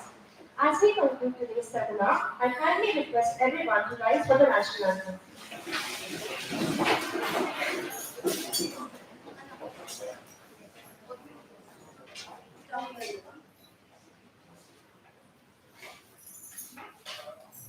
Really, I congratulate Adina for getting this ICSSR fellowship for organizing this wonderful seminar, for organizing this wonderful seminar, and to the team and all the faculty members and all the research scholars and the students. So really, I congratulate Adina and all the team members, faculty members, scholars. Congratulations.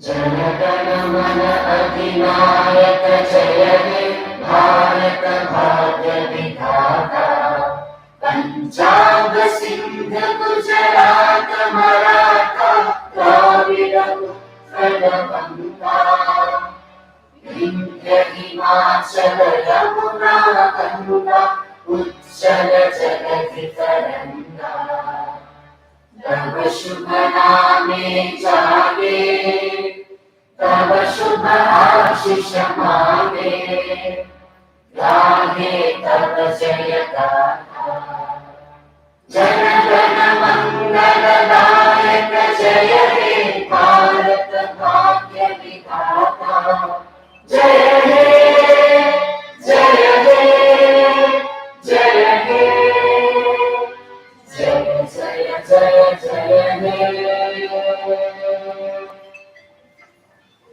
Thank you all for being part of this enlightening seminar. These are your masters of ceremony. Thank you all for being a part of this enlightening seminar. These are your masters of ceremony, Krishna, Sarah, and Harsha signing off. Wishing you all a pleasant evening. The certificates they can collect it from the MC desk. So special mention of thanks to Raju Anna, Dhanavata and Dhanavali. Please note that the certificates can be collected from the MC desk. I repeat, the certificates can be collected from the MC desk. Thank you.